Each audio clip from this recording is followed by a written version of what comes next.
Modern era, the 21st century.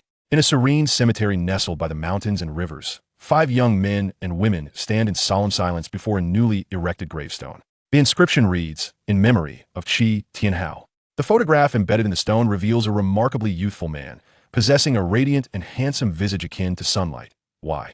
Th's dark eyes perpetually shimmering with wisdom and kindness. In the realm of finance, Chi Tianhao was a name known to all. He was the youngest son of the financial magnate Qi Wei, having inherited his father's prodigious talent for mathematics, excelling in finance and investment. During his academic years, he was recognized as the world's youngest fashion designer and served as the manager for his high school friend, Su Pinxin. Perhaps fate is cruel to the gifted. Half a year ago, Chi Tianhao tragically lost his life in a traffic accident while heroically trying to protect Su Pinxin. He was but 24 years old at the time. Major media outlets across the nation expressed their sorrow, lamenting the loss of a brilliant new star in the financial world. Chen Xiaojun bowed deeply before Chi Tianhao's gravestone, then glanced at his beloved wife and the other 3 friends. It was evident that they were all engulfed in their own sorrow. The anguish of Chi Tianhao's untimely demise resonated within him, matching the grief of each of them, for they had been his students and were now bonded together in life and death. Tinho, when Yin leaned against Chen Shan's embrace, her eyes reddened as she gazed at the person in the photo graph, saying, "It has been over 6 months since you left us. We miss you dearly, so very much." Chen Xiaojun felt a wave of sorrow wash over him. He held his wife tightly, offering her silent comfort. Beside him, Wei Jingjie also sought to console his beloved wife. He grasped Luo Ning's hand and, with a voice slightly hoarse, reassured, "Tinho, rest assured, Uncle and Aunt Aru, we will take good care of them." He then surveyed the group, adding, "It is time for us to leave. We shall return another day." The others nodded in agreement. Yet Luo Ning hesitated for a moment before voicing a question that had weighed heavily on her heart. Will Pinxin still not come? Since she fainted at Chi Tianhao's funeral, Su Pinxin had fallen gravely ill. Once she recovered, she instinctively shunned anything related to Chi Tianhao, including visiting the GRA. Wei Jingjie furrowed his brows in concern, but maintained an optimistic facade, saying, "It's all right. Pinxin has always been independent and strong. We should give her some time. Once she comes to terms with it, she will naturally join us." Having just disembarked from the plane and rushed to the cemetery, Ling Zhai let out a deep sigh, his face weary as he remarked, "It is precisely this that worries me more. That silly girl seems to be fine on the surface, busying herself with work, yet she is not truly let go. Otherwise, it has been over 6 months since Tianhao's passing. Why has she not visited the cemetery even once?"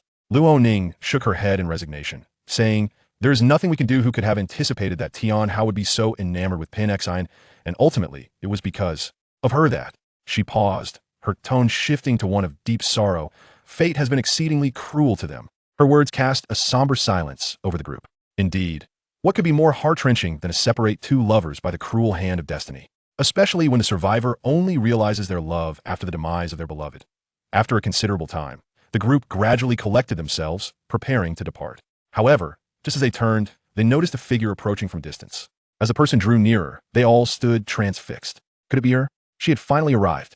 Beneath the setting sun, a tall woman, elegantly attired yet stylish, was making her way toward Chi Tianhao's grave. Her neat short hair was tousled by the wind, and her unadorned face was obscured by a pair of dark sunglasses.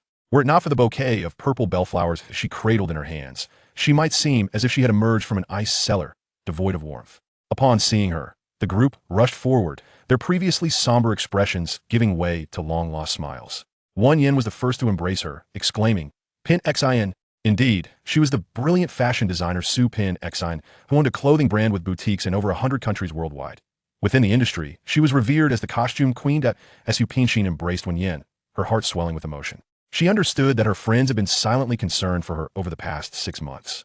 Thus, for the sake of all those who loved her, she resolved to regain her strength. Releasing Wang Yin, a faint smile graced Su Pinxin's face as she removed her sunglasses and placed a flower before the gravestone. "Tianhao, I have come to see you." She bent down, gently caressing Chi Tianhao's tombstone. "Forgive me for visiting so late. You must have been waiting anxiously, right? I'm sorry for being so willful and causing everyone to worry about me. It won't happen again. Tianhao, I will come to see you often, so rest assured." She softly pressed her lips against her hand and placed it on the stone monument before standing up and turning to her 5 friends, smiling as she said, "I apologize for making you all worry for so long. Now, I am fine, so please don't look at me with such caution from now on." Seeing her radiant smile, a collective sigh of relief escaped their hearts. The sorrow that had enveloped them over the past 6 months was gradually dissipating. "It's a relief that you're all right," Chen Xiaojun said with warmth. "How's work going? If it's too tiring, Don't push yourself too hard, remember to rest. I will, Su Pinxin promised, although she knew it would not be easy. Beyond her family's responsibilities and duties, it was essential for her to immerse herself in work to alleviate her emotional pain that ached that moment. The sound of her mobile phone echoed from her handbag. She answered the call, and after a brief conversation, bid farewell to her friends. I apologize, but I can no longer join you for dinner this evening. My secretary just informed me that the Paris Autumn Fashion Show has been rescheduled, and I must catch a flight. Oh, Paris tonight. Such sudden news? For reasons unknown, a shiver rippled through the hearts of those present. The wind grew stronger, and dusk gradually descended. Su Pinxin gazed at the vibrant orange sunset, silently praying, Tianhao, may your journey be smooth. In ancient times, the Longlin Dynasty, the annual autumn hunt officially commenced at the royal pasture. This event was particularly grand, as it marked the first autumn hunt following the passing of the late emperor and the ascension of the new one. Your Majesty, everything is prepared. The area surrounding the pasture has been securely guarded. We may begin now. The speaker was Long Fei, the captain of the Imperial Guards, clad in a dark-colored uniform. With hands clasped in respect, he looked earnestly at the man mounted on horseback before him, admiration evident on his resolute face. This man was Long Tianhao, the current emperor of the Longlin Dynasty.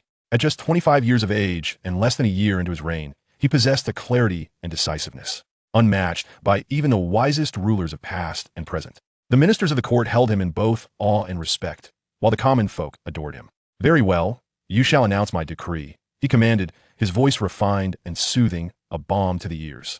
I shall obey. Long Fei promptly turned his horse, proclaiming loudly, His Majesty has decreed. The autumn hunt commences.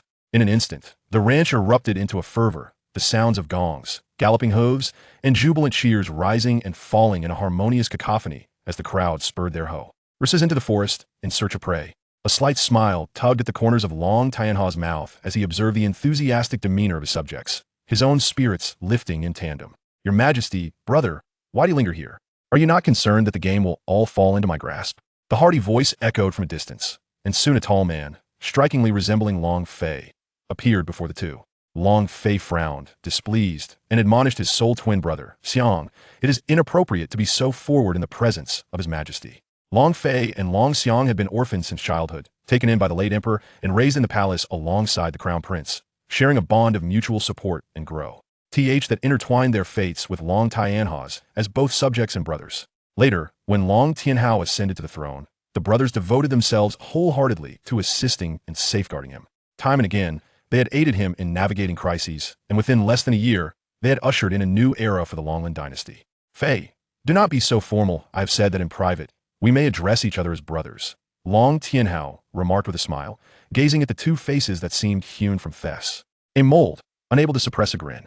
The brothers complimented each other perfectly, one cool and composed, the other warm and exuberant, one reserved and the other expressive, which was precisely why he felt secure in trusting his life to their care.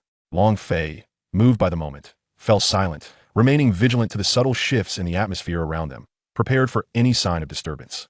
Your Majesty, this year marks your first autumn hunt since ascending the throne. It is imperative that those ministers witness this spectacle. Long Xiang remarked cheerfully, casual, tossing the captured hare to a nearby attendant. Long Tianhao narrowed his obsidian eyes, a confident smile gracing his lips. Fear not, the finest prey is best reserved for last. He patted his steed, soothing the horse's restless demeanor. Suddenly, a snow-white silver fox darted from the woods ahead, and Long Tianhao's eyes sparkled with excitement, recognizing that the most exquisite quarry had revealed itself. It is mine, Long Tianhao exclaimed, swiftly squeezing his horse's flanks, bow in hand and quiver at the ready, as he pursued the silver fox with fervor. Long Fei and Long Xiang exchanged a knowing glance before hastily leading the attendants in pursuit. In an instant, dust swirled, and the sound of galloping hooves echoed through the air. How painful!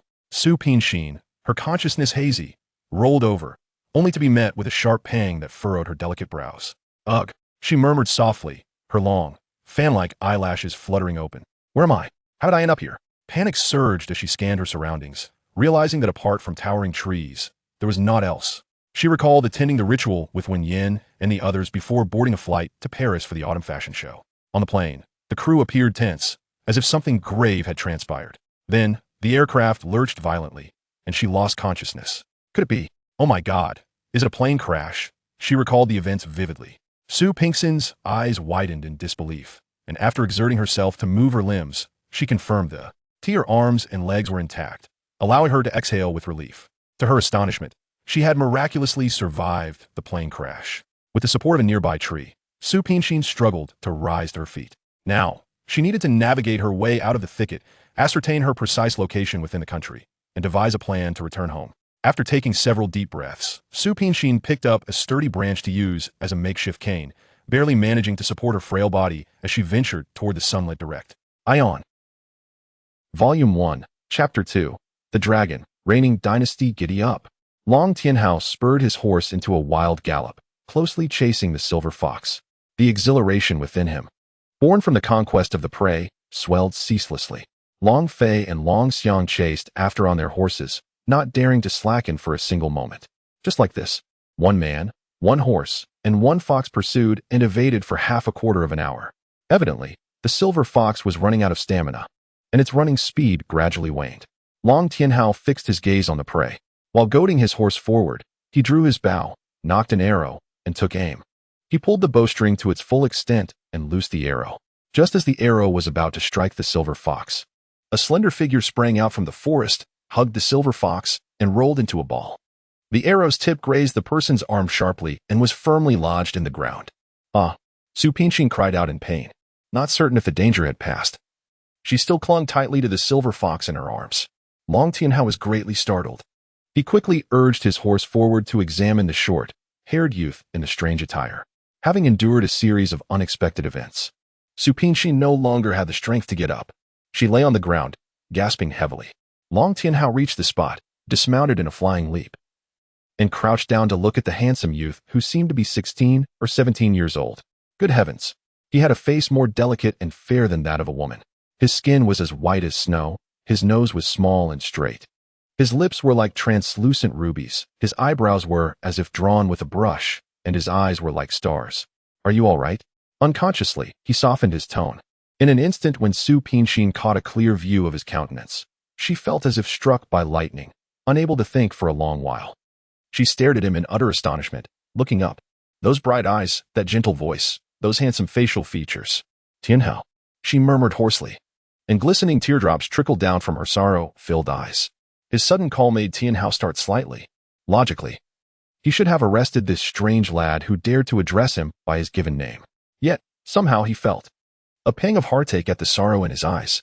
Reaching out, he instinctively wiped away the tears on Su Pinshin's cheek. Su Pinshin shed even more tears under his tender gesture. She clutched his hand as if it were the sole precious thing in her life. Tianhao, I've missed you so much, so much. Just then, Long Fei and Long Xiang led the guards out of the forest. Long Fei dismounted and rushed to Long Tianhao's side. When he saw a stranger holding Long Tianhao's hand, out of instinct, he drew his long sword and pressed it against Su Pinshin's throat. Bold commoner, release his majesty at once, or don't blame me for being merciless with my sword. Long Fei, stand down. Long Tianhao cast a calm glance at him, his tone carrying an irresistible air of authority. Reluctantly, Long Fei sheathed his sword. Still, he stood behind Long Tianhao, fully on guard. Long Xiang and the guards watched from afar, not daring to utter a single word. It was only then that Su Pinshin realized something was amiss. She abruptly let go of his hand. After warily scanning everyone around, she fixed her gaze on him once again. Who are you? Where's this place? He isn't Qi Tianhao. Qi Tianhao wouldn't look at him with such a look as if he were a stranger. You don't recognize me, yet you know my name. You also don't know where this is, yet you have disrupted my autumn hunting. Perhaps it's I who should ask you. Who are you? Where do you come from? He lifted her delicate little chin and questioned with an imposing air without showing anger. The color gradually faded from her face. From his brief words, she had already guessed her situation. He addressed himself as I, yet only ancient Chinese emperors used to address themselves in this way. Oh my God! An accidental plane crash didn't take her life, but instead sent her back to ancient times. A shock ran through her heart. Her slender body couldn't help trembling slightly.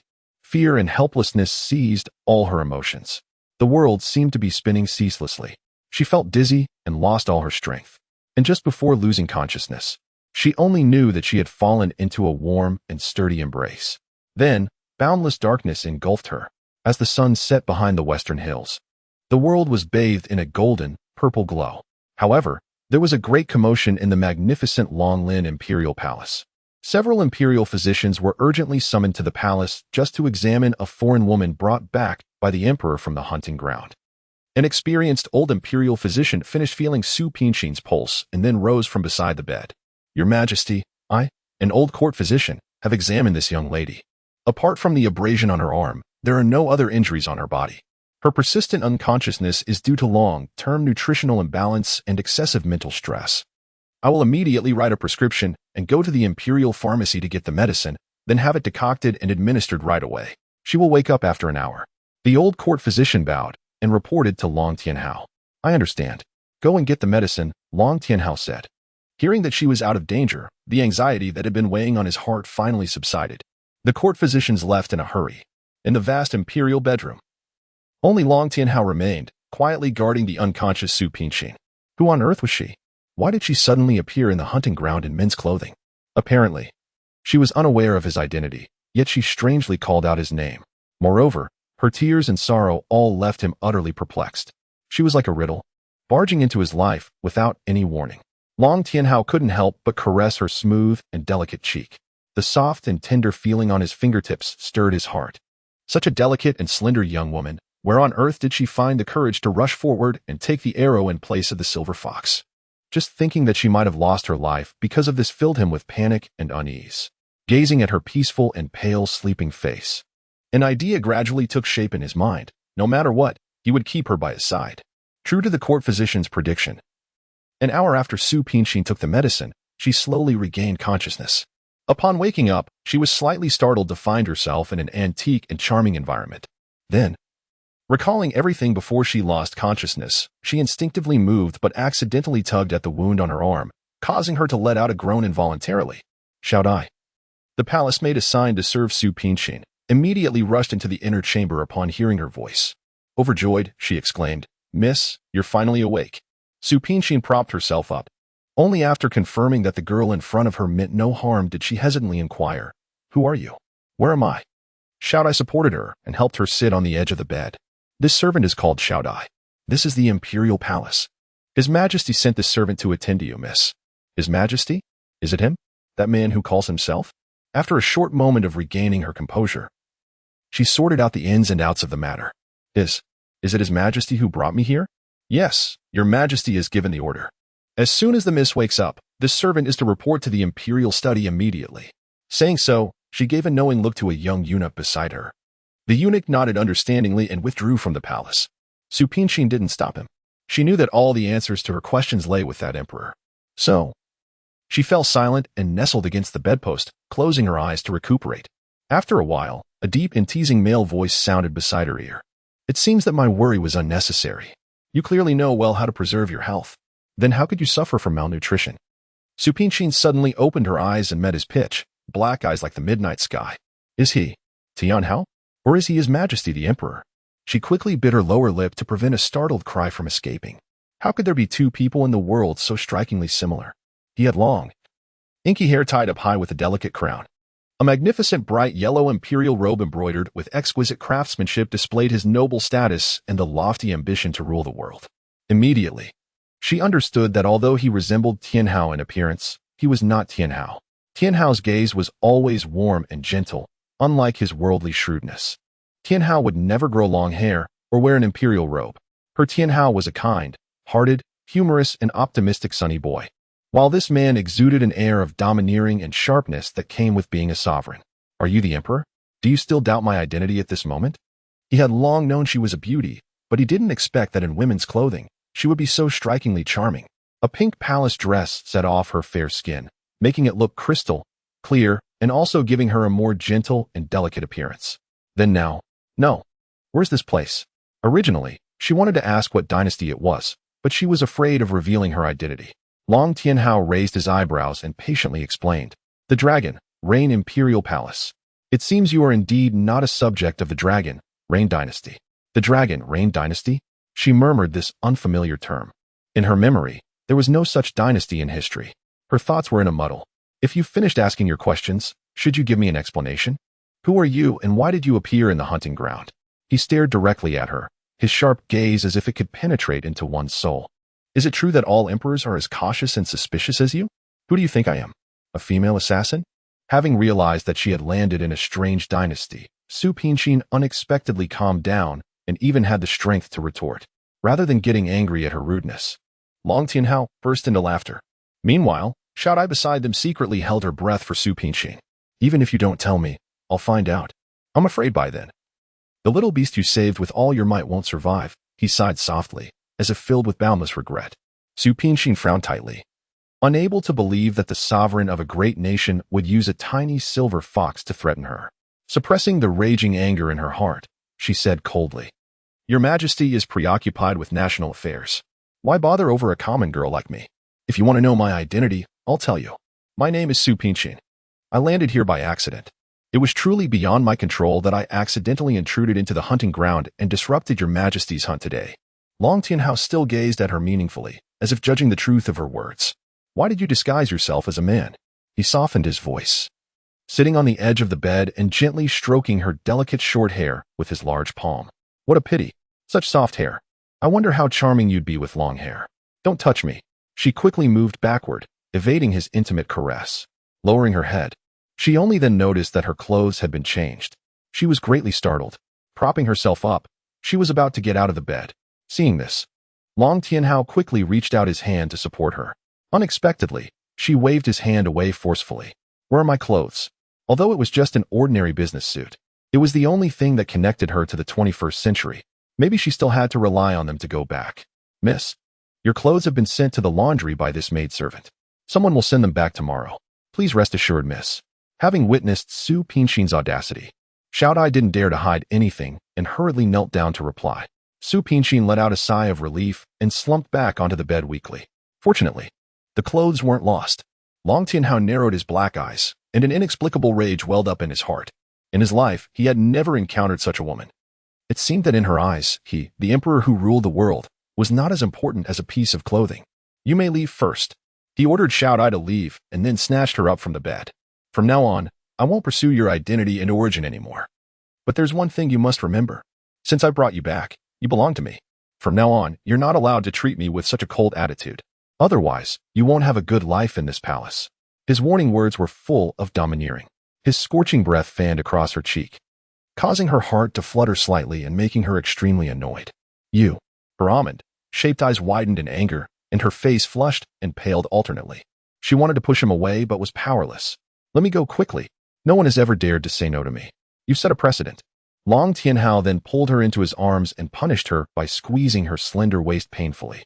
Su Pinqing frowned deeply, her willowy eyebrows knitted together, and her body trembled with a mixture of anger and shame. By what right do you keep me here? Don't forget, I'm not your subject, let alone your slave. Long Tianhao's eyes burned with a fierce light as he stared intently at her. You truly have courage to question me. Now, I'll make you recognize your status. From the moment you entered the palace, you, Su Pinqing, have belonged to me. Not only can I keep you, but even if I were to take your life, no one would dare to utter a single word of dissent. His words, spoken with such vehemence and hatred, were like a sharp blade piercing her heart. Gazing at this man who bore the same face as Tianhao, her complexion instantly turned deathly pale. Then, please, Your Majesty, take my life. Closing her eyes, she ceased all resistance. After all, Tianhao was gone, and she had no desire to linger in this world. If it weren't for the fear of grieving her parents, she would have long since followed Tianhao to the underworld. Now that she was trapped in this desperate situation and unable to fulfill her filial duties in any case, it would be better to end it all and fulfill her love for Tianhao. Long Tianhao's eyes widened in shock and indignation. His original intention was merely to scare her into submission, but unexpectedly, she truly sought death. Somehow, this fearless Su Pinqing made him feel a strange combination of pity and admiration amidst his overwhelming anger. Humph, you want to die, but I won't kill you. I have a better way to make you stay here willingly. With a wicked smile, he leaned in towards her, his eyes blazing like two burning torches.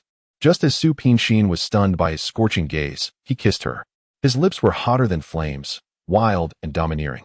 Despite her desperate resistance, she couldn't push him away. He kept delving deeper, with his nimble tongue teasing and luring her lips and tongue to entangle with his. In his passionate kiss, her reason gradually faded away, and finally she could only limply collapse into his sturdy embrace, allowing him to kiss her wantonly. Long Tianhao smiled contentedly and secretly vowed in his heart that he must conquer her and pluck this thorny rose. Volume 1. Chapter 3. The First Night, Part 1. A charming window, a crescent moon, a lone figure reclined askance, a silent chamber, a night of melancholy. A solitary heart reflected by the railing. In Fengxiao Palace, Su Pingxin hung her head, deep in thought, tightly clutching the clothes sent by the laundry bureau early in the morning. "Miss, it's time to take your medicine." Xiao Dai entered the inner chamber with a medicine tray in hand. When she saw Su Pingxin lost in her own world, she sighed silently in her heart. She had been sitting by the window like this for the whole night. As if not hearing her calls, Su Pingxin didn't even move an eyebrow. "Miss, miss." Xiao Dai called out several more times. Only when Su Pingxin finally looked up at her, irritated, did she continue, "Please don't make things difficult for this humble servant. Miss, His Majesty has issued a strict order for the imperial physicians to restore your health within 10 days. If you insist on not taking the medicine, this servant and the imperial physicians will lose our lives.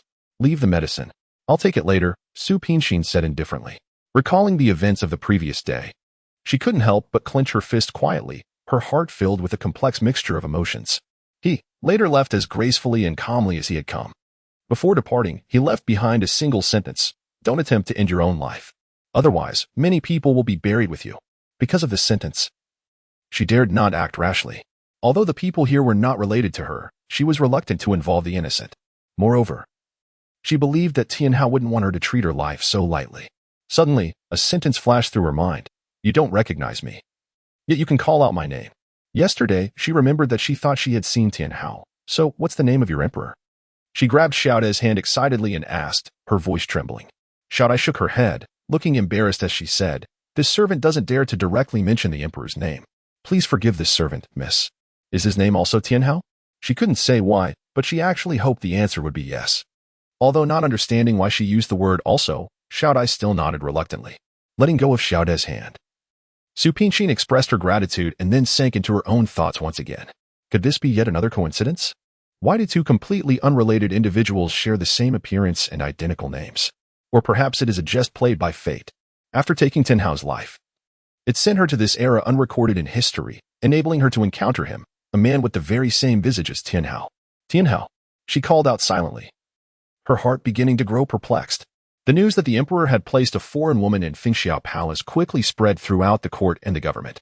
Meanwhile, it also alarmed the harem, since the new emperor had not yet established a queen after ascending the throne.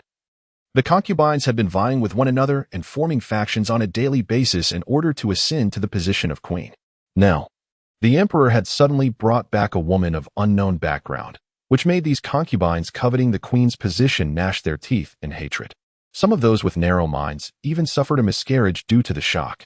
One evening, the Empress Dowager summoned Long Tianhao to the Palace of Gathered Elegance and straightforwardly brought up this matter. "Son, I heard that you brought a foreign woman back to the palace on the day of the autumn hunt. What on earth is going on?" A noble woman dressed in a purple golden phoenix robe sat upright on the main seat and questioned loudly. Long Tianhao took a sip of tea and evaded the crucial point as he replied, "It's nothing. I accidentally injured her while hunting that day, so I brought her back to the palace for treatment." Upon hearing his response, the Dowager Empress's fury abated, yet dissatisfaction still lingered. "Then why did you place her in Fengxiao Palace? Don't you know it has always been the residence of the Empress? What will the concubines and the harem think? And what about all the court officials?" As for this point, Long Tianhao himself couldn't explain clearly. At that time, he was eager to revive Su Pingxin, so when the eunuch asked him where to place her, he blurted out Fengxiao Palace without a second thought, as if she was originally the mistress of that place. "Mother, you're overthinking. I had her stay in Fengxiao Palace simply because it is the closest to my own chambers, making it more convenient for me to visit her." Ridding himself of those unwarranted and inexplicable emotions, he explained his impulsive act at that time. "Really?" A glint of shrewdness flashed in the Dowager Empress's eyes.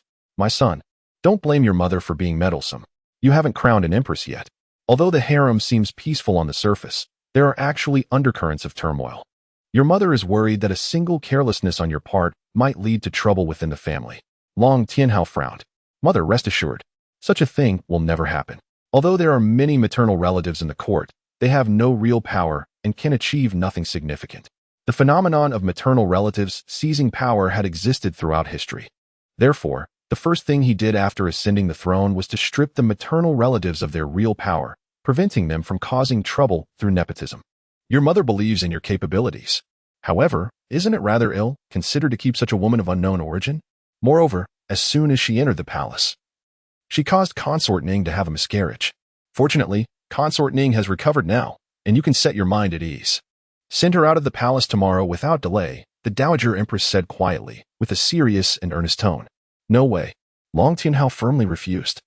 At the thought of her leaving forever, his heart tightened inexplicably. The Empress Dowager was startled by his firm attitude, and a sense of foreboding gradually welled up. Could it be? Have you fallen for her? I haven't, mother. He answered quickly and anxiously, which only served to give the impression of trying to hide something. Mother, I have my reasons for keeping her. As for concubine Ning, it was her excessive pride and narrow-mindedness that led to her miscarriage. It has nothing to do with others. He would never allow any groundless accusations to be placed on her. The Empress Dowager was stunned by his rare act of protection. After some thought, she softened her tone and said, My son, you are now the monarch of the nation. You should know how to prioritize your affairs. Long Tianhao remained unmoved and interrupted her. Mother, since I am the monarch, please trust my decision. In any case, I will keep her. He didn't want to explain his feelings for Su Pinxin to the Empress Dowager, for these were beyond the comprehension of a woman who had dedicated her entire life to the royal family. However, his decision to keep her was unshakable. Not even by his own mother. The Empress Dowager was shocked as she looked at her only son. From childhood to adulthood, he had been taught by his father to be a good emperor. He had never been so obstinate and willful, defying persuasion like this. Unexpectedly, he had forgotten his responsibility as an emperor for the sake of a woman. At this thought, the unease in her heart deepened. After stepping out of the hall of gathered elegance, Long Tianhao dismissed the eunuchs and maids and quietly made his way alone to the Fengxiao Palace. In the small side courtyard of the Fengxiao Palace, Xiaodai, who was keeping the night watch, spotted someone approaching from afar. As the figure drew nearer and she recognized it was Long Tianhao, she was startled and hurriedly knelt down, stammering, Your Majesty. Shoo. Long Tianhao motioned for silence. Rise and report. Yes, Your Majesty. She quickly got to her feet. How is the young lady? He asked in a hushed tone. Since he had forcefully kissed her that day, he hadn't visited her. Firstly, he was afraid she would plead for death again, and secondly, he hadn't yet figured out the origin of his intense possessiveness. Your Majesty, the young lady has been much better these days. She has been taking the medicine prescribed by the imperial physician on time every day. However what? Seeing Xiaodai hesitate, he couldn't help but feel anxious. Taking a deep breath, Xiaodai continued, It's just that the young lady seems to have a lot on her mind and has been in low spirits all day. I understand. Go back and rest. I'll go see her. With that, he strode towards the inner chamber.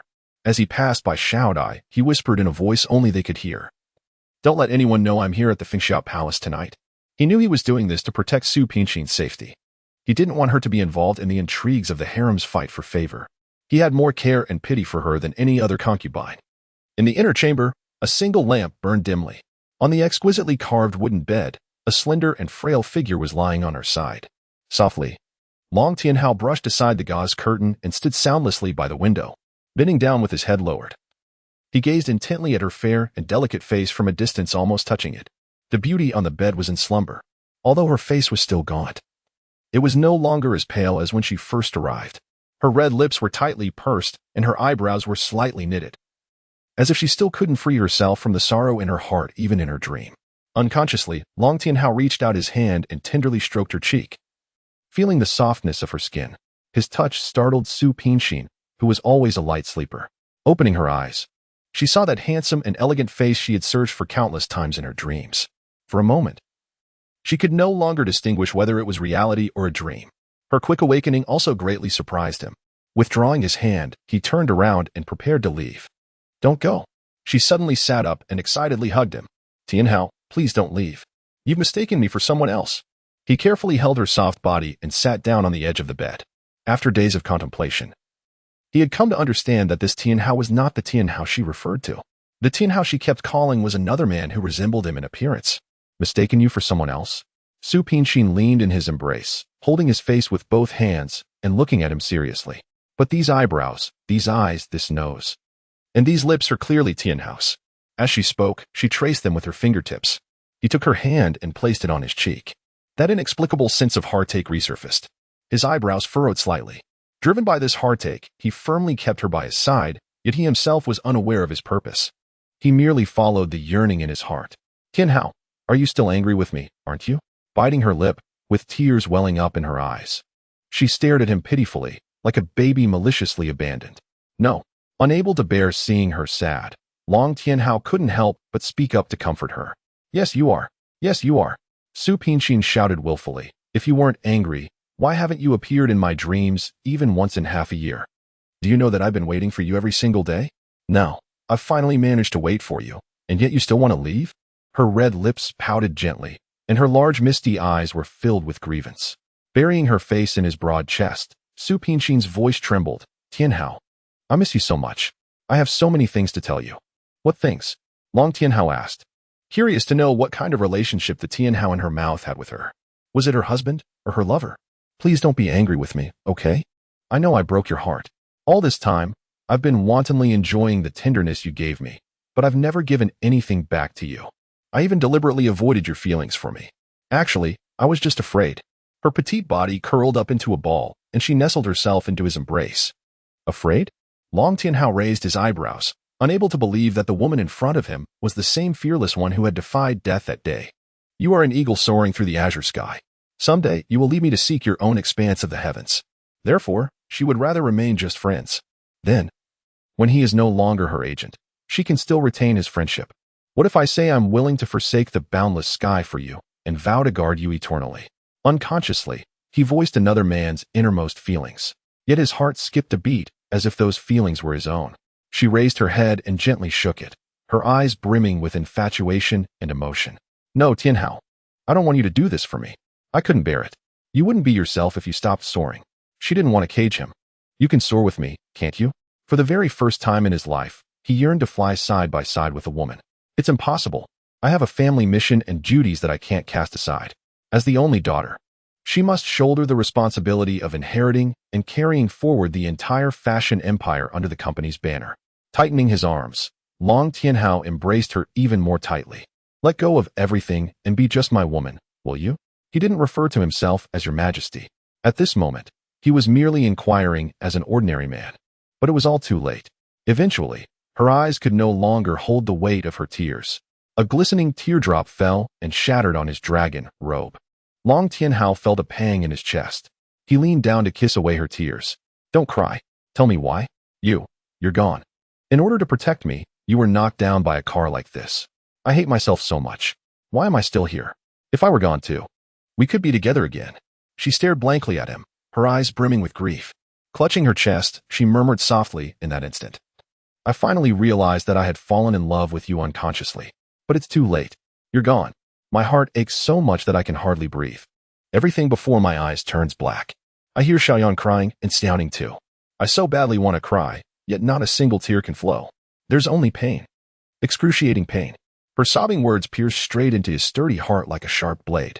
Having grown accustomed to the concubine struggles for the position of the empress in the harem, he was truly touched by her profound and sincere affection. Later, I learned that I fainted at the funeral. She lowered her face. Whenever she recalled the worried looks on her parents' and friends' faces at that time, she felt extremely sorry. Fainted? His body stiffened abruptly as Long Tianhao remembered the scene of that day. Damn it. He suddenly loathed the Tianhao she mentioned. The man who had made her so heart-broken. In order not to worry my parents, I tried hard to live a normal life, but I couldn't. No matter how much I ate, I would vomit it all out. Every day, I did nothing but miss you. One night, I missed you so desperately that I hoped to see you in my dream, but you didn't come. I was so disappointed. She bit her lips. Her voice choked with sobs. However, I was not willing to give in. Since you were reluctant to see me, I would go to you. I sliced my wrist with a knife and watched the blood gush out of my body. Strangely enough, I didn't feel a bit of pain. Thinking that I could see you soon, I was truly overjoyed. Su Pinxin let out a soft laugh, a laugh both poignant and blissful. Volume 1. Chapter 4. The First Night, Part 2. Attempted suicide by slitting the wrist. Long Tianhao was startled. Without a second thought, he grasped her left hand and pushed up her sleeve. Sure enough, there was a neat scar lying flat on her fair and delicate wrist. Judging from the length and depth of the scar, it was not hard to tell that she had inflicted a severe wound on herself at that time. When I woke up, I didn't see you. Instead, I saw the deep concern in the eyes of my family and friends. At that moment, I felt so wretched. How could I be so selfish, making them endure the pain of losing you once and then the blow of losing me? Then Xiao Yan and Xiao Ning rushed over and hugged me. Finally, I broke down in tears. After that, I gradually emerged from the pain of losing you. As she spoke, her emotions welled up again. It's all your fault. Why did you leave me alone? It was because you were not here that I did such a thing. It's entirely your fault. In a fit of anger, she withdrew her hand and pounded his chest with her fist randomly. For the first time, he allowed a woman to pummel him ceaselessly and indulged a woman to shed tears in front of him. Somehow, he began to envy that Tianhao. What kind of man on earth could make her so infatuated? Shiner, involuntarily, the endearing nickname slipped out naturally. Suddenly, Su Pinshin stopped her hand and stared blankly at him. You've never called me like this before. You always prefer to call me Xin, she murmured in a low voice, brimming with deep affection. Then do you like it when I call you like this?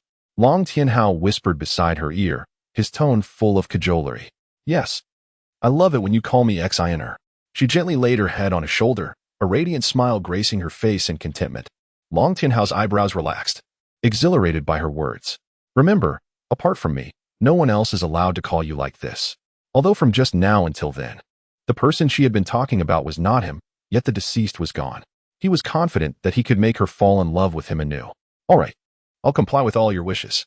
As long as he was by her side, she would yield to all his demands. Xiner. Such a charming and pitiful sight of her made his heart flutter. His passionate gaze was fixed firmly on her tear-streaked delicate face.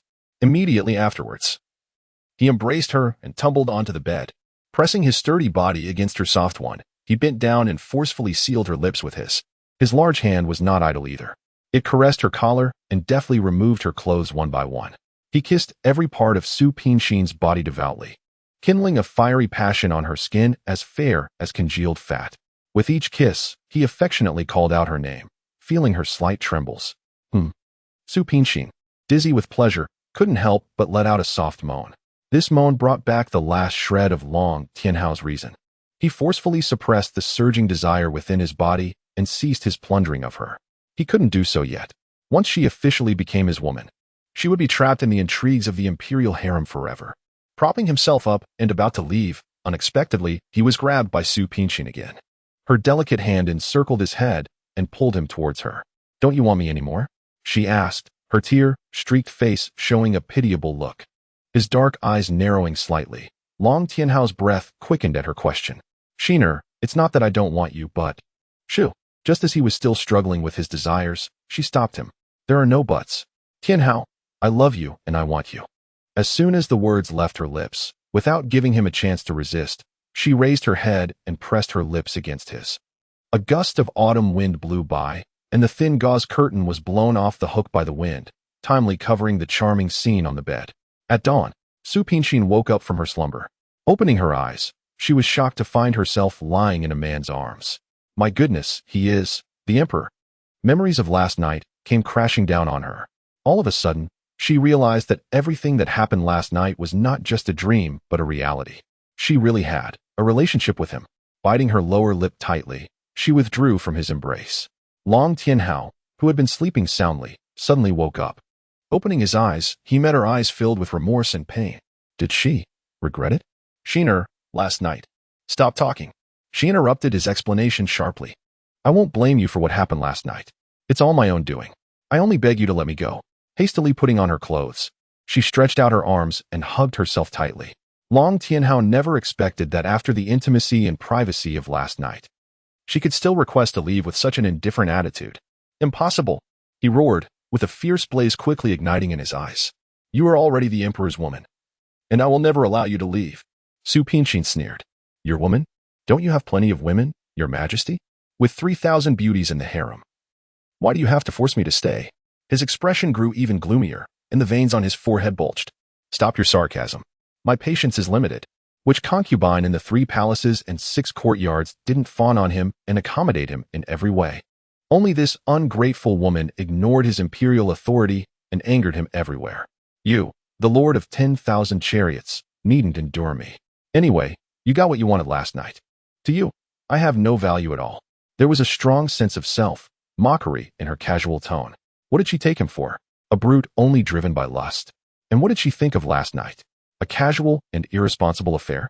I got what I wanted. Long Tianhao almost burst into laughter. All the pain in his heart turned into countless icy blades and snow swords. You seem to have forgotten who took the initiative to seek pleasure in the end, and who moaned incessantly beneath me. Silence. Silence. She covered her ears, refusing to listen to his portrayal of the cruel reality. I thought it was just a dream. I thought I was with Tianhao. Damn it. Clenching his fists tightly, Long Tianhao cursed in a low voice. If that guy also named Tianhao were in front of him now, he would surely tear him to pieces. He suddenly sat up straight and leaned over her like an avenging ghost, saying word by word, "You're forbidden to think about that man again. From now on, you can only remember my name, Long Tianhao. You have no right to command me, nor can you control my heart." She placed her hand on her heart and provocatively said, "It will always beat for Tianhao." Tianhao. Long Tianhao's face darkened. All his tenderness was shattered by her words. Reaching out his big hand, he grabbed her shoulder. "Isn't it too late to say these now? He's dead. I don't believe your heart can beat for a dead man for a lifetime." Su Pinxin froze. Her big, bright eyes stared blankly at him. "After a long time." She let out a series of astonishing roars. "You're not allowed to say that word. I won't allow it. He's not dead. He's still alive. I just can't see him. He's still angry with me. When his anger fades, he'll come back." Her voice gradually softened, and tears welled up in her eyes. "He won't come back. He'll never come back," he roared loudly, trying to make her face the reality as soon as possible. "No, I don't want to hear this. I don't," she cried, and her slender body trembled at his cruel words.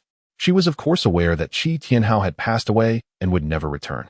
However, when those words were uttered by the man who had just taken her innocence, her fragile nerves could no longer bear the torment. Seeing her on the verge of collapse, all of Long Tianhao's anger dissipated into thin air. With his strong arms outstretched, he pulled her into his embrace and gently coaxed. "There, stop crying. Your tears are wringing my heart with pain." The warm embrace and the gentle, indulgent words left Su Pinxin momentarily bewildered, making her feel as if Tianhao had come back. For a moment, she forgot to cry and stared at him with her tear-washed, charming eyes in a daze. "Sheener, let me replace him to protect you and bring you happiness." The words escaped his lips instinctively. After speaking, even he himself was stunned. What was wrong with him? Could it be true, as his mother had said, that he had fallen for her? "Get away. Don't touch me." She pushed him away forcefully as if he were a plague, then jumped out of bed and fled far away. He was not Tianhao, no matter how similar they were. She couldn't transfer her feelings to him. It wouldn't be fair to anyone. No one could take Tianhao's place. No one. Leaning against the wall for support, she coldly refused. His words, which seemed like a confession of love, didn't seem to penetrate her hardened heart. But only she knew that there was a momentary wavering in her heart. Long Tianhao, who had always had his way in life, had never been treated so harshly and resolutely. With women, he had always been used to having them at his beck and call. He never had to go to the trouble of flattering them, let alone making solemn vows of love. Today, for the very first time in his life, he cared for and yearned for a woman. He even stooped so low as to be someone else's substitute. Yet, she was so ungrateful, defying and rebelling against him time and again, causing the majestic emperor to lose all his dignity. In the Longlin dynasty, there's nothing that I, the emperor, cannot achieve. If you're reluctant to be my woman, I'll make sure you can only be mine. Suppressing the rising anger forcefully, Long Tianhao stated expressionlessly. After speaking, he calmly dressed himself and left the Fengxia palace without a backward glance or a second look at her. With only Su Pinxin left, the Fengxia palace became extremely cold and desolate.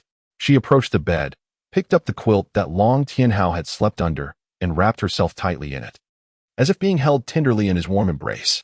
Lowering her eyes, she noticed a splash of bright red on the snow-white sheets, a testament to her innocence. Once, she thought she'd preserve her chastity for Tianhao for a lifetime. However, after last night, her body had been given to a man other than Tianhao. Yet she felt no trace of regret. This made her feel guilt-stricken towards Tianhao. Therefore, when Long Tianhao showed her tenderness, she refused and defied him. She was punishing herself. Tianhao had died unexpectedly because of her. How could she betray him? And how could she still have the audacity to pursue happiness? Outside the window, the sky was gradually brightening. The candles in the candelabras had burned out, and thick candle wax dripped onto the white jade table, resembling a coagulated drop of blood, glaringly and piercingly red. The imperial palace is inherently a place where secrets cannot be hidden. The news that the emperor visited Su Pinxin late at night spread like wildfire throughout the palace the next day, creating quite a stir. Su Pinxin, a woman of unknown origin and peculiar status, how could the emperor be so capricious as to favor such a woman? The Empress Dowager was dissatisfied in her heart. Yet due to the rebuff she received last time, she found it inconvenient to say anything more. The concubines in the harem, out of fear of the emperor's might, could only harbor their own grievances and sorrows. However, just as everyone was speculating about the emperor's intentions and trying their best to catch a glimpse of the rumored woman, the Imperial Household Department announced a shocking piece of news. The emperor officially issued an edict to confer the title of imperial concubine on Su Pingshin, placing her at the top of all the concubines. On the day when the eunuch read out the edict in Fengxiao Palace, Su Pingshin said nothing, like a puppet. She took the edict under Xiao De's guidance, then silently returned to the window and stared blankly at the sky. No one knew what was on her mind, and no one disturbed her reverie. Volume 1, Chapter 5.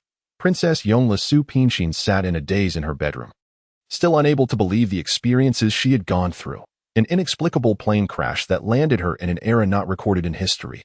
Then she met a man who bore a striking resemblance to Tian Hao and had a one-night stand with him. Now, she had helplessly become his concubine and was forced to stay in this strange world. All this was like a tale from the Arabian Nights, filling her with extreme unease. Su Pingshin knew that her unease stemmed not only from the panic about her own situation, but more from the appearance of Long Tianhao. Since Qi Tianhao's misfortune, her heart had been as still as a tranquil lake, and she had abstained from any affairs between men and women. However, Long Tianhao's emergence shattered her tranquility. Gazing at the face identical to Tianhao's, she couldn't remain unmoved. Her loss of control that night was the best evidence. Alas, she had underestimated Long Tianhao's determination towards her. He had even issued an edict to confer on her the title of imperial concubine, elevating her status above all the concubines in the harem. Although she was not well versed in history, she knew what this entailed. It meant that as long as she stayed here, she could only be Long Tianhao's woman. Suddenly, she recalled the words Long Tianhao had left before leaving that day. In the Longlin dynasty, there is nothing that I, the emperor, cannot achieve. If you refuse to be my woman, I will make sure you can only belong to me. He was truly hell bent on having her. Secretly sighing, a bitter smile played on Su Pingshin's lips. Xiao Dai, the maid attending her, noticing Su Pingshin's slightly sorrowful face, quickly consoled her. Your ladyship, please keep your spirits up. His Majesty must be swamped with state affairs these days, and thus has no time to visit your ladyship. Once he is through with this busy period, he will surely come. Xiao Dai, who had grown up in the palace since childhood, had never seen such a strange situation before. Logically speaking, since the emperor had overruled all objections and conferred the title of imperial concubine on Su Pingshin, he should have doted on her. However, why had he not stepped into Fengxiao Palace even once for more than half a month after issuing the imperial edict? After hearing Xiao De's words, the smile on Su Pingshin's lips deepened. If Xiao Dai hadn't mentioned it, she would almost have forgotten that she hadn't seen Long Tianhao for a long time. Exactly how long had it been? 10 days or half a month? She shook her head. Perhaps there was no other imperial concubine as incompetent as she was. As the emperor's favored concubine, she couldn't remember how long it had been since she last paid an audience to the emperor.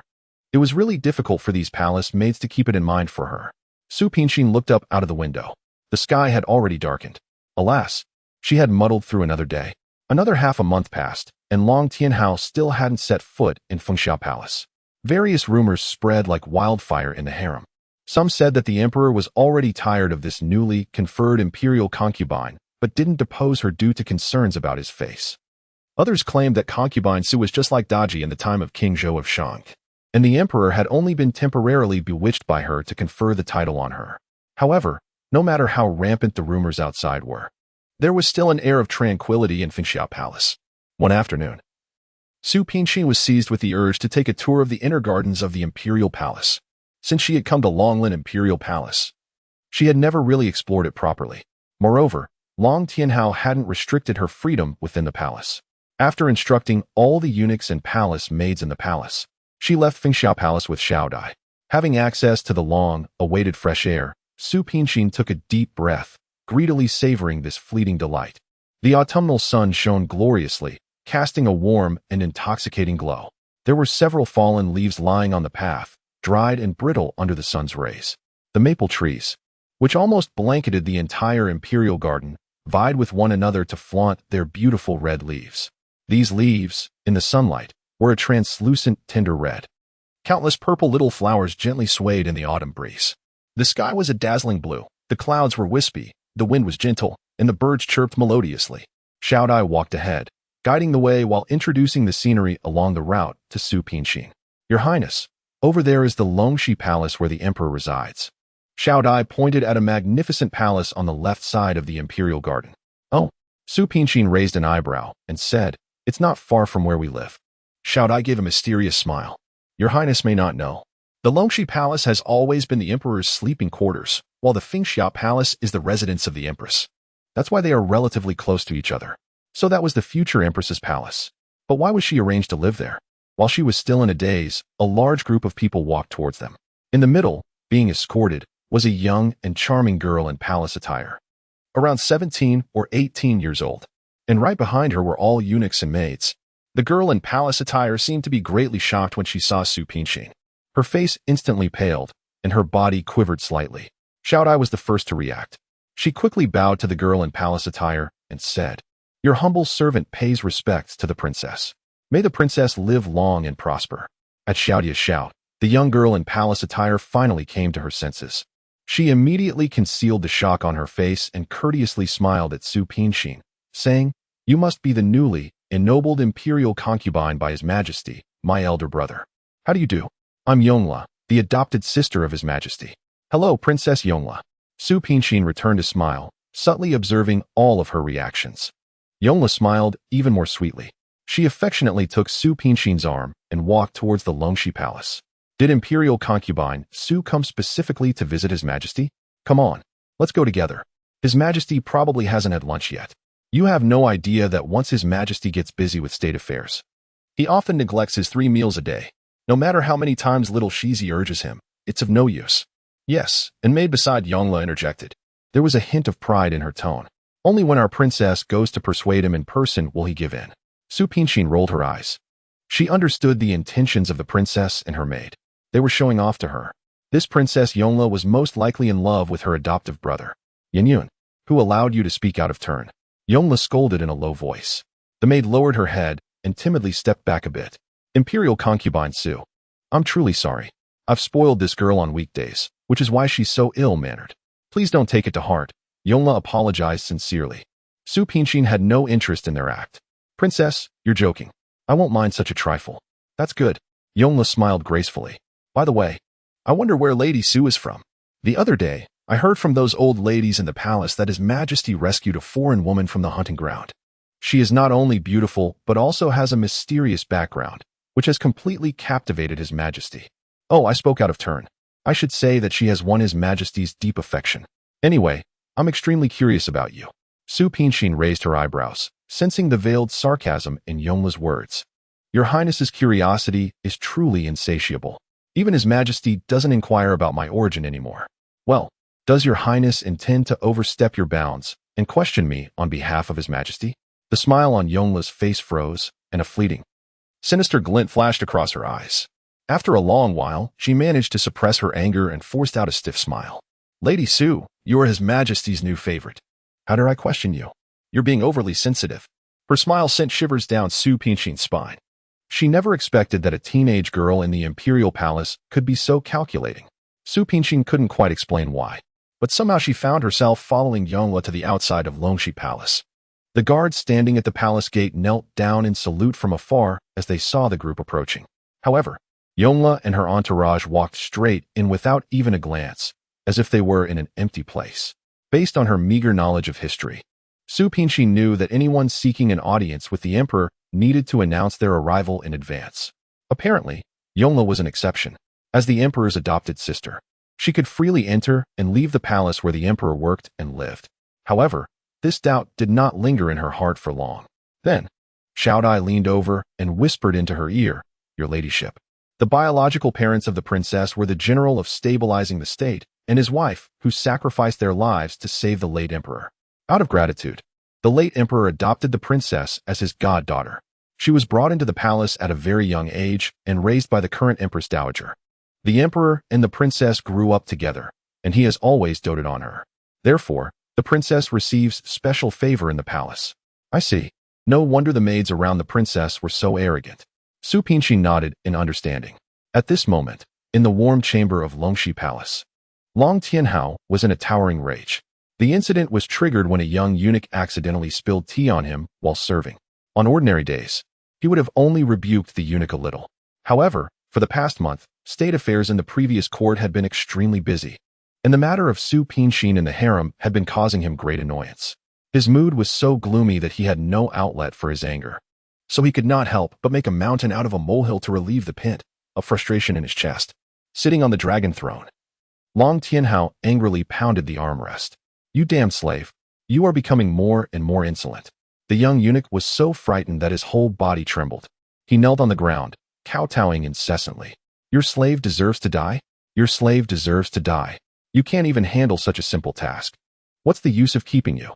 You really should be dragged out and beaten to death with a stick." His anger was blazing, and there seemed to be two flames burning in his eyes. Hearing that the emperor wanted to kill him, the young eunuch burst into tears and pleaded desperately, "Your Majesty, have mercy. Spare my life, Your Majesty." Long Tianhao rebuked angrily, "Take him away and administer 50 strokes of the court cane. After the beating, expel him from the inner court and send him to the labor room to do hard labor." Hearing this, the grand eunuch, Ziazizi, quickly led 2 people forward to seize the young eunuch. "Wait," Long Tianhao, still seething with rage, said, "let him be punished in public. Have all the inner court eunuchs watch. Those who dare to slack off in the future will end up like him." The young eunuch was taken away by Ziazizi while pleading for mercy all the way. Coincidentally, Yongla and Su Pinshin and their entourage walked in. As soon as Yongla entered the warm pavilion, she walked towards Long Tianhao with a beaming smile. "Your Majesty, I could hear your anger from afar. Who on earth has offended you this time?" Long Tianhao snorted and said coldly, "It's these servants again. I don't know how they're doing their jobs at all. Your Majesty, don't be angry with the servants. Your own well-being is of utmost importance." Saying this, she took a bowl of wild chicken soup stewed with ginseng from Yenyun and said, "I spent the whole morning stewing this. Taste it and see if it's to your liking." He took the soup with one hand and placed it on the tea table to cool. With the other hand, he pulled her to sit beside him and said, "In the future, let the servants do such menial tasks. There's no need for you to do it yourself." This intimate gesture caught the eye of Su Pinshin, who had been standing behind the threshold all along. However, due to the line of sight, Long Tianhao never noticed her presence from beginning to end. Yongla smiled blissfully. "Those servants have no idea about your Majesty's taste.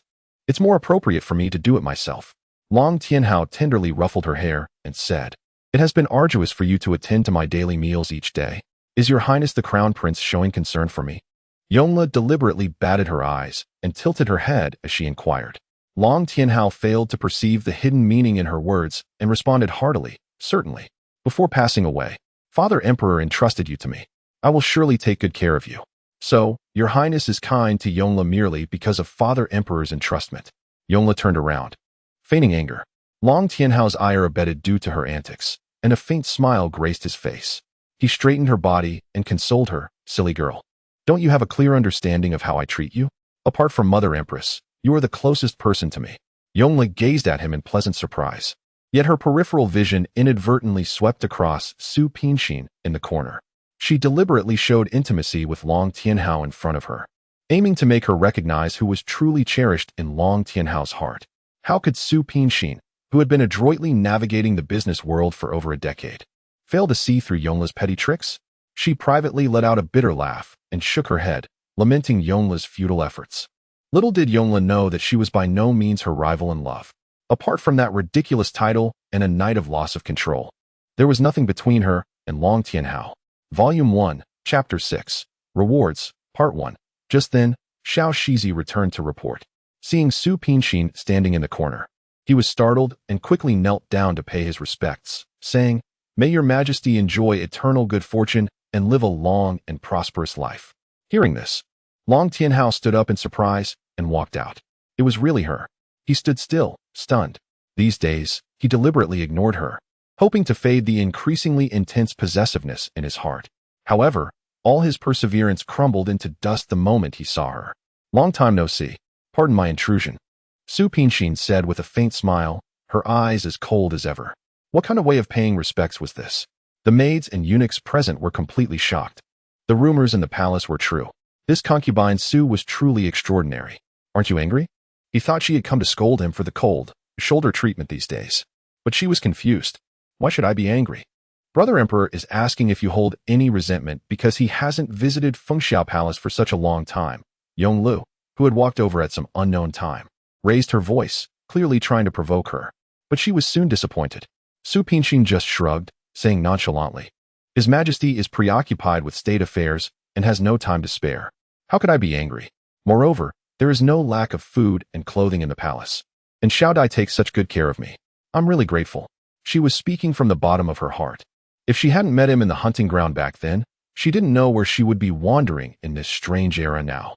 Long Tianhao gazed at her, wearing an expression as if he were scrutinizing her. After a long while, he sighed dejectedly. It was I who overestimated my significance in your heart, he murmured, leaning over and whispering into her ear in a voice audible only to the two of them. Su Pinxin was momentarily stunned but quickly regained her serene composure. Your Majesty is jesting, she replied. Yonglu was seething with hatred inwardly, yet on the surface, she wore an innocent smile and inquired, Brother Emperor, what private words are you and concubine Su sharing? Do tell your younger sister. Long Tianhao patted her hand reassuringly and said, Well, once I select a consort for you in the future, you'll understand. I don't want a consort, Yonglu declared seriously. He mistook her seriousness for shyness, merely smiling dismissively before turning back to Su Pinxin. You haven't been in the palace for long. It's only natural that you might feel a bit out of place. Do you need me to visit you more often? As long as your Majesty is pleased, I have no objections. This was her long-standing principle in life. Since she had come, she would accept her fate. She never deliberately evaded nor forcefully sought anything. Her cold, shouldering attitude deepened his sense of defeat. Initially, he had planned to give her the cold shoulder, hoping she would recognize her position, then soften up, act coquettishly, and voice a few complaints, just like all his other concubines who centered their lives around him. But now, it seemed as well, laid plans had gone awry. Her words, I have no objections, were a clear indication that she simply didn't care about him. Long Tianhao was annoyed and sneered. You seem so calm and unruffled. I think I don't need to accompany you anymore. Instead, I can let the concubines in the harem come to learn from you how to live a life free from desires and longings. Hearing this, Su Pinxin forced a smile and kept silent. Before she knew it, night had fallen. Su Pinxin leaned on the window sill made of mahogany, looking up at the moon in the sky. The moon was large and round, like a fine silver disk, quietly floating among the clouds and stars. Such a beautiful moonlit night made her recall what Long Tianhao had said about being free from desires a few days ago. She was not a deity. How could she truly be without desires? It was just that she had inexplicably landed in this dynasty, which made her dare not have any desires or extravagancies. Whether it was for people or things, once she had attachments, the pain she would endure when leaving would be boundless. Since that day, Long Tianhao had changed his attitude towards her. He began to win her favor in a way he was familiar with.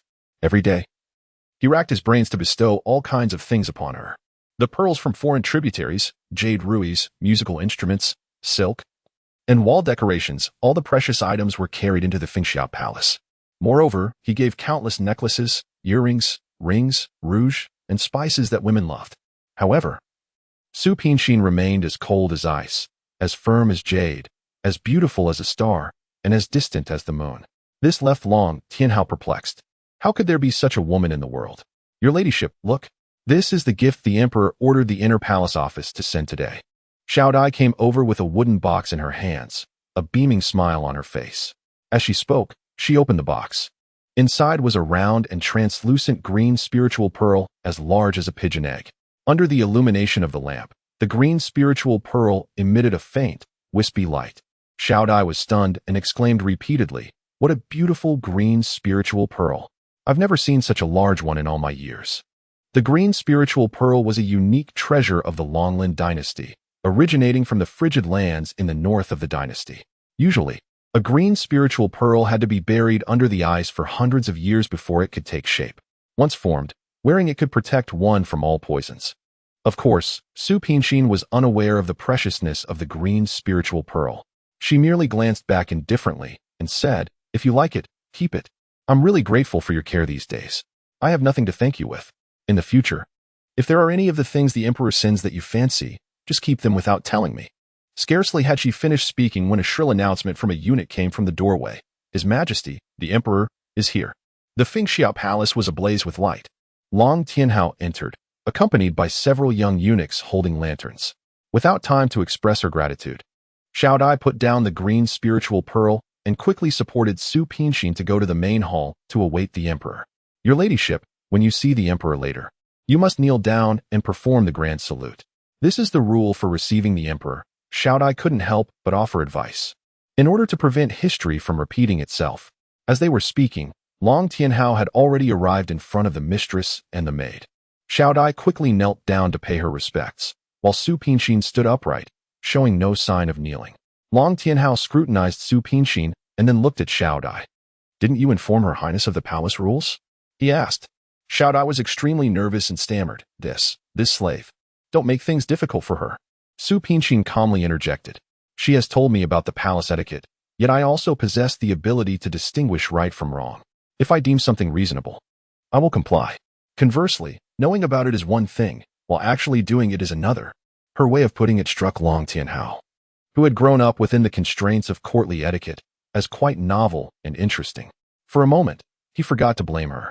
Then do you think kneeling is an unreasonable act? He asked, raising an eyebrow. Among people, offering a simple greeting upon meeting is a basic courtesy. But kneeling turns it into an act that undermines one's dignity. She stared straight at him, looking so upright and fearless. Hearing this, Long Tianhao, confused and displeased, retorted, Kneeling to pay respects is an age-old rule passed down by our ancestors. How can you claim it's a form of harm? Paying respects should come from the heart, not be about the form. Knees are meant for walking, not kneeling. She knew it was too difficult to make him understand the thoughts of a modern person in a short time. Thus, she had no intention of getting entangled in this issue. Instead, she changed the topic and said, Your Majesty, since you're here, come inside and have a seat. Xiao Dai, go and make some tea. Xiao Dai responded and got up to leave. Her initiative slightly surprised Long Tianhao. Are you inviting me to stay? Su Pinshin gave a gentle smile and led the way into the house. Volume 1, Chapter 7, Rewards, Part 2, in the cozy pavilion. Various precious treasures bestowed by him were placed everywhere. Looking at his masterpiece, Long Tianhao couldn't help but curl his lips smugly. Do you fancy the gifts I bestowed upon you? He casually picked up an emerald ring and twirled it in his palm. Yes. Her reply was somewhat reluctant. Long Tianhao didn't detect her unease. Delightedly, he took her hand, and they sat side by side on the cushioned couch. Sheener, your hands are so exquisitely beautiful. Just as described in the poem Fingers as slender as scallions. He gently held her hand and caressed it tenderly. I wonder how enchantingly delicate you'll look with this ring from the cloud sea kingdom on your finger. Having said that, he reached out with the ring, intending to put it on her finger. Stop. Su Pinshin hastily shook off his hand and distanced herself from him. She concealed her hands behind her back and eyed him warily. In her heart, a ring symbolized a vow of love. It should only be placed on a bride's finger by her groom in a church, with the blessings of God and the public on their wedding day, rather than under such circumstances. What did you say? No one had ever dared to say no to him in his life. Realizing her overreaction, Su Pinshin felt apologetic. I'm sorry. I have skin allergies and can't wear any jewelry. Really? Long Tianhao was suspicious but couldn't find any flaws. After all, she never wore any ornaments, which was almost unthinkable for a woman in the palace. Just when the atmosphere between the two turned a bit tense, Xiao Dai entered at an opportune moment to serve tea. She poured the tea for both of them, then quietly withdrew and, with considerate understanding, removed the maids and eunuchs outside the warm pavilion. It's been quite a long time. You should have come to your senses by now. Are you going to properly assume the position of imperial concubine? Taking a sip of tea, Long Tianhao regarded her leisurely. Your Majesty, the title of imperial concubine was never what I desired. I also believe I'm not worthy of it. Please retract your order, she said, with a gentle tone yet a firm expression. Retract my order? He was both shocked and enraged, hardly able to believe his ears. Do you know how many women in the world yearn for my favor? Do you know how many concubines in the harem are vying desperately to enter Fengsha Palace? Yet this woman alone is so ungrateful. Su Pinshin merely sneered, and a glint of pity appeared in her eyes as she gazed at him. Are you saying these words to make me feel extremely flattered about my current situation? No, Your Majesty. I pity you. What do you mean? Long Tianhao was furious. How dared this woman, a mere female, pity him? With a solemn look, she enunciated each word slowly. Do you not know why all women fawn on you and curry your favor? They only do so because you are the emperor and can bestow upon them wealth and glory. If one day you lose the crown on your head, will they still consider winning your favor the supreme bliss? He was suddenly jolted. Su Pingshin's words had struck right at the deepest pain in his heart. Are you mocking me? Do you mean that among so many women, none of them treats me sincerely? His gaze was as cold as two sharp blades, as if he were about to pierce through her or assassinate her. No. Su Pingshin quickly shook her head. I just hope your majesty understands that true love cannot be built upon power. Love cannot be obtained through coercion and plunder. How dare you? He angrily grabbed a teacup on the table and threw it to the ground, shattering it into pieces. How many lives do you have to claim that I've coerced her love? She didn't reply. Instead, she silently crouched down to pick up the broken porcelain on the ground. This action further enraged Long Tianhao. He bent down, grabbed her wrist forcefully, and stared at her fiercely. Speak. I can't stand this attitude of yours. What on earth are you being so awkward about? Su Pingshin felt extremely helpless. The more she didn't want to have conflicts with him, the more conflicts there were between them.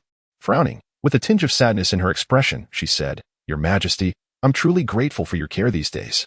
I'm also sorry for the trouble I brought you that night. Stop talking. He interrupted her harshly. Do you really have to draw a clear line between us? We never had a relationship in the first place. Blurted out in a hurry, she said. Shut up. His fists were clenched so tightly that his knuckles crackled. Unconsciously, he tightened his grip on her hand. You're hurting me. Gritting her teeth. She tried to pull her hand back, but he refused to let go. Ah, it hurts so much. Long Tianhao slightly loosened his grip, but still held her tightly. His pupils were ablaze with fury. You are my imperial concubine. Don't ever say you have nothing to do with me again. Do you hear me? Su Pingshin was also somewhat irritated by him, and her temper flared up. Don't blame me for speaking harshly. Even if you are the emperor, ruling the world, there are still things you can never obtain. For instance, a person's heart. He sprang up as if pricked by a needle and roared excitedly, You've already married me. Whether it's your person or your heart, they can only belong to me. She let out a bitter laugh. Your Majesty, don't you find what you're saying ridiculous? You forced me to become your concubine regardless of my will. How dare you say I married you? She suddenly broke free from his vice, like hold, and, like a child, scattered the mountain, like piles of rewards in the room, into a complete mess. Do you really think I like these things? She shouted at him. I don't cherish things that aren't given by someone I care about at all. As she spoke, she casually smashed a vase. With a loud bang, the vase was shattered into pieces. Give them to whoever likes them. Don't let these things get in my sight from now on. Then, she casually broke a jade ruby. The jade ruby snapped into two pieces immediately. You say my heart should belong to you. But what makes you think you deserve my heart? Just because of these. As she continued speaking, she picked up a whole box of jewelry and threw it towards the door. Those precious jewels and ornaments tumbled to the ground in a chaotic heap. You underestimate me too much. Su Pingshin is not that superficial. Let me tell you, you'll never win my heart. From beginning to end, I've never acknowledged this marriage. Finally, she pushed a Guzheng over and slumped exhausted into a chair. After this outburst, the depression pent up in her was relieved. Looking around at the devastated surroundings, she burst into strange laughter. Long Tianhao was completely stunned by her. He forgot to be angry and forgot about their argument. He murmured, How can you have such astonishing destructive power? Her laughter became even more uncontrollable, and her tone was lighter than ever. I didn't know I had this kind of talent. Causing destruction had always been Wen Yan's forte, but unexpectedly, she was quite good at it too. Hearing this, even Long Tianhao turned from anger to amusement and started laughing. Volume 1, Chapter 8. The deal after this, the relationship between the two became a bit delicate. Long Tianhao couldn't quite define his feelings. Su Pingshin remained calm and composed, while he developed a stronger desire to conquer. Of course, there seemed to be something more behind this desire to conquer, but he had no intention of probing into it. After dinner one day, Long Tianhao led a large group of people in a grand manner to Fengxiao Palace. As soon as he stepped into the inner chamber, he pulled Su Pingshin and said with a smile, Today, I have 2 gifts for you. Upon hearing this, Su Pingshin couldn't help but furrow her brows. Your Majesty, didn't we agree not to give each other gifts anymore? After she had smashed all his rewards to pieces that day, the two of them had made this agreement. Long Tianhao gave a mysterious smile. This time is different. You're bound to like it. Oh, she nodded, showing little interest in her heart. Here you are. He took out a yellow piece of paper from his bosom and handed it to her. Open it and take a look. Su Pingshin took it in her hand, opened it with a puzzled look, and read aloud, Imperial concubine Su Pingshin has a special status as she hails from the common folk. I hereby grant her exemption from all courtly etiquettes and rules. Early this morning, I have issued an imperial edict. From now on, you don't have to kneel to anyone. He had come to realize that to win someone's heart, one should first respect her living habits. Your Majesty? She looked at him in surprise. Her heart filled with mixed emotions. He had actually issued such an edict for her sake. Long Tianhao observed her reaction.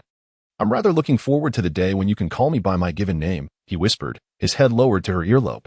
A blush crept onto her face, and she hurriedly took a few steps back. It's me being too hasty. He gave a self-deprecating smile. By the way, you'll definitely like the second gift even more. Evidently, he was extremely confident in the gifts he had carefully arranged. He clapped his hands twice, and a silver fox with shiny fur and a pure, white body darted in from the door and quickly reached Su Pingshin's feet. She was slightly taken aback. Immediately afterwards, she crouched down, picked up the silver fox, and exclaimed excitedly, "What a beautiful little fox. Is this the one I rescued in the hunting ground last time?" "Yes. I brought it back to the palace that day and ordered a special person to tame it. Now it has no hostility towards people." As he spoke, he put a string of silver bells around the silver fox's neck. Suddenly, a tremor went through Su Pingshin's heart. It seemed as if there was also a bell around her own neck. She shook her head, trying to get rid of such a strange thought. The silver fox seemed to recognize Su Pingshin as its savior. It was not afraid of her at all and kept nuzzling into her arms with its furry body. "The little fellow likes you very much," Long Tianhao said, stroking the silver fox's fur. "And what about you? Do you like it?" Su Pingshin understood what he meant. "Sincerely," she said, "Your Majesty, thank you. The gift I received today is the most precious one in my life, and I love it deeply." "So, it means you've started to care about me?" His eyes suddenly blazed with passion. Unable to face his intense gaze, she turned away and walked to the windowsill, looking out at the busy palace servants outside. This was not her world. There could never be a future between her and him. However, his increasingly strong possessive desire was really overwhelming for her. Perhaps, in order to leave without any guilt in the future, she should give up something. Give him what he wanted. Give him what she could only offer. As long as her heart remained unscathed, she could regard everything else as a repayment for his kindness in taking her in. Having made up her mind, Su Pingshin turned around to face him. "Your Majesty, is it true that you once said you wanted me to be your woman?" Although he didn't understand why she asked such a question, he still replied to her, "Certainly. A king never jokes." She nodded in understanding. She closed her eyes for a good while before opening them. Then, speaking in a heavy and rigid tone, she said, "From today onwards, I shall be your woman. You may have my person, my body." After a moment of silence, she added emphatically, "That's all." At first, Long Tianhao was a bit confused. Once he grasped the meaning, the flame in his heart blazed up rapidly. He tried hard to suppress it and asked in a deep voice, "What kind of person do you take me for?" "Your Majesty, if I had more to offer, I'd give it all to you. But I have nothing else. My body is all I have." Her face was full of sorrow, and her gaze was distant and flickering. "Either you let me go, or you take my body." It was a decision as painful as having one's flesh cut and heart gouged, yet it had to be made by her. "Very well. Very well." These 4 words almost burst out from between his teeth. "You're really something." He stepped closer to her, pinching her delicate chin with one hand and forcing her to look directly into his eyes. Then he saw a face filled with pain and despair, as well as a pair of blurred and unfocused eyes. His heart gave an involuntary jolt. She was forced to raise her head. The face before her made her heart ache so much that she could hardly breathe. Her hand went slack, and the silver fox jumped out of her arms and scurried away in an instant. Long Tianhao took a deep breath to calm the surging anger in his chest. "I thought you had such deep feelings for Qi Tianhao. It turns out it's nothing special after all," he sneered. "This is my business. You don't need to concern yourself." "Your Majesty." Turning her face away, her voice was as cold as ice. "State your choice." The affection between her and Tianhao was beyond the comprehension of this monarch who ruled the world. He was completely bewildered by her. "What kind of woman are you exactly? Loving someone in your heart while your body belongs to another. Do you think I want this?" She loudly interrupted him. Her clear eyes were as cold as the frigid stars in the depth of the night. "If you hadn't pestered me relentlessly and deprived me of my freedom, how could things have come to this pass? You are the emperor, while I'm just an ordinary civilian. When you forced yourself on me, could I resist? Instead of constantly racking my brains to defend against you every day, it's better to gracefully yield to you." Perhaps he was sent by heaven to punish her. He had a face identical to Tianhao's, yet he wasn't Tianhao. This was condemning her to an eternity of self-reproach and guilt. "So, this is your true sentiment. I understand." The look on his face was as if she had stabbed him with a sword in both hands, with indescribable sadness. Su Pingshin looked at him. Her heart skipped a beat uneasily, and she subconsciously reached out to hold his hand. "Your Majesty, I'm begging you. Spare me." Feebly, she closed her eyes again, too exhausted to argue with him. "In this lifetime, I've already let someone down. I don't want to owe you anything more. If you insist on having me, I'll give myself to you. When one day you no longer want me, let me go." In essence, this is a kind of deal. It's a fair exchange of goods for money. Only by thinking this way could she feel a bit better. For a moment, he felt he couldn't contain the overwhelming pressure about to burst within him. Never had anyone made him so angry, so frustrated, and so helpless. With a deafening crash, Long Tianhao swept the entire desk to the ground with a wave of his hand. Immediately, teacups, paperweights, inkstone washers, and inkstones scattered all over the floor. Su Pingshin was also stunned. Their eyes met, and neither of them spoke for a long time. After a while, Long Tianhao cupped the back of her head with his palm, his eyes firmly fixed on hers. In a hoarse yet resolute voice, he said, "I promise you, I'll allow you to use your body as a bargaining chip. I'll never force your heart. As long as I live, I'll wait for the day when you open your heart to me." Bending down, his kisses rained down like a tempest on her forehead, her cheeks, and the tip of her nose. Then, like a punishment, his passionate kisses claimed her lips in a domineering and merciless way, entangling with hers fervently.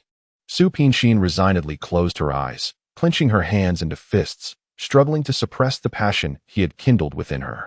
The candle flame inside the palace lantern flickered intermittently. The candlelight cast the intertwined shadows of the two people and also reflected a teardrop slowly trickling down the corner of her eye. Volume 1. Chapter 9. Lingering regret. Late at night in Fengxiao Palace, lying on the soft, expansive bed, Long Tianhao opened his eyes in a half-dream, half-awake state and found that the person beside him was gone. Although he had long been accustomed to waking up in the morning to find Su Pingshin absent, it was the dead of night now. Where could she be if not in the imperial chamber? Long Tianhao rolled over and got out of bed, casually picking up a cape and draping it over his arm. Stepping outside the main door of the imperial chamber, he saw Su Pingshin sitting on the jade steps, gazing up at the stars in the sky. Her slender and aloof back was extremely hard, wrenching. "What are you doing out here so late?" He approached her and draped the cape over her shoulders. Su Pingshin merely glanced at him and then immediately shifted her gaze to the night sky. "I wonder if the stars here are the same as those in my hometown," she murmured to herself. "What's wrong with you?" Not quite catching what she had said, Long Tianhao crouched down and stared at her with concern. Such a sight of her made him recall that out of control night when she had also exuded a profound sense of sorrow, just as she did now. "It's none of your business. You have so many concubines. Why do you keep pestering me all day?" "My heart." "Yes, your heart only beats for Qi Tianhao. I'm well aware of it. You don't need to keep reminding me." Long Tianhao, slightly irritated, cut off Su Pingshin's words. Su Pingshin slowly closed her eyes. "Now that you're clear about it, your Majesty should either set me free or stay far away from me." "Absolutely impossible. I advise you to abandon such thoughts." Did she really loathe staying by his side so much? Why did she always seize every opportunity to persuade him to let her go? She had long anticipated his response. If he were so easily to give up, he wouldn't be Long Tianhao. "Your Majesty, you'd better go and rest. You have an early court session tomorrow." Her words were tactful, but the meaning was clear. She just wanted to be alone and didn't want his interruption. How could Long Tianhao fail to understand? His thin lips tightened into a straight line, and his thick eyebrows knitted together in displeasure. "I know well what to do. It's windy here. You're so frail. Stop sitting here and go back to the chamber." Long Tianhao had seen concubines feign illness to blackmail him, but he just couldn't bear to see her not take good care of herself. However, Su Pingshin found him rather tiresome. She simply turned around and continued to gaze at the stars in the sky. Seeing that she ignored him and wouldn't heed his advice, Long Tianhao heaved a sigh and sat down beside her to watch the stars with her. Knowing that Long Tianhao was sitting beside her, Su Pingshin said nothing more. Although she seemed discontented on the surface, there was a glimmer of warmth in her heart. The two sat there in silence. Long Tianhao also shifted his focus from the stars to her. Strictly speaking, she was not the most charming and alluring woman in the harem. Yet he cared for her deeply and was fond of being close to her. Her arrogance, her coldness, her strength, her fragility, and even her provocations and disrespect all enchanted him.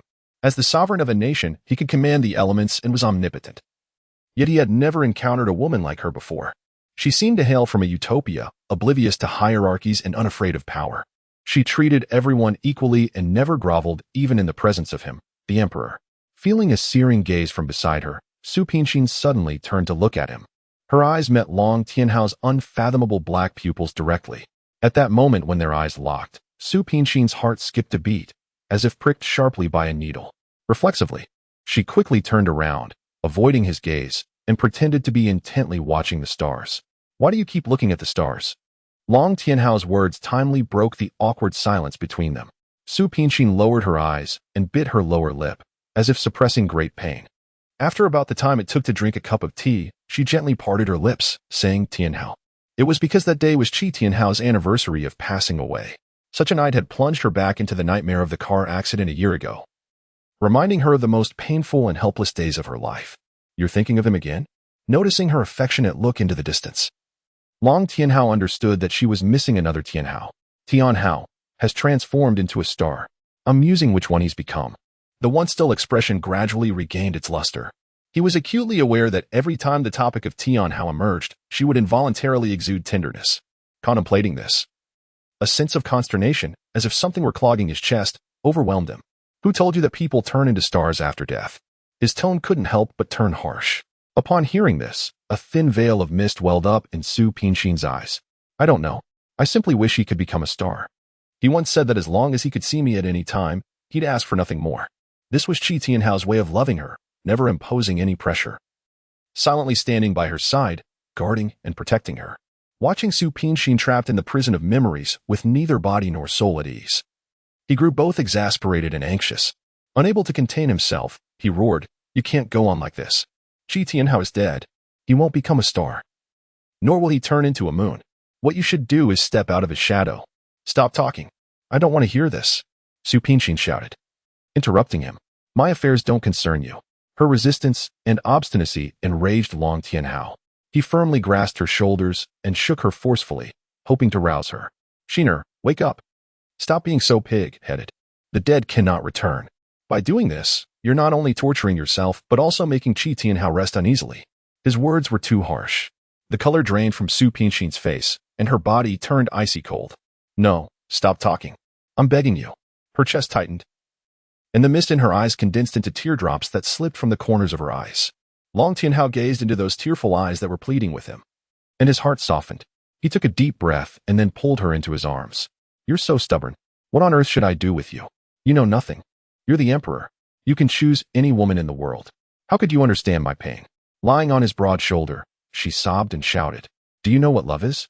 Do you know the grief and despair of losing the one you love? How do you know I don't understand love? He retorted loudly in his heart, but didn't utter a word. I may not know what you've gone through, but I understand the principle that the deceased are gone, and the future can be pursued. Why don't you try to lay down the burden in your heart and pursue new happiness? Long Tianhao gently patted her back one by one, and his eyes suddenly became profound. Volume 1, Chapter 10. Forgetting love. Su Pingshin was stunned. She stared at him with wide, open eyes and forgot to cry for a moment. New happiness? After a long while, she shook her head mockingly. Where could I possibly still have happiness? Shiner. He cupped her face with one hand, his eyes full of complexity, and said extremely sincerely, Do you still remember the promise I made to you that night? I said I was willing to give you happiness on behalf of Qi Tianhao. It won't work. She instinctively resisted. Long Tianhao was stunned. Why? She was already his concubine. Why couldn't she accept the happiness he offered? This is unfair to both you and me. She could offer him very little. Moreover, he was the emperor, with numerous concubines in the harem. His women were fated to spend their lives vying for his favor. Where could happiness be found? Don't reject me so hastily. Long Tianhao was determined not to give up. I'm willing to wait for the day when you open your heart to me. Now even he himself couldn't tell whether his persistence was driven by the urge to conquer or if he had truly fallen in love. Su Pingshin was equally puzzled by his persistence. She couldn't help but voice the question that had lingered in her mind for a long time. Your Majesty, you said you'd give me happiness.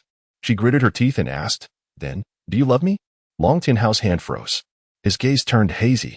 Finally, he replied, I adore you deeply, more than anyone else. She nodded, feeling a sense of relief. Liking, but not loving. Wasn't this what she had hoped for? But why? Beneath the relief, did she feel a faint twinge of sadness? Suddenly, she had a radiant smile at him. It's so cold. Will you hold me? Was this all she could give in return? He was taken aback, somewhat overwhelmed by her sudden show of affection. What had come over her? Except for that night when she had mistakenly sought his embrace, she had never been so affectionate. Could it be that, by the moonlight? He gazed into her enchanting eyes brimming with lust. Who am I? He inquired, his voice somewhat hoarse. This time, he would never be anyone else's substitute again. A mischievous glint played in Su Pingshin's smile. She looped her arms around his neck and enunciated each word deliberately. Your Majesty. Long Tianhao's lips curved into a broad smile. You won't be getting any sleep tonight. Before the last syllable faded from his lips, he had swept Su Pingshin up into his arms. After the morning court session, Long Tianhao came to see her and found Su Pingshin still in the embrace of slumber.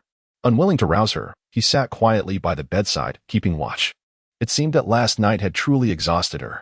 Normally, she would always rise earlier than him. Leaning down slightly, he pressed a gentle kiss on her delicate cheek. A tender light flickering in his eyes. His feelings for her seemed to transcend the simple notion of caring.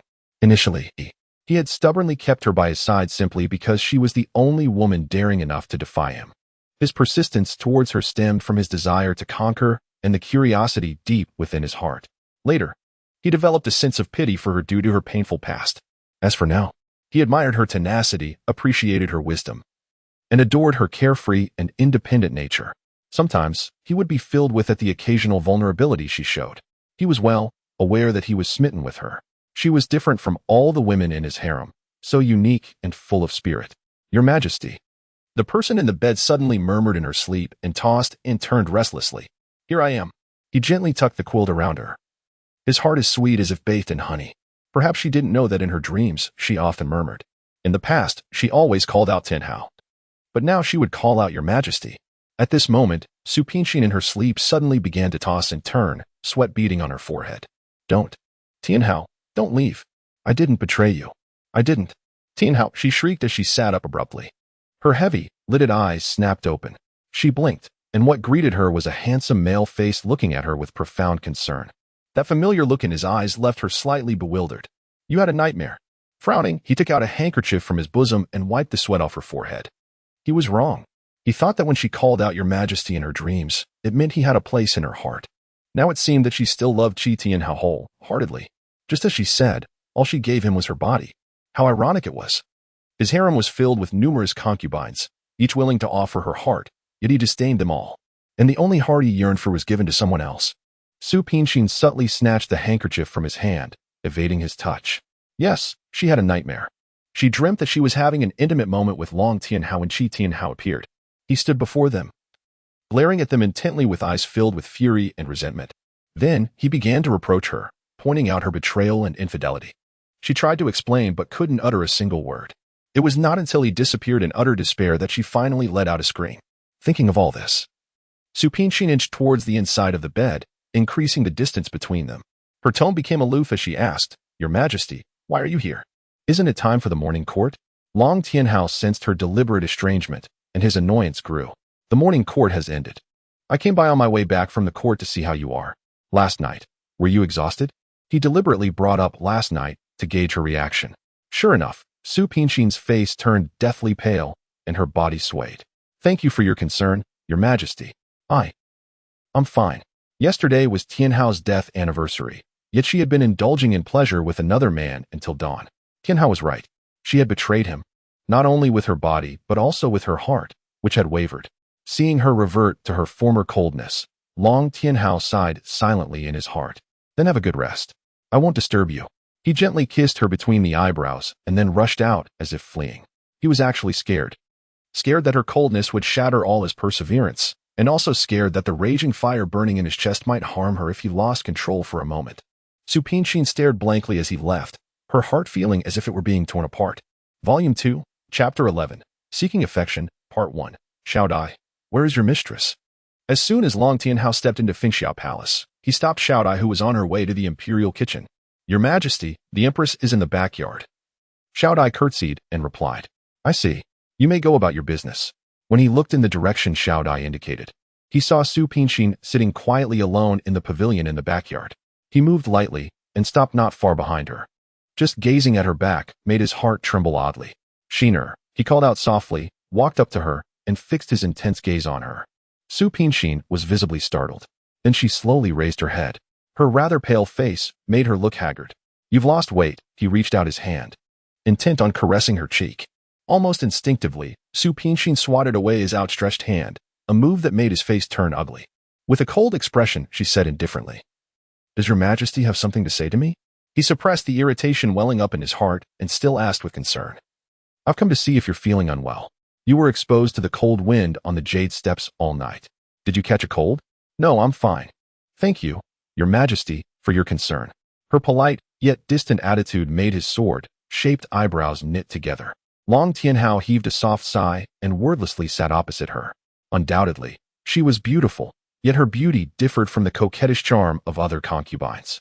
It was an ethereal and pure inner beauty, as if she were a fairy who had strayed into the mortal world, untouched by the slightest hint of earthly vulgarity. "You're thinking about him again?" He knew she was missing Qi Tianhao, for whenever she did, her spiritual eyes would shine with exceptional brightness. He was right. She was indeed missing Tianhao. Since Tianhao's departure, she had been waiting for him to appear in her dreams, yet he never did. Until that day, he finally came to her in a dream, but he was filled with boundless resentment and anger. He accused her of betraying him and denounced her for changing her heart. She had no counter-argument, for she knew she had truly fallen for someone else. It had nothing to do with their having the same face. It was simply because he was Long Tianhao, the man who was sometimes overbearing and sometimes gentle towards her. But she could never betray Tianhao, never. Su Pinqi nodded firmly. "Yes, I'm thinking about him. He is the only love of my life. Of course I miss him." "Very well said." A self-deprecating sneer curled his lips. "Shiner, tell me, what on earth am I to you?" She didn't answer, with obvious struggle in her eyes. Long Tianhao failed to notice the struggle in her eyes and was instead enraged by her silence. He grabbed her wrist tightly and said icily, "Answer me. Do you truly wish to know?" "Well, I'll tell you. In my heart, you are the emperor, and that's all." Having said that, she abruptly yanked her hand back, stood up, and was about to leave, only to be tightly embraced from behind by him. "No, I refuse to believe it." He was no fool. He had sensed her passion and infatuation that night. She struggled desperately in his arms. "Believe it or not, just let me go." "I won't let go." Long Tianhao roared domineeringly. "You'll never escape from my side." "I don't need to escape. I'm not your captive." She tried vainly to pry open his iron, like arms clasping her. "I haven't come for these days to give you time for quiet contemplation. Exiner, tell me now what's on your mind." "Nothing much. You clearly know there's no possibility between us. Why do you keep pestering me?" She shouted angrily, her face flushed. "You're wrong. You're my imperial concubine. Your present and future belongs solely to me. I won't allow you to say such things." Long Tianhao hugged her even more tightly. His body heat seeped into hers, and she was forcibly confined in his embrace, looking utterly helpless and lost. "I'm not, she cried out excitedly, her body trembling uncontrollably. "Although I'm powerless to stop you from making me your concubine, in my heart, Tianhao is the husband I've recognized." Long Tianhao froze. He suddenly turned her around to face him, gripping her tightly with both hands.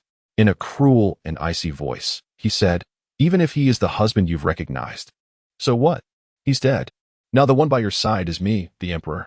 His hand caressed her face, savoring the delicate softness beneath his fingertips. "Only I can possess your enchanting body and offer you the most intimate pleasures between a man and a woman, which he could never achieve." Su Pinqi detected the sarcasm in his words. A pang of pain shot through her heart, and she stubbornly turned her head away, closing her eyes as a silent protest. "If you think you can evade me like this, you're wrong. There has never been a woman I couldn't obtain in my life, and you won't be an exception." He swiftly encircled her waist, unceremoniously lifting her into the air and striding towards the inner chamber. She was utterly horrified, struggling and pushing against his chest. "What are you doing? Let me go quickly. What do you think, little one?" A fierce desire glinted in his eyes, making her heart beat faster and faster. "No, we can't go on like this anymore." "I say we can," he declared firmly. "No." She struggled desperately, but it was too late. Long Tianhao ordered all the eunuchs and maids in Fengxia Palace to leave, then gently laid her on the exquisite wooden bed where they had shared countless moments of passion. "Shiner, why is this?" His hand tightly pressed on her slender shoulders, extinguishing her thought of escape. Su Pinqi was utterly bewildered by the question. "What, why? That night. I thought you had already accepted me." She had even actively asked him to embrace her. "Then why did you turn so cold and heartless after waking up from sleep?" "I." She clutched her head painfully, her heart wrung with anguish. "I don't know. You don't know? How could you not know?" He roughly lifted her chin like a wounded beast. "What do you take me for? A puppet to be toyed with by you?" He forced her to meet his gaze, making her clearly see the sparks of rage and sorrow burning in his eyes. I didn't. Please. She feebly clung to him, desperately holding back her tears. Begging me? Begging me for what? Letting you go? Allowing you to live a solitary life in the shadow of that man who no longer exists for the rest of your life? Sheener, how long are you going to torture me? He angrily wished to pry open her head to see what was inside. Stubbornness, obstinacy, inflexibility, or an undying love. Let me go, and we won't torture each other anymore. No, you are mine, and I've lost my patience. Before she could even ponder the meaning of his words, his head had leaned down, fiercely pressing his lips against hers. The overwhelming and passionate force softened her like a flame in his embrace, making her unable to resist any longer. Don't, she whispered hoarsely, attempting to break free from him, yet he refused to release her. More passionate kisses rained down on her neck and ears. Su Pingshin's resolve melted under his ardent pursuit. Gradually, she ceased her resistance and involuntarily reciprocated his affection. His kisses were so wild and intense, as if he wanted to engrave all his obsession and infatuation for her into her heart and soul, making her remember him forever. Volume 2. Chapter 12. Demanding Love, Part 2. No? She panted, pushing him away. Don't do this. Long Tianhao discerned the conflict within her heart. He stroked her hair gently and said in the tenderest tone, You never need to feel sorry for my kisses, let alone have any sense of guilt about them. She smiled sorrowfully and replied, How could I not? Hearing this, he was both heart broken and enraged, yet he managed to suppress his emotions with great effort. Sheener, I am your true husband. Whatever he can offer, I can too. She wanted to ask, including love, but refrained from doing so. Instead, she took a slow, deep breath and told him, It's too late. I've chosen him in this life, and I can't betray him. Long Tianhao's heart felt as if it had been stabbed by a knife, causing unbearable pain. He seized her hand angrily with such force that she could strongly sense his turbulent emotions. You've already betrayed him when you moaned lasciviously in my arms. Su Pingshin stared at him with wide, opened eyes, her whole body trembling uncontrollably. She covered her mouth with one hand to stop herself from sobbing aloud, and with the other, she mercilessly slapped him. It was just a physiological reaction. My heart doesn't want you at all. His face instantly turned as cold as frost. The look in his eyes as he stared at her suggested that he might angrily slap her back at any moment. You don't want me? Suddenly, he let out a cold smile, a smile that only he knew harbored how much bitterness and heartache. Yes, I don't want you. I don't. Unable to hold back, she let out a sob, and an indescribable sadness welled up in her heart. Su Pingshin's words stirred up a fierce resentment within him. Without a second thought, he pushed her onto the bed. What do you want to do? She looked at him in horror, trying her best to keep her voice steady. He grinned wickedly, like a demon emerging from hell. Now, I'll prove to you that you do want me. No, she struggled desperately to push him away, but he caught her hands and pinned them on either side of her head. Let me go? Never. His tone was soft yet menacing. I'll make you completely forget that man. From now on, you'll only belong to me. No. She gasped sharply, wriggling desperately to break free from his embrace. With a ripping sound, he suddenly tore her clothes apart, revealing her fair and graceful body. In a panic, she grabbed the quilt to cover herself. Get away. You're not allowed to touch me again. She shrank back, clinging to the last shred of her dignity. The smile on Long Tianhao's face turned cold and sinister. He single-handedly ripped off the only thing that covered her and leaned over to pin her down. Remember, a ghost can never love you like I do. As he spoke, he rained countless rough, hungry, and passionate kisses on her face and neck. No, she turned her head away. But he ignored her and kissed her even more deeply, and finally sealed her lips with his. Suddenly, he felt a sharp pain on his lips. In the throes of pain, he let her go. Long Tianhao licked his lips and tasted a trace of blood. She had actually bitten him, taking advantage of the moment. Su Pingshin jumped out of the bed and picked up the quilt on the floor to wrap her naked body. I've said I won't allow you to touch me again. Otherwise, I won't be merciful to you. There was still his blood on the corner of her lips, and her eyes were filled with hatred. The glistening tears welled up in her eyes, but stubbornly refused to fall, as if it were a silent accusation and rebuke against him. Why are you so obstinate? Have all the men in the world died out? Why do you want to bury your second half of life in that man who no longer exists? He clenched his fists and gritted his teeth, itching to strangle her beautiful neck. Although he was angry at her stubbornness, he actually hated even more the man who had captured all her attention and soul. This is my business. It has nothing to do with you. Her voice was icy, but her heart was full of pain. Who dares to say it has nothing to do with me? You're my concubine, yet your heart belongs to another man. How can you claim it's none of my business? He roared, his fury boiling over. I didn't choose to be your concubine. I had no say in the matter, she retorted defiantly. Long Tianhao remained silent, his gaze fixed on her. A flicker of grief flashed across his eyes, but it went unnoticed amidst her anger. I have the right to love whomever I choose. That day in the hunting ground, you dragged me into the palace against my will. I've told you before, my heart has already been given to someone else. Now, what right do you have as the emperor to impose restrictions on my feelings? She exclaimed, clutching herself tightly. Long Tianhao forced a bitter smile. In front of you, I've never been the emperor. Exiner, as your husband. I just hope you can forget about him and stop torturing yourself, he said softly as he stepped closer, gently cupping her pale face. She shuddered under his tender touch, and tears streamed down her face uncontrollably. Exiner, don't cry, he murmured, his heart wrenching at the sight of her tears. Without hesitation, he lowered his head and kissed away the teardrops on her cheeks. You simply understand nothing at all. Suddenly waking up from the state of being infatuated, Su Pinxin pushed him away with tears in her eyes. You've always been forcing me to forget that unforgettable love deep in my heart. It's not even a year since the one I love passed away, and you're already pressing me to forget him. But how can one forget love? Especially when I'm facing your face that looks exactly like his day and night. I can never forget. Every time I see you, I'll think of him. She lowered her head and sobbed. Are you going to remain chaste for Qi Tianhao all your life and never accept the affection of any other man? It's all my fault, entirely my fault. She closed her eyes reproachfully. If it weren't for protecting me, Tianhao wouldn't have had that accident. What right do I have to accept others' feelings? Tianhao was so young and so talented. It was all because of me that he left this world. I hate myself so much, so very much. She cried out incoherence, with tears streaming down like broken beads. Long Tianhao reached out and embraced her. Enough. Stop talking. No matter how much you blame yourself, Qi Tianhao won't come back to life. Moreover, you once tried to kill yourself for him. You've repaid what you owed him. The jealousy in his tone was hard to conceal when he thought of her attempt to cut her wrist for Qi Tianhao. What about the feelings? How can I make up for the love I owe him? You only know how to plunder my body and soul blindly without ever considering my feelings. Compared with Tianhao, you're nothing in my heart. In an instant, Long Tianhao felt that anger and sorrow were crashing down on him like a violent tide. Love and hate are often separated by a fine line. The deeper the love, the deeper the hate.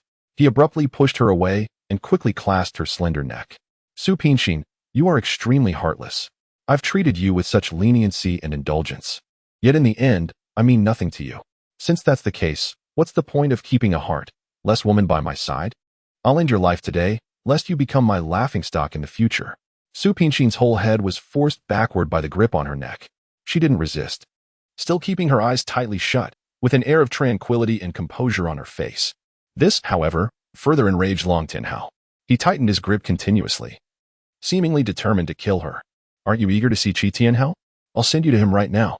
Su Pinxin could no longer breathe. Her face turned beet red, and there was a rattling sound in her throat. It seemed she was on the verge of death. Just then, Xiao Dai entered the inner chamber with a tray of pastries and tea.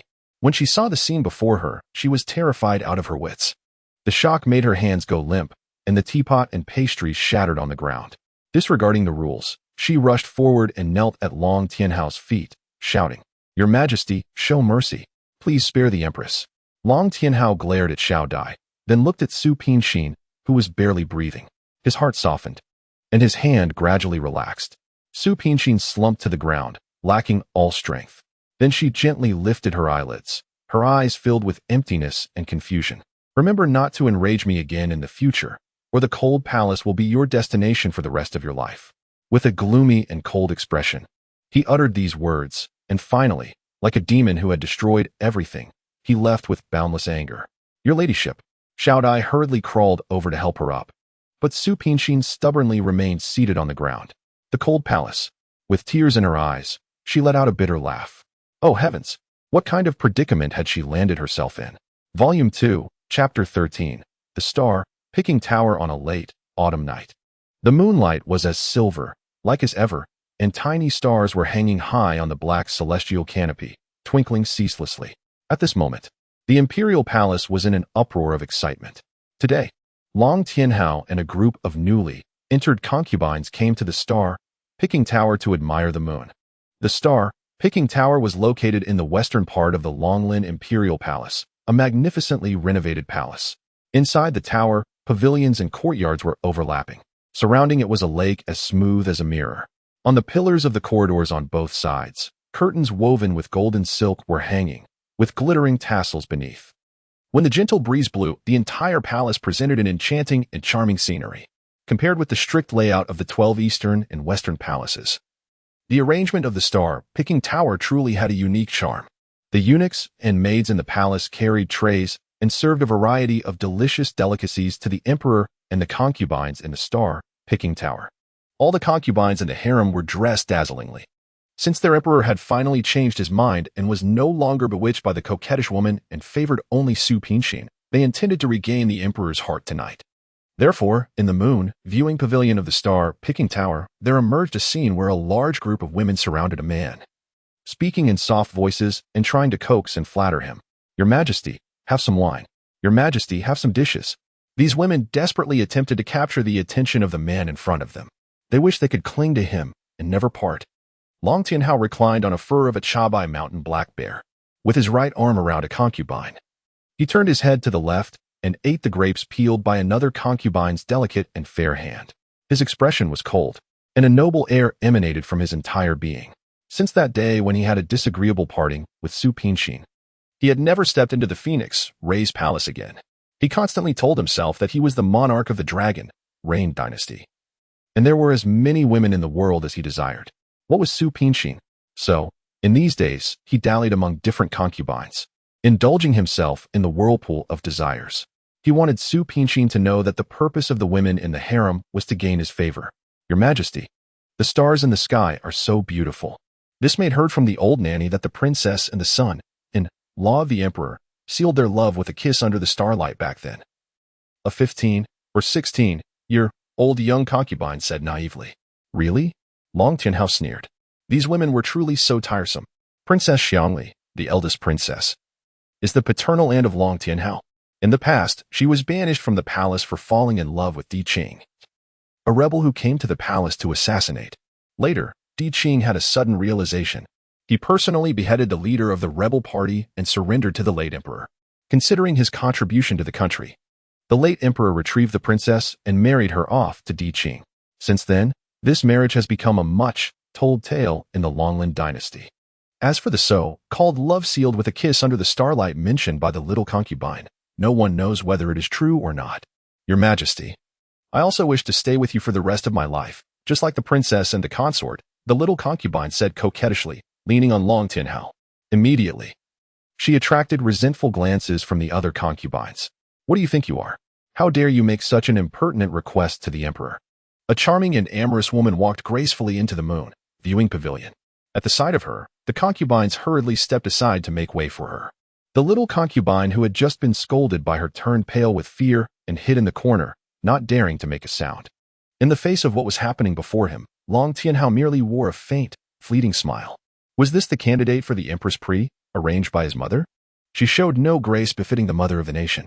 Just from the reaction of those concubines, it was obvious that this woman had caused a lot of trouble in the palace. The Lady Ning looked contentedly at the timidity in the eyes of the other concubines. After bowing respectfully to Long Tianhao, she sat beside him like a proud peacock.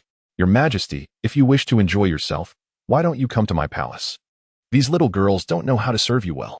Relying on her father being a great general and having been personally appointed by the Empress Dowager as the future empress, Consort Ning had always been used to throwing her weight around in the palace. Now, she even interfered in which concubines the emperor favored. "Others won't, but you will?" Long Tianhao picked up his wine cup and sipped it leisurely. Consort Ning failed to detect the mockery in his words and thought he was flirting with her. Her heart fluttered, and she snuggled into his embrace. "Your Majesty is so naughty. You clearly know, but still deliberately tease me." Her flirtatious behavior filled Long Tianhao with disgust from the bottom of his heart, and he instinctively wanted to push her away. But then he thought, didn't he used to like proactive and enthusiastic women? With this thought in mind, he endured it. Somehow, after Su Pinshin entered the palace, he gradually lost interest in other women. Even when holding them in his arms, he was thinking about her. For so many days, he deliberately avoided going to Fengsha Palace. On the one hand, he didn't want to care too much about her. On the other hand, he wanted to give her the cold shoulder and let her recognize her position. But now it seemed that he wasn't punishing her. Instead, he was torturing himself. Your Majesty, recently, the Empress Dowager has been unwell and often complains to me that Your Majesty hasn't established an Empress yet.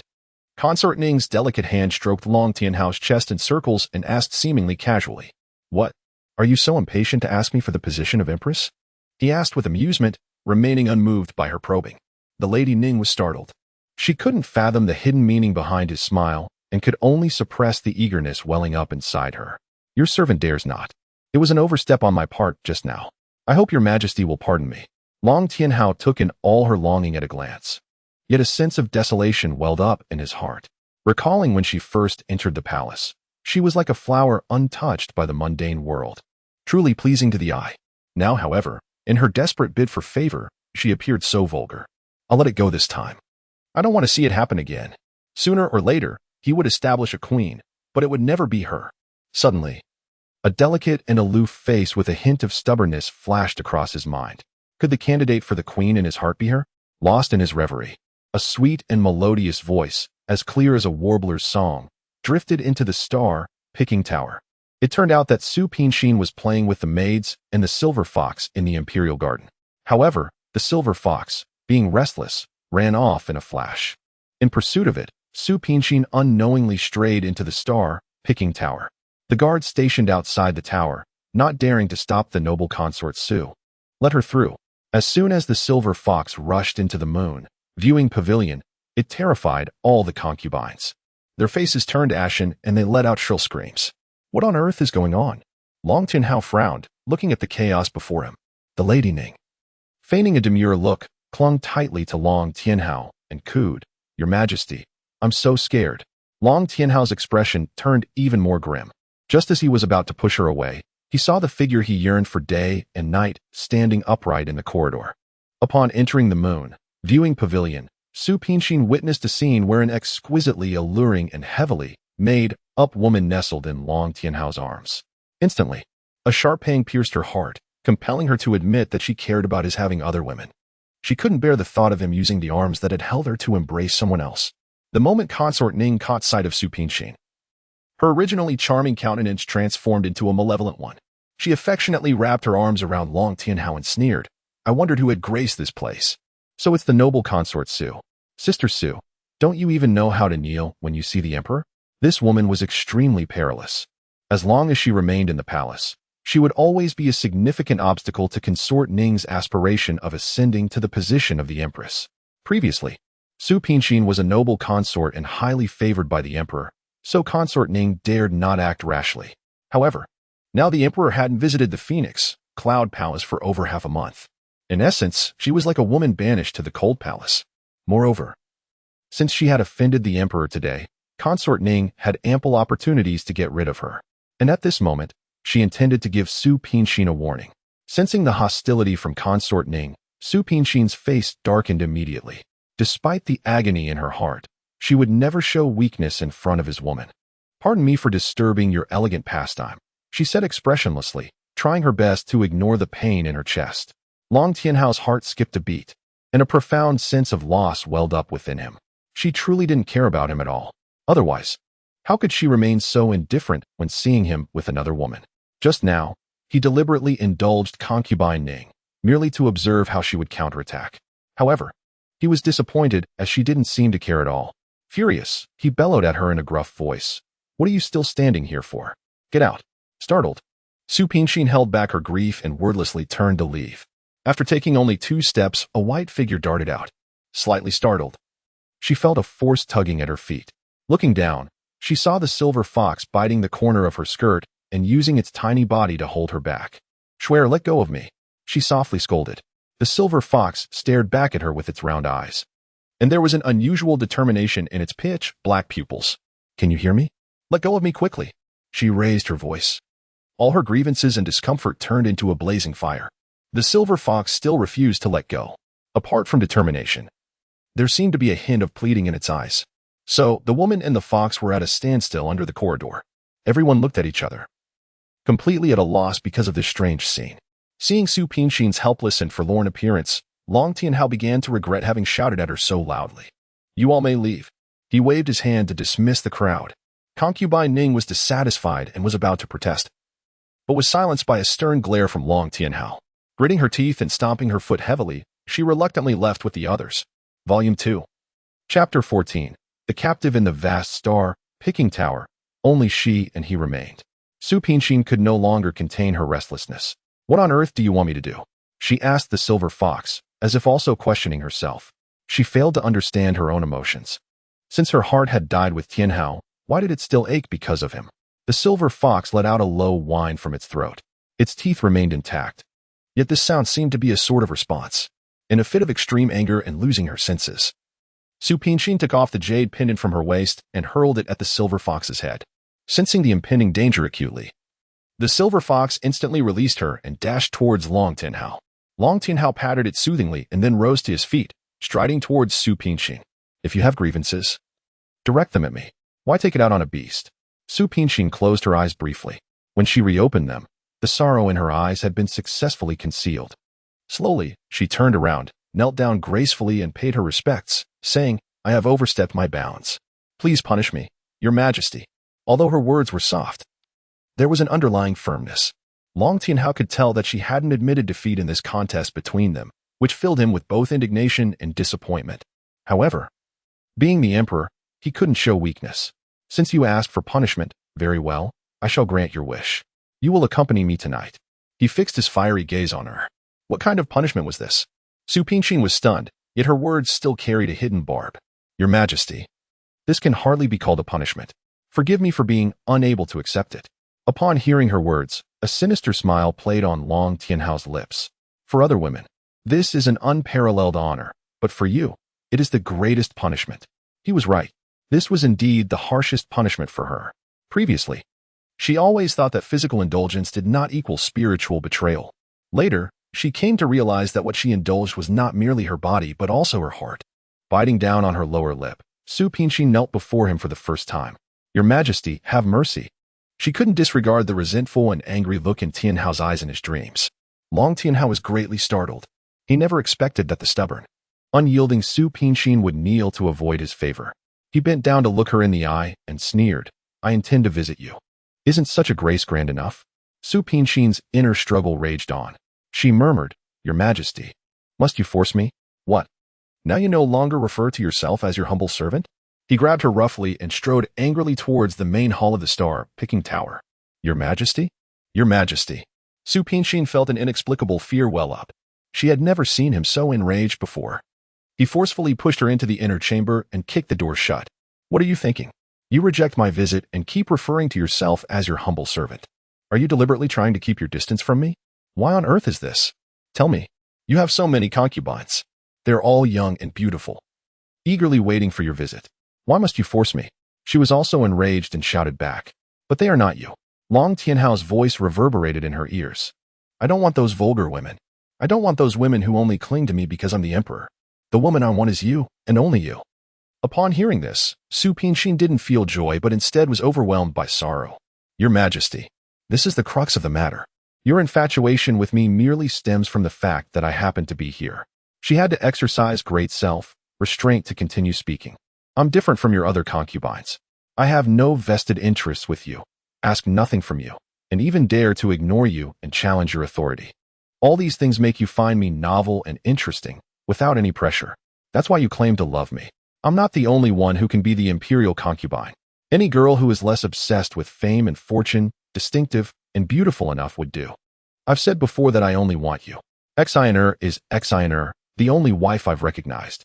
He impatiently pressed her into the chair, grasped her shoulders, and stared intently into her eyes. From the very beginning, I've treated you with sincere affection. But what about you? First, you mistook me for your deceased lover and voluntarily offered yourself to me. After becoming my concubine, you've been cold and indifferent to me. You said all you could give me was your body. To avoid upsetting you, I've never forced you. Now, tell me, when I favored you, was it me or Qi Tianhao you were thinking about? Su Pinshin was stunned by the question.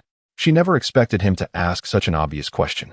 If she could still think of Tianhao in such a situation, how could she be in this dilemma now, feeling guilty towards Tianhao? Long Tianhao became even more sorrowful as he roared. He grabbed her hair frantically and shouted, Tell me, who on earth were you thinking about when I favored you? Tianhao. She isn't lying, for the Tianhao she mentioned is Long Tianhao. Excellent. Excellent.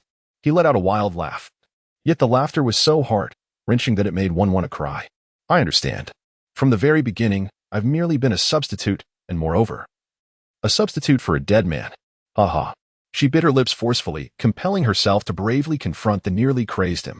Your Majesty, I'm not worth such actions from you. You are the emperor on whom the whole world depends. You should never be overly sentimental about love. Silence. He interrupted her sharply. I don't need your instruction. Aren't you the one who is indifferent to everything? Why do you suddenly act like an exemplary empress through the ages? Being rebuked like this, Su Pingshin couldn't utter her sincere words even if she had many. She clenched her fists tightly and put on a cold mask. Sorry. It was my over-speaking. You did over-speak, he said in a solemn voice, then released her and sat on the exquisite dragon, bed by himself. I don't want to waste more words on you. Come and attend to me in bed. After saying that, he stopped paying attention to her, as if he couldn't bear it any longer. Su Pingshin shivered, with a pale face. She walked towards him, knelt on the bed on one knee, and started to help him take off his clothes. But Long Tianhao disgustedly pushed her away. Who allowed you to touch me now? Don't you understand the rules of attending to the emperor in bed? Take off your clothes first, and then get on the bed. Your servant obeys your order. She stood upright at the head of the bed, suppressing her agitated emotions, and slowly took off her outer clothes. Just think of it as repaying what she owed him all at once. Continue. No one asked you to stop. Long Tianhao crossed his arms over his chest and stared fixedly at her. Su Pingshin tightened her jaw. Her trembling hands reached for her clothes and quickly shed the remaining garments. Her legs quivered, and she fought the impulse to cover herself with her hands, turning her head to the side. If he intended to humiliate her in this way, then his purpose had been achieved. Long Tianhao stared at her exquisite body, almost forgetting to breathe. Her hands were clenched into fists and hung at her sides. Her upright posture clearly showed her unwillingness to yield to such humiliation. He wasn't unfamiliar with her body, yet now she stood completely naked, still exuding an air of inviolability. This made him can't help but admire her. Look at me, he commanded hoarsely. Su Pingshin turned her head and faced him with her head held high. Your Majesty, why do you make things so hard for me? I'm just a weak woman. Even if your Majesty succeeds in hurting me, there's nothing honorable about it, she said calmly. Long Tianhao's heart tightened slightly, but he still sneered mercilessly. What ability do I have to hurt you? Isn't your heart already given to a dead man? For a heart, less person, how can there be such a thing as being hurt? Did he say she had no heart? When she was jealous for him, heart, pain for him, and even betrayed Tianhao for him, how could he say she had no heart? Suddenly, she laughed, and even her eyes were filled with mist. Seeing her laugh instead of getting angry, Long Tianhao was extremely confused. Especially, her desolate and empty laughter filled him with a deep sense of sadness. Cease laughing, he roared at her. However, instead of stopping, Su Pingshin seemed unable to contain herself. Her laughter grew louder and louder. She laughed so hard that she couldn't straighten her back, and tears welled up in her eyes. Long Tianhao was both vexed and reluctant to part with her due to her abnormal behavior. With a cold expression, he rose to his feet and walked towards her.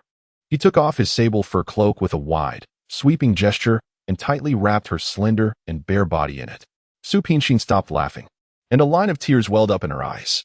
She would rather he shouted her than treat her with such tenderness and consideration. This would only make her heart sink deeper. Leave. You don't need to accompany me tonight. He suddenly turned his back and picked up the clothes on the ground, throwing them at her. He admitted that he had lost. Seeing her looking so vulnerable yet strong only filled him with pity and, here can be translated as unbearable compassion. But to keep the original style, it's not a very elegant way, so we can use sympathy here. She could no longer hold on, hugging the clothes. She burst into tears. What should I do? Tianhao is gone and I can't go back. You. She squatted on the ground, covering her face. Tears seeped through her fingers like spring rain onto the ground. You're deliberately forcing me to death. What did she say? Long Tianhao's heart quivered. No matter how angry and resentful he was, he couldn't vent his emotions at this moment. Why was he forcing her? He knew there was a knot in her heart that couldn't be untied. Why was he so overbearing and insistent on winning her heart? Hadn't he said that he was willing to wait for the day when she opened her heart to him? His heart softened. He reached out to help her up and gently embraced her in his arms. All right. I won't force you. I won't force you anymore. She still sobbed ceaselessly, as if she were determined to shed all her tears at once. After a long while, she looked up with blurred eyes and said apologetically, Your Majesty, forgive me for my impropriety. Sheener, would you also treat Qi Tianhao with such formality? Seeing her face streaked with tears, he took out a handkerchief to wipe them away. His movements incredibly gentle, yet his tone was extremely sour. Su Pingshin held back her tears and remained silent. Long Tianhao understood her meaning, stroking her still short hair. He said mockingly, I overestimated myself. I thought that after so much time together, we would be inseparable and that your indifference would be melted by me. But now it seems that I set too high a value on myself. You are still the same as before, not a bit changed. After a pause, his tone turned desolate. As for me, in the process of trying to conquer you, I was captured by you instead. As soon as the words left his lips, he suddenly let go of her and rushed out of the door, shouting as he went, servants, light the lamps. Suddenly left without support, Su Pingshin slumped to the ground, motionless. She closed her eyes and heard the noisy footsteps of Long Tianhao and his followers outside the palace. It was almost winter. The night air began to be piercingly cold, yet it was nothing compared to the coldness in her heart. Volume 2. Chapter 15. Seeking Accountability, Part 1. Several months have passed in a hurry. In the blink of an eye, it's the depth of winter. The capital has witnessed several heavy snowfalls in succession. The weather is damp and frigid, yet the warm chamber in Fengxia Palace remains as warm as spring. The roaring fire burns vigorously, and the glowing silver charcoal crackles in the brazier. After that day, Long Tianhao never showed up again. Apart from instructing the Inner Affairs Office at the beginning of winter to take good care of all aspects of daily life in Fengxia Palace, he seemed to have completely forgotten about Su Pingshin's existence and never mentioned anything related to her again. As a result, this Fengxia Palace, which countless women look up to and yearn for, has become a desolate palace in these months. If this happened to any other concubine, she would probably have been unable to contain her agitation and made a scene. However, Su Pingshin is different. She still leads a secluded and tranquil life in a composed and solitary manner. Superficially, Long Tianhao's neglect seems to have no impact on her. But she herself knows that she has thought of him. Indeed, she has. These days, she often recalls every little detail since they first met and the words he left behind when he left that day. Just because of his words, I've been captured by you. Her heart has remained unsettled until now. Although she has not yet emerged from the pain of losing Tianhao, it's undeniable that Long Tianhao's presence has somewhat alleviated her longing for Tianhao. Gently unfurling the rice paper, Su Pingshin picks up the brush and wields it deftly. Soon, a vivid and clear picture of the winter snowscape appears on the paper. Your ladyship paints so exquisitely. Xiao Dai, who is grinding ink beside the writing desk, exclaims in admiration. Su Pingshin smiled but didn't reply. She merely pondered for a moment and then inscribed a small poem beside the painting. It's hard to meet and even harder to part. The eastern breeze is faint and all flowers fade.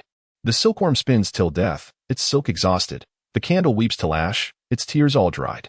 At dawn, and mirror, she may fret o'er hair turned gray. By night, while chanting, she should feel the moonlight cold. The fairy mountains not far away from here. May the blue bird on errands tirelessly soar. Alas, having stayed in ancient times for so long, she had become as sentimental as an ancient woman. Initially, she had learned to paint well for the sake of studying fashion design, yet now it had become a way for her to release her emotions. Putting down the brush, she moved to the window. With a gentle push of her fair hand, the window opened at once. Gusts of biting cold wind blew in, disheveling her shoulder-length hair. It had been half a year since she came to this unfamiliar era. The only visible change in her appearance was that her once dainty short hair had grown much longer. She remembered that he had once said he wanted to see her with long, floating hair, although she was still far from having long, flowing locks. For the sake of his words, she decided to grow her hair long. Your ladyship, stop looking. His Majesty has been busy with state affairs recently. Most likely, he has stayed in Longxi Palace again, Xiao Dai advised in a low voice after tidying up the writing implements on the table. Since that night when Long Tianhao left Jiaxing Tower in a huff, he seemed to have changed into a different person. He buried himself in state affairs all day long. Except for attending court, he spent all his time in Longxi Palace. Even the routine of paying daily respects to the Empress Dowager had been put aside. Su Pingshin also seemed to have developed a habit. From time to time, she would stand under the window, gazing into the sea of lights beyond Longxi Palace. Her Majesty the Empress Dowager has arrived. Her Highness the Consort Ning has arrived. Suddenly, the announcements of the eunuchs came from outside the door. Both Su Pingshin and Xiao Dai were stunned, not understanding the purpose of the Empress Dowager's visit to Fengxia Palace at this moment. Your Highness, prepare to greet the guests.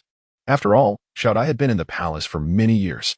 She was the first to react and quickly stepped forward to open the door. The Empress Dowager, accompanied by the Consort Ning, the wet nurse, the maids, and the eunuchs, walked in with lanterns in hand. with a sharp sweep of her eyes, her gaze fixed on Su Pingshin. Your humble servant pays respects to Her Majesty the Empress Dowager and Her Highness the Consort Ning. Xiao Dai quickly knelt down and kowtowed to the Empress Dowager and the Consort Ning. Su Pingshin stood upright, neither paying respects nor speaking. She simply observed the visitors quietly. First, she glanced at the Consort Ning and recognized her as the woman who had been embraced by Long Tianhao in the star-picking tower that night. Then, she locked eyes with the Empress Dowager and detected the hostility in the latter's eyes. "You are the newly crowned imperial concubine by the emperor?" the Empress Dowager asked, frowning. "Yes," she replied. "What's your name?" The Empress Dowager only remembered that she had the surname Su. Since there was a Su Daji in history who brought disaster to the country and the people, she had especially remembered this surname. Su Pingshin remained calm and composed. Su Pingshin. Pin means tasting tea, and Xin refers to dawn and dusk. Su Pingshin. The Empress Dowager's tone suddenly turned solemn. "You are so audacious. It's almost half a year since you entered the palace, yet you still don't know the palace rules? Why don't you kneel when you see me?" Su Pingshin was about to reply when concubine Ning spoke up first. "Your Majesty, you don't know. Not only you, but even when she meets the emperor, she doesn't have to kneel." The emperor said that concubine Su is of special status, coming from the common folk, and can be exempt from the palace etiquette. This is an imperial edict. What imperial edict? The Empress Dowager was both shocked and enraged. She couldn't believe that the emperor had indulged Su to such an extreme. How could a common-born woman be so presumptuous? She may be allowed to break the rules in front of the emperor, but not in front of me. As she said this, she stared fixedly at Su Pingshin and commanded firmly, "Concubine Su, kneel down." "Sorry, I can't obey your order." She raised her head and said resolutely. Seizing the opportunity, concubine Ning started to pick on her again. "Your Majesty, look at how arrogant she is. I'm not a jealous woman. But the emperor's unrestrained indulgence of her is not a blessing for our Longland dynasty." Su Pingshin was usually rational and seldom got angry with others. However, concubine Ning's repeated provocations had enraged her. The corner of her lips curled up into a sneer. "I thought the daughter of the great general was something special. It turns out that all she's good at is fanning the flames. If you have the ability, hold on to your husband's heart tightly. What's the use of picking on me here?" Consort Ning was seething with rage inwardly, yet her mouth remained relentless. "Don't be too smug. Do you think that by using your alluring wiles to enchant the emperor, you can ascend to the position of the empress? The emperor is merely infatuated with you for the moment. The fact that the emperor hasn't set foot in Fengxiao Palace even once in the past few months proves that you don't hold a place in his heart at all." The smile on Su Pingshin's lips deepened. "Then I presume the emperor must be spending every day and night with you, sister. Congratulations, sister, for finally achieving your wish and being able to accompany the emperor in Longxi Palace." Her words were truly heart-piercing, hitting Consort Ning right where it hurt. In the harem of the Longland dynasty, there were strict regulations regarding the ranks of concubines. Among the emperor's wives, apart from the empress, there was also a noble consort. For regular consorts known for their virtue and propriety, and 6 concubines with auspicious titles. These 12 concubines respectively resided in and were in charge of the 12 palaces in the east and west. Currently, since Long Tianhao had not yet established an empress, the highest-ranking concubine among the 12 palaces in the east and west was noble consort Su Pingshin. Next in line was the virtuous consort, who was also Consort Ning, being the leader of the 4 regular consorts. Although the rank of the 4 regular consorts was already quite high in the harem, filled with numerous concubines, only the empress and the noble consort were entitled to accompany the emperor in Longxi Palace. Now that Su Pingshin held the position of noble consort and was specially permitted by the emperor to reside in the palace that had always been occupied by the empress, it was indeed a significant blow and humiliation to Consort Ning, who had always been arrogant and proud. It was precisely this point that Su Pingshin had taken note of and deliberately said those words to provoke her. Stirred by her words, concubine Ning's face instantly turned deathly pale. She glared at Su Pingshin with hatred in her eyes. Constrained by the presence of the Empress Dowager, she dared not lash out and could only curse maliciously in her heart. Volume 2. Chapter 16. Making Accusations. Part 2. The Empress Dowager fixed her sharp eyes on Su Pingshin. She never expected that this seemingly delicate woman was so tough. "I'll ask you one more time. Will you kneel or not?" She refused to believe that as the Empress Dowager of the nation, she couldn't subdue a common woman. Su Pingshin held her head high and stood upright defiantly. "I won't kneel before you, even if you're the Empress Dowager. You can't force me to do what I'm unwilling to do." "What did you say?" "I can't?" The Empress Dowager looked at her in disbelief, as if she were a monster. Throughout her life, she had always been in a position of high authority. Even the late emperor had treated her with respect and love. Never had she heard such disrespectful remarks. Xiaodai, kneeling on the ground, sensed the Empress Dowager's anger. She quickly reached out and tugged at the corner of Su Pinqin's skirt, signaling her to yield. To be honest, sometimes she really couldn't understand her mistress. Why did she value equality and self-esteem more than her own life? Su Pinqin knew Xiaodai meant well, but the deeply ingrained concepts from her childhood made it impossible for her to ignore human dignity. Kneeling, to her, was not a mere etiquette but the most unfair treatment of humans under the class system. Empress Dowager, I presume your special visit to Fengxiao Palace today isn't merely to discuss court etiquette with me. It's truly no easy feat to make these women who have lived in the palace for years understand the concept of equality among all beings. So she didn't want to waste her breath. The Empress Dowager was rendered speechless by her words and grew even more enraged. She shouted, "How dare you speak to me like this? You're being rebellious. Nanny Li, teach her the palace rules on my behalf." "Yes, Your Grace, I obey." A hefty and stout nanny stepped forward and stood in front of Su Pinqin. In a menacing tone, she said, "Your Highness, the noble consort. Although you hold a high position among the concubines, you're still just a consort, a daughter, in law of the royal family. The palace has its own rules. In the harem, the Empress Dowager is supreme, and below her is the queen. Today, you showed disrespect to the Empress Dowager with your impertinent remarks. According to the palace regulations, this merits a slap on the face. I advise you to kneel down and apologize to the Empress Dowager obediently to avoid the physical pain." Then, unexpectedly, she kicked at Su Pinqin's knee. Su Pinqin lost her balance, staggered, and almost knelt down. She stared coldly, her gaze as sharp and cold as a blade. Sweeping over Nanny Li. Nanny Li, who had served the Empress Dowager all her life, had never seen such a piercing and frigid look. Feeling timid, she shrank back behind the Empress Dowager.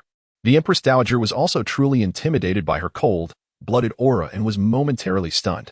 The consort Ning sensed the Empress Dowager's hesitation and chimed in, "Noble consort Su, you're so ungrateful that you don't even show respect to the Empress Dowager. Someone, come and slap her face." "Yes, Your Majesty." An imperial maid stepped forward and swiftly delivered a resounding slap. With a sharp crack, the slap landed squarely on Su Pinqin's face, catching her off guard. She was stunned by the blow and stood still on the spot for a long while. When she finally came to her senses and wanted to fight back, two eunuchs had firmly held her down and forced her to kneel on the ground. Su Pinqin struggled desperately. The maid then delivered another swift slap, as quick as the previous one. Naturally, she had no time to dodge and could only let the eunuchs seize her hands helplessly. "Let me go! Let me go!" she shouted, her heart filled with a chill. Seeing that the situation was going awry, Xiaodai hurriedly kowtowed to the Empress Dowager. "Please calm your anger, Empress Dowager. Have mercy on her, Empress Dowager. What are you? Do you, a lowly servant, have the audacity to butt in on the matters of the masters?"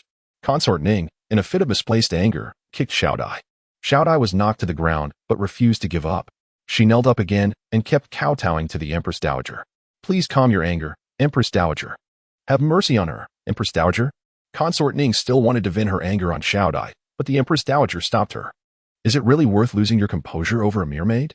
Your Majesty is right. I'll remember your lesson." Consort Ning retracted the hand that was about to strike Xiaodai and ignored her. Crisp slaps rained down on Su Pinqin one after another.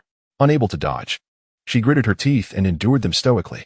After about the time it takes to brew a cup of tea, Su Pinqin's once fair and delicate cheeks were beaten a deep red, and a thin trickle of blood oozed from the corner of her mouth. The Empress Dowager, being of advanced age and a woman, had her anger mostly subsided after seeing Su Pinqin being punished. She waved her hand and said to the maids and eunuchs, "That's enough." Only then did the maid stop, and the two eunuchs released Su Pinqin. "Are you done?" Su Pinqin slowly rose to her feet, looking at them expressionlessly. "Have you vented your anger? If there's nothing else, I'd like to rest." She was exhausted. Truly, she was extremely fatigued. She only knew that the heavens had played a cruel joke on her. "Mother." Concubine Ning looked at the Empress Dowager with an unrelenting expression. The Empress Dowager gently patted Concubine Ning's hand to soothe her. Then, she sternly said to Su Pinqin, "I solemnly warn you. From now on, you are forbidden to bewitch the Emperor again. Moreover, as long as you remain in the palace, you must abide by the imperial rules. Don't think that just because you have the Emperor's support, you can act arrogantly. If I really decide to punish you, not even the Emperor can save you." After saying that, she didn't even spare another glance at Su Pinshin and turned away. Concubine Ning gave a smug smile and followed suit. After a long while, Fengxiao Palace finally regained its former tranquility. Your Highness, Xiaodai crawled on her knees to Su Pinshin's feet, crying apologetically and reproachfully, Your Highness. Xiaodai failed to protect you. You've suffered. Get up. She reached out to help Xiaodai up and gave a gentle smile. It's late. We should go to rest. Looking at Su Pinshin, who seemed utterly indifferent, Xiaodai couldn't help feeling pity for her. Your ladyship, if you want to cry, just let it out. Don't hold it in any longer. This slave feels so grieved seeing you like this. With that, tears welled up in her eyes, and she began to sob. Su Pinshin took out a silk handkerchief and gently wiped away the tears on Xiaodia's face. Silly girl. What's there to cry about? For such a farce, she didn't even think it worth getting angry, let alone shedding tears. Volume 2. Chapter 17. Frolicking the news that the Empress Dowager and concubine Ning had gone to Fengxiao Palace in the dead of night to demand an explanation reached Long Tianhao's ears early the next morning. When he heard from Long Xiang about what had happened in Fengxiao Palace last night, which Long Xiang somehow got wind of, his heart was filled with both anxiety and pain. Regardless of the ongoing cold war with Su Pinshin and the pride and dignity of being the monarch of a nation, he rushed to Fengxiao Palace right after the morning court. Are you all right? As soon as he stepped into the small side courtyard of Fengxiao Palace, he happened to run into Su Pinshin playing with the silver fox in the snow. She stared blankly at that familiar and handsome face, and for a moment, it seemed as if she had passed through a different era. I'm fine. How about you? She tried to force a smile, but found that all she wanted to do was cry. Long Tianhao observed her reaction and asked with a hint of mockery, Are you concerned about me? Don't misunderstand. She turned her head away, avoiding his burning gaze. I just regard you as a friend. It's quite normal for friends to care about each other, she explained in a flurry.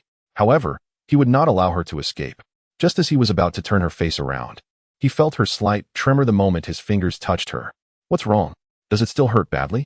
After a whole night, both sides of her cheeks were swollen and burning with pain. Su Pinshin looked at him. She really wanted to say I'm fine to him politely and distantly as she used to, but for some unknown reason, she didn't want to say so. Instead, she nodded with extreme grievance. Had she unconsciously regarded him as someone she could get close to? Otherwise, why did she show her most genuine emotions in front of him? Naturally, Long Tianhao was unaware of her psychological change. However, he was overjoyed because she no longer resisted him. Without a word, he took out a jar of ointment from his bosom and said tenderly, You must not have applied any medicine last night, which is why your face is so swollen. This flawless ointment is a precious offering from foreign tribes and is extremely effective in reducing swelling and relieving pain.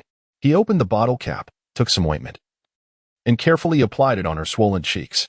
Su Pinshin took a deep breath, immediately feeling a tinge of coolness on her face, which alleviated much of the burning sensation. Feeling better? After applying the medicine, his fingertips still lingered on her rosy cheeks, reluctant to leave. Good heavens! How long had they not seen each other? God knew how much he missed her. If he hadn't devoted himself wholeheartedly to state affairs all day long, he would surely have been consumed by lovesickness. Yes. It doesn't hurt as much. She expressed her gratitude, and then her gaze unreservedly rested on him. He had lost weight and looked haggard. Xiaodai said that he had been buried in state affairs for months without a single day of rest. Now, it seemed that he was in a worse state than she had imagined. The two stood in the courtyard, gazing silently at each other, as if exchanging 1,000 words through their eyes. After an indeterminate amount of time, Xiaodai walked in holding the silver fox. The melodious voice of the young girl interrupted their mutual gaze. Your ladyship, Shuer just ran out of the courtyard and almost bumped into eunuch Shi. Oh, your majesty? She suddenly recognized Long Tianhao and quickly knelt down to pay her respects. This humble servant pays respects to your majesty. May your majesty live long and prosper. Long Tianhao responded and motioned for her to rise. You did well yesterday. In the future, if anyone bullies your ladyship again, you must remain loyal to your master. Do you understand? Thank you, your majesty, for your praise. This humble servant obeys your command. Xiaodai curtsied gracefully, and her determination to dedicate her life to Su Pinshin became even firmer. Long Tianhao nodded and looked at Su Pinshin, saying somewhat awkwardly, Last night, I know you were wronged, but the Empress Dowager is my mother. Even though I don't approve of the way she handled things, it's not appropriate for me to say much. You, stop talking. She shook her head to prevent him from continuing. Last night was just a farce. I don't take it to heart. Your Majesty, please don't mention it again in the future. How could she be unaware of the hostility from the Empress Dowager and concubine Ning? As the saying goes, when one receives all the favor, one also attracts all the resentment. In the harem, there are numerous beautiful concubines, yet there is only one emperor. Now that the emperor has undisguisedly set all his affections upon her, she is doomed to become the target of public criticism. I'm afraid that there will be continuous upheavals in the days to come. It's good that you don't resent me. Her understanding nature truly delighted him, and a smile appeared on his face. However, he still couldn't help admonishing her. In the future, when you encounter the Empress Dowager, make more concessions. Isn't it too unjust to receive a slapping punishment for such a trifling matter as paying respects? Su Pinqin forcefully suppressed the unease in her heart and pretended to be relaxed as she said, "Your Majesty, there's no need to worry about me. I'll be more careful in the future. To avoid stirring up greater turmoil, perhaps she should rein in her temper." Suddenly, the silver fox sprang out of Xiaodia's arms and rushed straight towards Su Pinqin. Su Pinqin squatted down, attempting to catch the silver fox's soft body. Unexpectedly, the impact was too strong, and she lost her balance and fell into the snow. Immediately, the snow on the ground splashed up and covered her all over. The glistening snowflakes haphazardly clung to her hair, cheeks, and eyebrows. Long Tianhao was first stunned, and then couldn't help bursting into laughter. "Haraha, Exiner, you look so adorable like this." Haraha. Seeing him laugh so heartily, Su Pinqin was also infected, but still feigned anger on the surface. "Your Majesty, you're making fun of me." She nimbly sprang up from the ground, patted the snow off her clothes, and raised her fist to strike at Long Tianhao. "Hey, if you want revenge, you should target the right person. The real culprit is Schwer, not me." He laughed and dodged while reminding her, "I'm hitting you on purpose. Besides, you gave Schwer to me, so you have to take the blame for it." Like a willful child, she chased him around. The silver fox, completely unaware that its misdeeds had implicated others, excitedly followed behind Su Pinqin, barking as it ran. This kind of lively, enthusiastic, and straightforward Su Pinqin was someone he had never seen before. His heart was stirred, and he no longer cared about the rules of etiquette and joined her in the play. "Don't run away." Su Pinqin stamped her feet angrily and without hesitation grabbed a handful of snow and threw it at him. Long Tianhao was accidentally hit by the snowball. The cold snow shattered all over his imperial robe. Su Pinqin avenged herself, clapping her hands with a smile. She imitated his actions and said, "Haha, Your Majesty, you look so comical." "Haha." He frowned, feigning anger. "You little thing, you're getting bolder and bolder. Let me see how I'll teach you a lesson." He untied his mink, lined cloak, tossed it aside casually, and started running after her. "Kiki, catch me if you can." She made a face at him and ran away laughing. Xiaodai picked up the cloak and stepped aside, seeing the two playing together like children without any grudges. She also smiled happily. "Don't run away." Long Tianhao shouted as he chased after her. "You're so naughty. When I catch you, I'll teach you a good lesson." Su Pinqin darted around the courtyard, running while constantly looking back. "Your Majesty, you can't catch me. You can't." She shouted, jumped, and dashed. The entire Fengxiao Palace was filled with the figures of their chase and her tinkling laughter. Volume 2, Chapter 18, Punishment. Long Tianhao, having practiced some martial arts, had better footwork than ordinary people. It seemed that he was about to catch her, but Su Pinqin slipped. In a hurry, she grabbed his sleeve, and the two embraced and fell onto the snow-covered ground. Shiner. This unexpected incident caught him off guard. When he regained his senses, he realized the ambiguous posture of their bodies. "Are you all right?"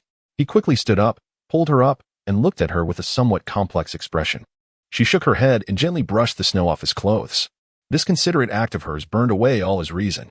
With a flutter of his heart, he pulled her into his arms. "I've caught you." He sighed beside her ear. The implicit tenderness in his tone shocked her.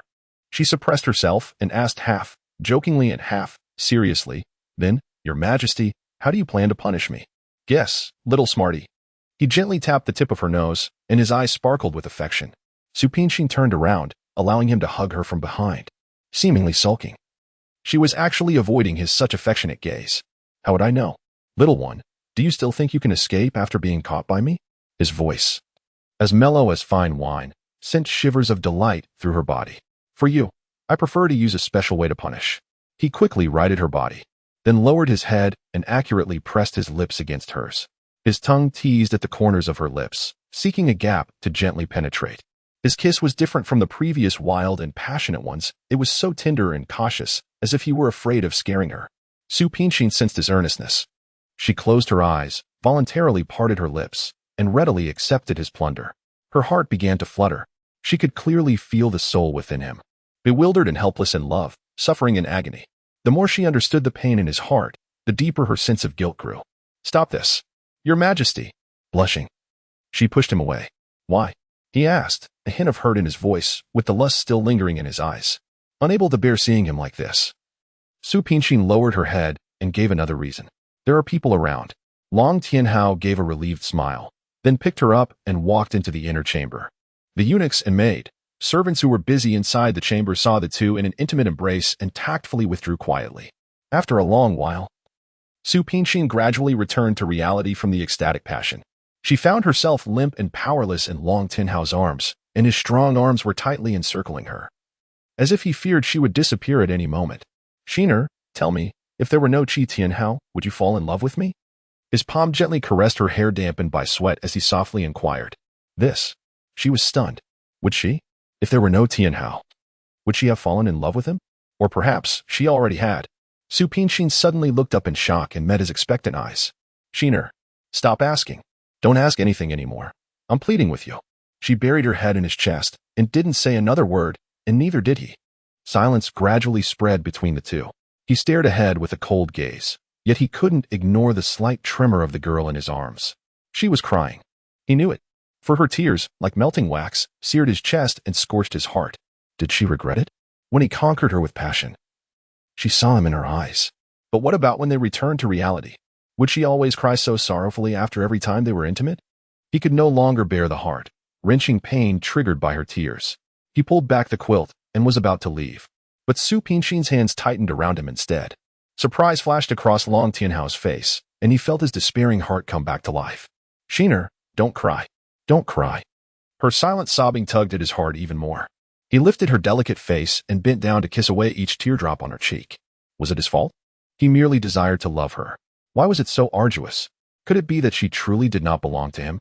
He clasped her tightly, yet failed to soothe the excruciating pain that felt as if his heart were being sliced by a knife. Volume 2.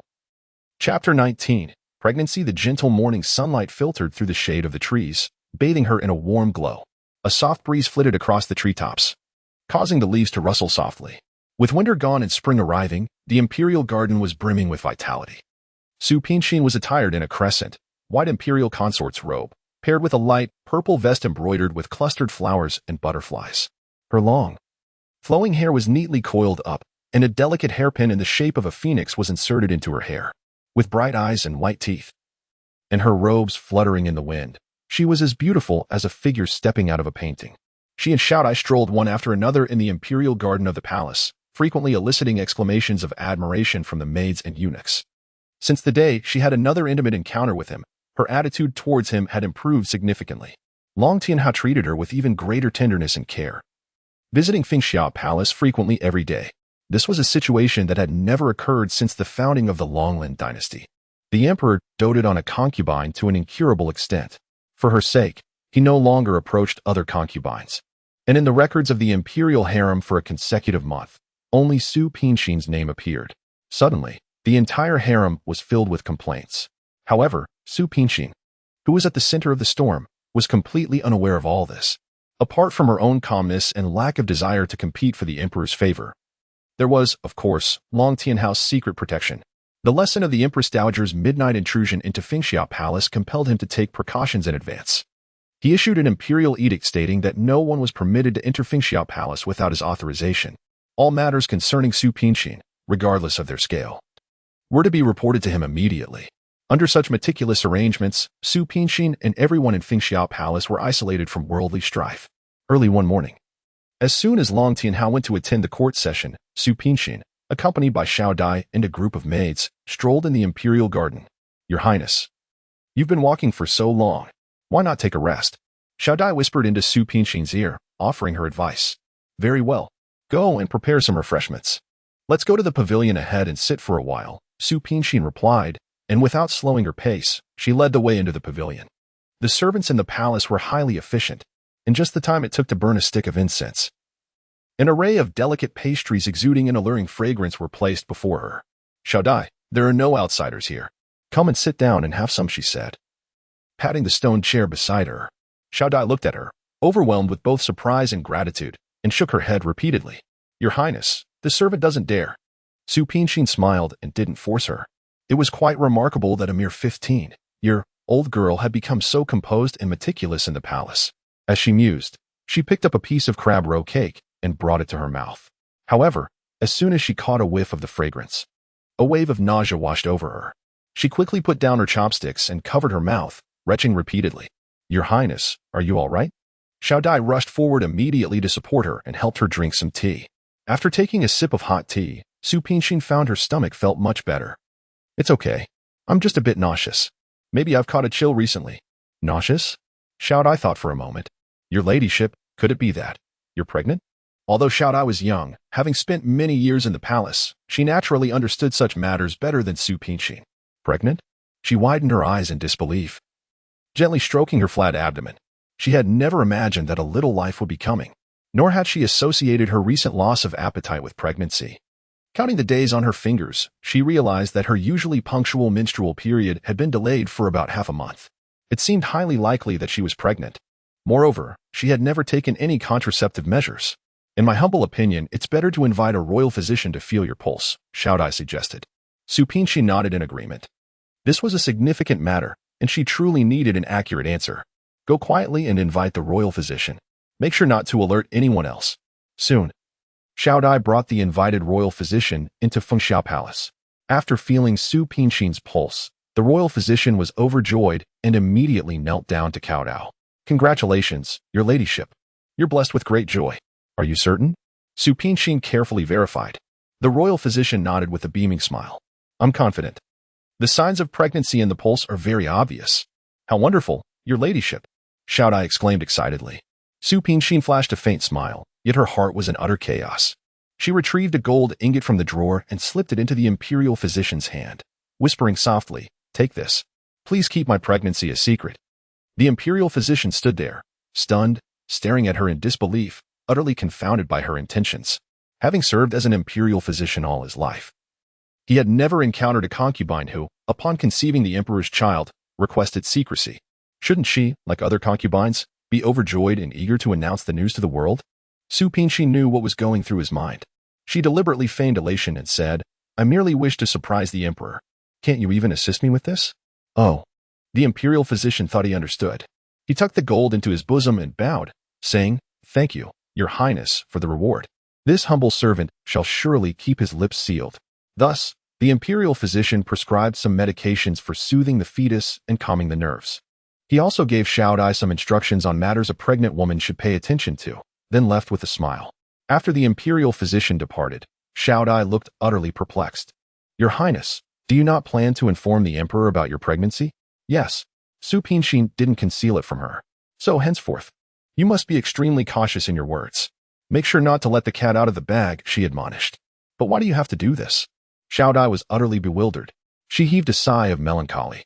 I simply do not wish for matters to become even more complicated. As for Long Tianhao, even now, she was still at a loss as to what to do. Initially, she was solely intent on leaving. Later, her resolve wavered slightly. Yet she still had no intention of spending the rest of her life with him, now that she was carrying his child. It was truly a tangled mess that she couldn't sort out. To leave or to stay, she was at a loss. Hence, she needed to deliberate carefully. Before finding an answer, she didn't wish for him to learn the news of her pregnancy. However, Su Pinxin could never have anticipated that her deliberate concealment would stir up a tempestuous storm, and it even nearly snuffed out Long Tianhao's love for her. Volume 2. Chapter 20. Misunderstanding. During the afternoon rest, Long Tianhao, as usual, came to visit her. This time, he sent his attendants away and stealthily arrived alone at the small side courtyard of Fengxiao Palace. From afar, he saw Xiao Dai instructing a palace maid to cook something by a small stove under the corridor. Out of curiosity, he stepped forward to take a look. What are you cooking? He inquired, with his hands clasped behind his back, addressing the two busy individuals. The two were startled, turning their heads and seeing Long Tianhao. They turned deathly pale and hurriedly bowed, saying, Greetings to your majesty. Dispense with the formalities. He waved his hand amiably. You still haven't told me what you're cooking. Your majesty, we're decocting medicine for. The young palace maid, innocent-minded, had only spoken a few words when Xiao Dai covered her mouth. Long Tianhao observed Xiao Da's strange behavior, slightly furrowed his brows, and asked, "Is your mistress ill?" "No, no." Xiao Dai hung her head guiltily. "If she's not ill, why is she taking medicine?" He simply didn't believe it. But then, upon reflection, he had been with Su Pinxin every day these days and hadn't noticed any signs of her being unwell. It seemed there must be something fishy going on.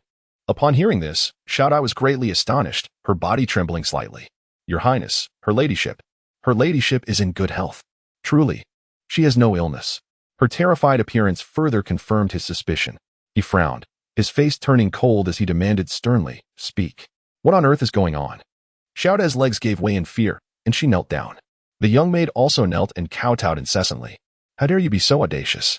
How dare you deceive me? Don't you know that the crime of deceiving the emperor will result in the execution of 9 generations of your family?" Long Tianhao roared angrily, his expression grave. "Your Majesty, please calm your anger. Your Majesty, spare our lives."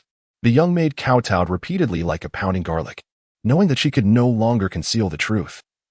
Xiao Dai respectfully kowtowed to Long Tianhao and confessed, "Your Majesty, this humble servant doesn't dare to lie. Her ladyship is pregnant. This is the pregnancy soothing medicine prescribed by the imperial physician for us to decoct." Hearing this, Long Tianhao was both overjoyed and perplexed. He was overjoyed that she finally carried his offspring, and their relationship had advanced to a new level. Yet, he was perplexed as to why she had hidden such a significant matter as pregnancy from him. "Shiner is pregnant? When did this happen?" Xiao Dai replied, "Replying to your Majesty. 5 days ago, the imperial physician examined her ladyship's pulse and confirmed the pregnancy." "Then why didn't you report this to me?" he thundered. Xiao Dai turned deathly pale from his roar and stammered, Your servant doesn't know. It was Her Highness who demanded that your servant mustn't disclose it." After a brief pause, as if recalling something, she added, "Oh, yes. That day your servant asked Her Highness why she did this. She said a very strange thing. She said she just didn't want things to get any more complicated." Upon hearing these words, Long Tianhao's expression changed drastically, his shock palpable. Xiao Dai noticed the change in his expression and gasped in fright. Hastily, she explained, "Your Majesty, please don't be angry with Her Highness. Perhaps Her Highness wants to give you a pleasant surprise." Regrettably, all of Xiao Dai's explanations fell on deaf ears. At this moment, his mind was in complete disarray. Surprise, pain, disappointment, and anger converged, leaving him utterly bewildered. After a long moment of deep contemplation, he managed to utter, "Take good care of Her Highness and don't mention that I've been here." She was pregnant, but didn't tell him. What did this signify? He had trusted her so wholeheartedly, cherished her tenderly, and treated her with all his devotion. Could it be that she remained as unmoved as when she first entered the palace? When she said she didn't want things to get more complicated? Was it because she didn't want to have more involvements with him? Or perhaps, was she afraid that he would use the child to force her to stay by his side forever? In her heart, there had always been only Qi Tianhao. Despite his extreme reluctance, he had to admit that he had lost, and lost miserably. Unfortunately, there was no chance of turning the tables, for Qi Tianhao was already dead. How could he possibly compete with a deceased man? Long Tianhao returned to Longxi Palace in a daze, recalling every bit since he met Su Pinxin. His heart filled with desolation. Su Pinxin, hiding the fact that she was pregnant, dealt a heavy blow to Long Tianhao, especially when he had already started planning their future. Her deception was like a sharp dagger stabbing deeply into his heart. He didn't know what kind of attitude to take towards her and could only suppress the longing in his heart and refrain from seeing her. And what about Su Pinxin? She was always immersed in her complex and chaotic emotions and had no time to explore the reason why he was cold to her. Just like this, their relationship fell into a deadlock again. At night, a coppery curtain was unfurled across the celestial dome, and the stars shone with a cold and merciless light, like the lanterns carried by death. The mid-day sun had once melted the spring snow. Yet the night frost had formed a thin layer of ice on the glistening pond. In the pavilion of the imperial garden, Yangla was pestering Long Tianhao to drink with her. Long Tianhao originally intended to decline, but thinking about the current situation with Su Pinxin, he was filled with pent-up anger. Coupled with Yangla's deliberately provocative words, he unconsciously drank several pots of wine. "Brother Emperor, we've all witnessed how you've treated concubines, Su. Think about it. You're the emperor of the Longlin dynasty. You can choose any woman in the world, while she's just an ordinary civilian girl. How dare she be so arrogant? It's just too much." The more Yongla spoke, the more indignant she became. She had loved him since childhood, yet he was distracted because of a woman of unknown origin, with no status or position. Hearing this, Long Tianhao was filled with both anger and annoyance. He picked up the wine cup on the table and downed the wine in one gulp. Having drunk so much wine, he was somewhat intoxicated. She shouldn't have, under any circumstances, hidden her pregnancy from me, he said, breathing heavily. Yongla refilled his cup and indignantly remarked, indeed. She doesn't even consider what an honor it is to conceive the imperial heir. Hiding it is simply ungrateful. This ungrateful woman. He gritted his teeth and said, I've been so kind to her, yet there's only a dead man in her heart. He picked up the cup again and drained it to the dregs. Brother Emperor, I truly feel it's not worth it for you. Yongla pretended to be sad on the surface while secretly gloating inside. There are numerous concubines and beautiful women around you. Why fixate on Consort Su? You might as well send her to the cold palace and accept a woman who truly has you in her heart. She moved over and sat beside him, grasping his hand, her eyes brimming with affection. Send her to the cold palace, he murmured, most of his senses having been clouded by the alcohol. Yes, send her to the cold palace. She continued to persuade him, with even more profound affection in her eyes. Brother Emperor, I've loved you since childhood, and my feelings have never changed. Let me stay by your side forever, accompanying and caring for you, okay? Long Tianhao was so drunk that he was completely muddle-headed. He stared at Yongla. Listening to those heartfelt words, he had a hallucination. Thinking that she was Su Pinqing. Shiner. He suddenly embraced Yongla in his arms, pressing her delicate female body tightly against his. Shiner, don't leave me. You're carrying my child. I'll surely love you and our child dearly. Shiner, let me bring you happiness. Yongla was held in his arms. Yet her heart was as cold as ice. What a colossal joke. She had loved him wholeheartedly, but his heart only held Su Pinqing. And unfortunately, Su Pinqing loved another man, a deceased one. In this battle of love, they all lost, vanquished by a dead man. With a solemn look on her face, Yongla was about to push him away. No matter how much she yearned for this chest, she would never allow herself to be a substitute for someone else. But just as she raised her hand, out of the corner of her eye, she caught sight of a familiar figure approaching them. A faint smile curved her lips, and a frigid glint flashed in her eyes. Volume 3, Chapter 21, Betrayal. The person Yongla saw was none other than Su Pinqing. After a long period of contemplation, she had decided to give birth to the child. And at this moment, having heard from Xiao Shizi that Long Tianhao was drinking in the imperial garden, she came specifically to find him. She wanted to tell him her decision at the earliest opportunity. Giving birth to the child meant that they would be entangled with each other for a lifetime. It meant that she would take root in this unfamiliar era. From then on, she would sever all ties with the past and make him and the child the entirety of her life. Perhaps, making such a decision might not have been a big deal for ancient women, yet for her, a modern woman from the future, it was excruciatingly painful. She had entrusted her everything to him. Rounding a small bend on the gravel path, Su Pinqing caught sight of the pavilion where she and Long Tianhao had gazed at the stars countless times together. Instinctively, she placed her hand on her abdomen. After donning a radiant smile on her face, she slowly made her way towards the pavilion. Just as she took a few steps, her smile instantly froze in the frigid air, and her heart sank into an icy pit. She stiffened her body, and her feet seemed to be rooted to the ground, rendering her unable to move. Su Pinqing closed her eyes, refusing to believe the scene before her. When she opened them again, everything persisted. Indeed, he was locked in a passionate kiss with Yongla. I love you. Don't leave me. The occasional murmurings from Long Tianhao were like the sharp claws of a wild beast, tearing through her skin and brutally wrenching out her heart, leaving her in agonizing pain. An agony that seemed unbearable. With a deathly pale face, Su Pinqing could only rely on deep breaths to soothe the pain in her heart. Oh, heavens! Why didn't Shaodai tell her it would be so cold outside? It was so bitterly cold that she felt as if she were stranded on the glaciers of the Arctic. Why was it so cold? She gasped in pain, feeling the air around her growing thinner and thinner. In the pavilion, Yongla nestled contentedly in Long Tianhao's embrace. Having secretly witnessed Su Pinqing's miserable state, she knew her goal had been achieved. Whether this woman had developed feelings for Long Tianhao or not, from this day forward, she would be completely disheartened. Like a wandering soul, Su Pinqing returned to Fengxia Palace expressionlessly. As soon as she entered the inner chamber, she couldn't hold on any longer. Leaning against the wall, she bent over and retched repeatedly.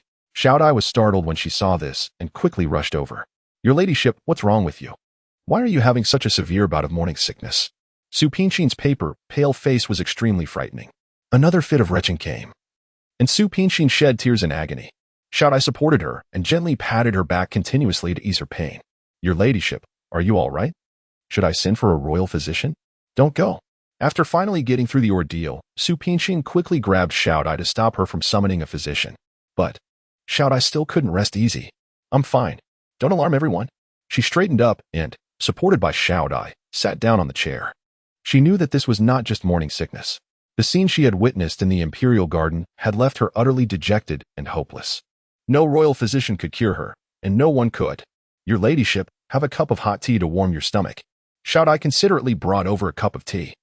After serving her to drink it, she continued, His Majesty has ordered that if there's anything wrong with your ladyship, it should be reported immediately. I'll have someone invite His Majesty over right away. Do not go, she exclaimed sternly. From now on, no matter what happens to me, you are not allowed to tell him. Humiliating tears welled up from the corners of her eyes. Had she heard the words he had given to Meidi before she witnessed him kissing Yongle, she would have been overjoyed. Envisioning a rosy future they might share and continuing to revel in his care and indulgence. However, she had witnessed his betrayal with her own eyes. Nay, it could hardly be called betrayal, for there had never been any solemn vows between them. It was she who had misjudged the feelings of an emperor. His kindness towards her, his special treatment, his tenderness and solicitude were all because there was another man in her heart. His self-esteem and pride would not tolerate a woman he could not conquer.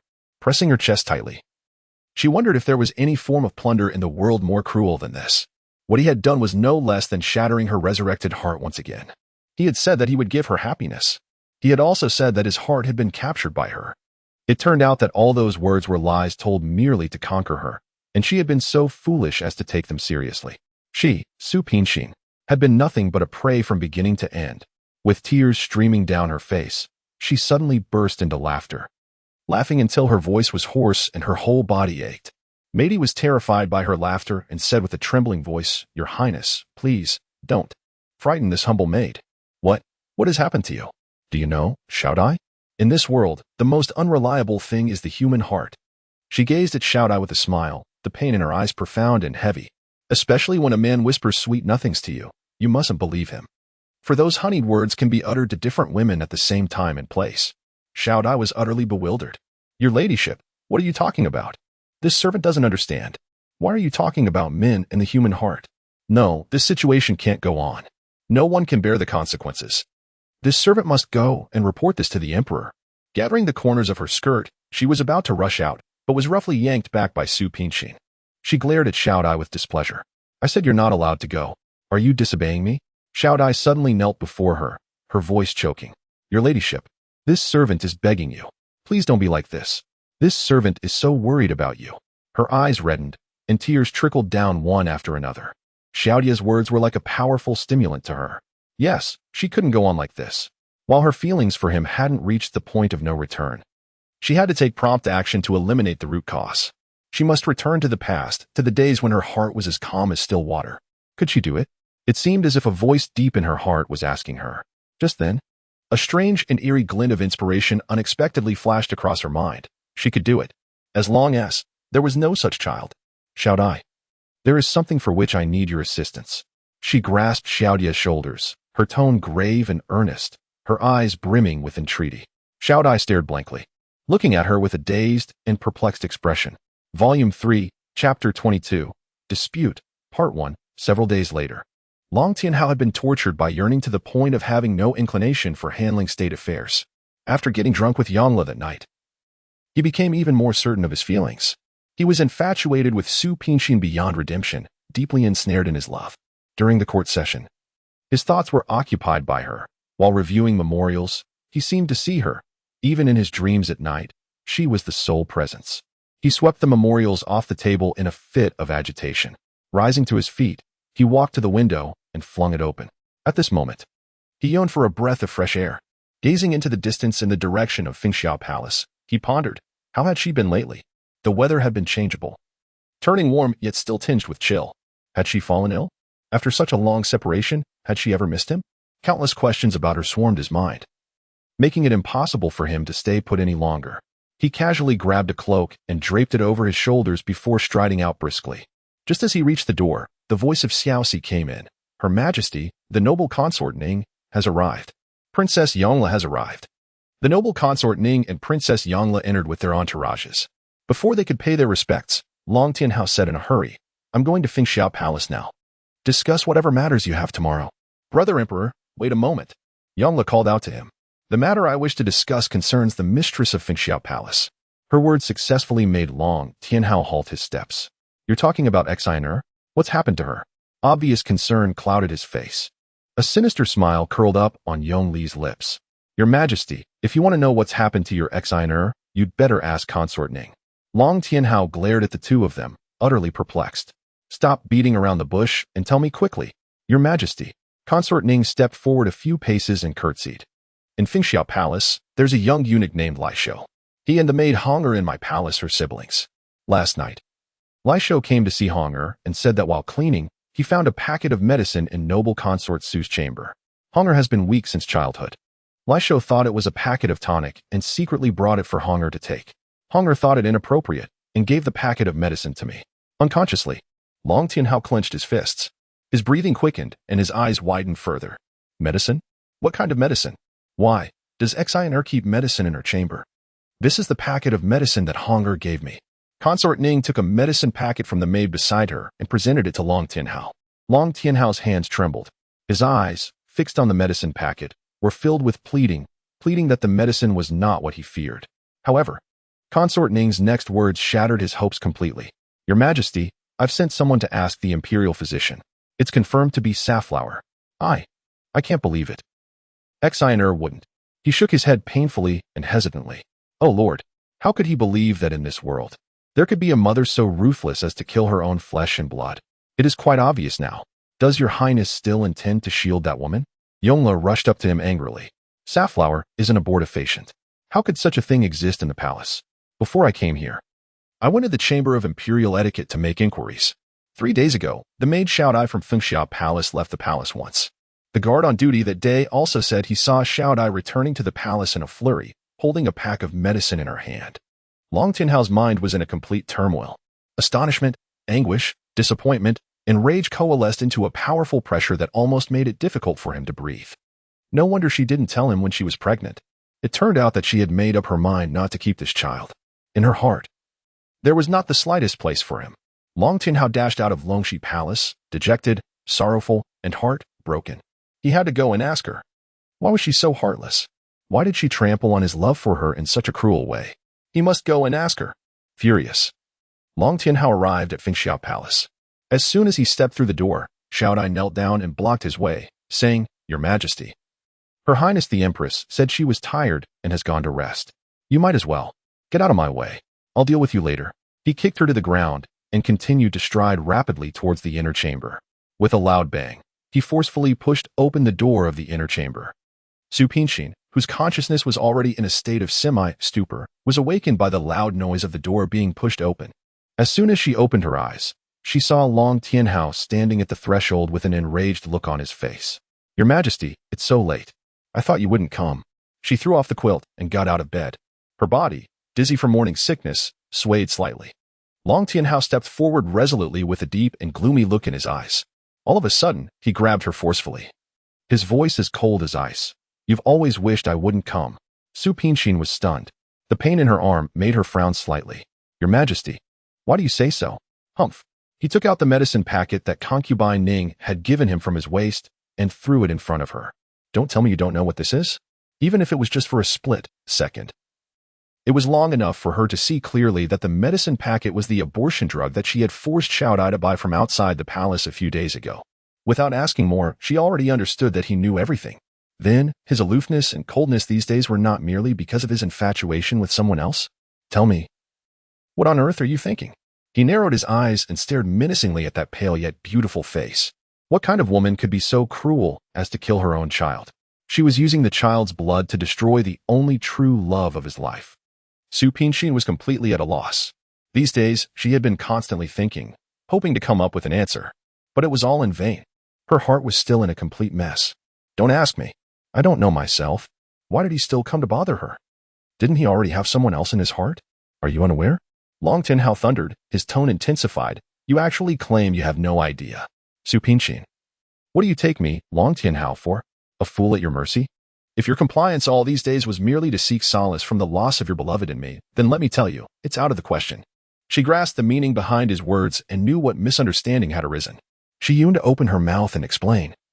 Yet the frigid look on his face left her speechless. She had never beheld such a visage that melded anguish, fury, and despair. Damn it! Her silence was like fuel to the fire for the enraged Long Tianhao. Flames seemed to emanate from his entire being as he violently shook her. Speak up. Why are you silent?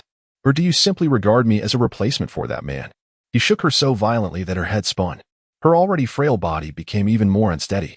If not for his grip, she would have crumpled to the ground long ago. The color drained from her lips, and her heart ached as if being tortured, making it hard to catch her breath. She could only passively endure his actions. Long Tianhao heaved heavily, his voice growing hoarse. Su Pinqin, I don't care where you place that man in your heart, but you mustn't take me for him. It's an utter disgrace to me. Suddenly, he released his hold, and Su Pinqin, lacking support, tumbled to the ground. When she raised her head, her gaze met his eyes ablaze with fury. Stay calm and listen to me, she said calmly as she slowly rose to her feet. Your Majesty, your anger stems from your wounded pride. You cannot tolerate anything in this world that you cannot conquer. Your feelings for me are merely a desire to subdue, not love. This was what pained her the most. Get to the point. He suppressed his anger, knowing that she wouldn't say these words without a reason. Su Pinqin took a deep breath and said word by word. Your Majesty, please let me go. Volume 3, Chapter 23. The Dispute, Part 2. These 8 simple words struck Long Tianhao's heart like a heavy hammer. Without a second thought, he pressed her onto the bed, completely ignoring the fact that she was pregnant. Su Pinqin was stunned by the anger and pain in his eyes. How dare you claim that I only have a desire to conquer you? How dare you say that my feelings for you are not true love? It's all nonsense. In the end, your only aim is to leave. Grabbing her shoulders, he gritted his teeth in anger. Do you so desperately want to escape from me that you would even kill our child? I didn't. Her forced calmness had shattered. She couldn't help but shout in defense. I didn't kill our child. You can't wrong me like this. He gave a cold laugh. Do you dare to say I'm wronging you? Do you dare to swear by the gods that it wasn't you who told Xiaodai to buy that packet of medicine from outside the palace? Don't tell me you're so naive as to not know what safflower is used for? She, of course, was aware that the safflower was an abortifacient. Yet, she had acted out of momentary anger. Although she had sent Xiaodai to buy the abortifacient, she never actually took it. The child was innocent, and she would never deprive him of the right to live. She clung tightly to his sleeve, her vision blurring. In fact, she had already regretted it before Xiaodai brought back the abortifacient. Long Tianhao stared intently at her, his tone as calm as the stillness before a tempest. So, you mean to say that you want me to let you, carrying my child, live in the common folk? Let him be born into a world where he'll be gossiped about and pointed at for not having a father? Was she willing to go to any lengths? Spare no effort. Just to leave him? I won't. I'll spare no effort to protect him and ensure not a single hair on his head is harmed. Mistaking his concerns as solely for the child, Su Pinqin hastened to explain. Long Tianhao roughly grabbed her and shoved her into the corner of the bed. His enraged face loomed close. Do you think this way you can be free of guilt? You've given him life but destroyed the complete life he could have had. Protect him? Tell me, how are you going to protect him? You can't even support him. She was crushed. In the 21st century, she was a world-renowned fashion designer, managing and operating her own clothing empire. But here, her professional knowledge and business concepts were utterly useless. What could she do once she left the palace? Tears welled up in her eyes. In an instant, all the feelings of grief, pain, sorrow, and despair came crashing down on her. Then what can you offer him? You have so many sons and daughters. Will you still care about him? She cried out, her face ashen and her voice on the verge of breaking. I don't want this. I don't want him to live in such an environment full of intrigue in the palace, let alone compete for your favor with those half-brothers in the future. Is this the real reason you want to leave? Su Pinqin bit her lip and remained silent. He was only half, right? The major reason was that she had witnessed him being affectionate with Yangla.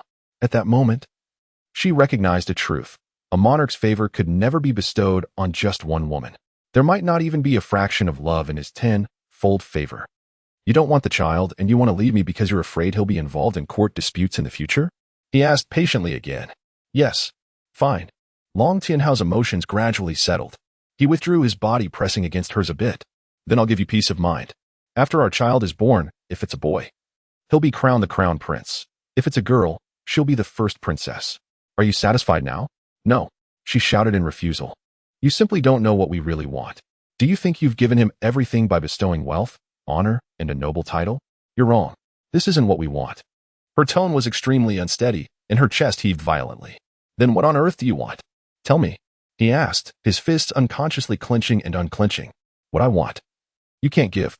If you don't speak, how would you know I can't afford to give? He seized her hand abruptly and placed it on his chest. A jolt of electricity seemed to course through Su Pinshin's whole body. Beneath her palm, she felt his heartbeat, and his voice, along with the thumping, pounded into her mind word by word. Didn't I even give you this as well? Tears welled up in Su Pinshin's eyes uncontrollably. The pain in her heart reached its peak. Now she finally understood that being affectionate was no match for being heartless. To how many women had he spoken these words?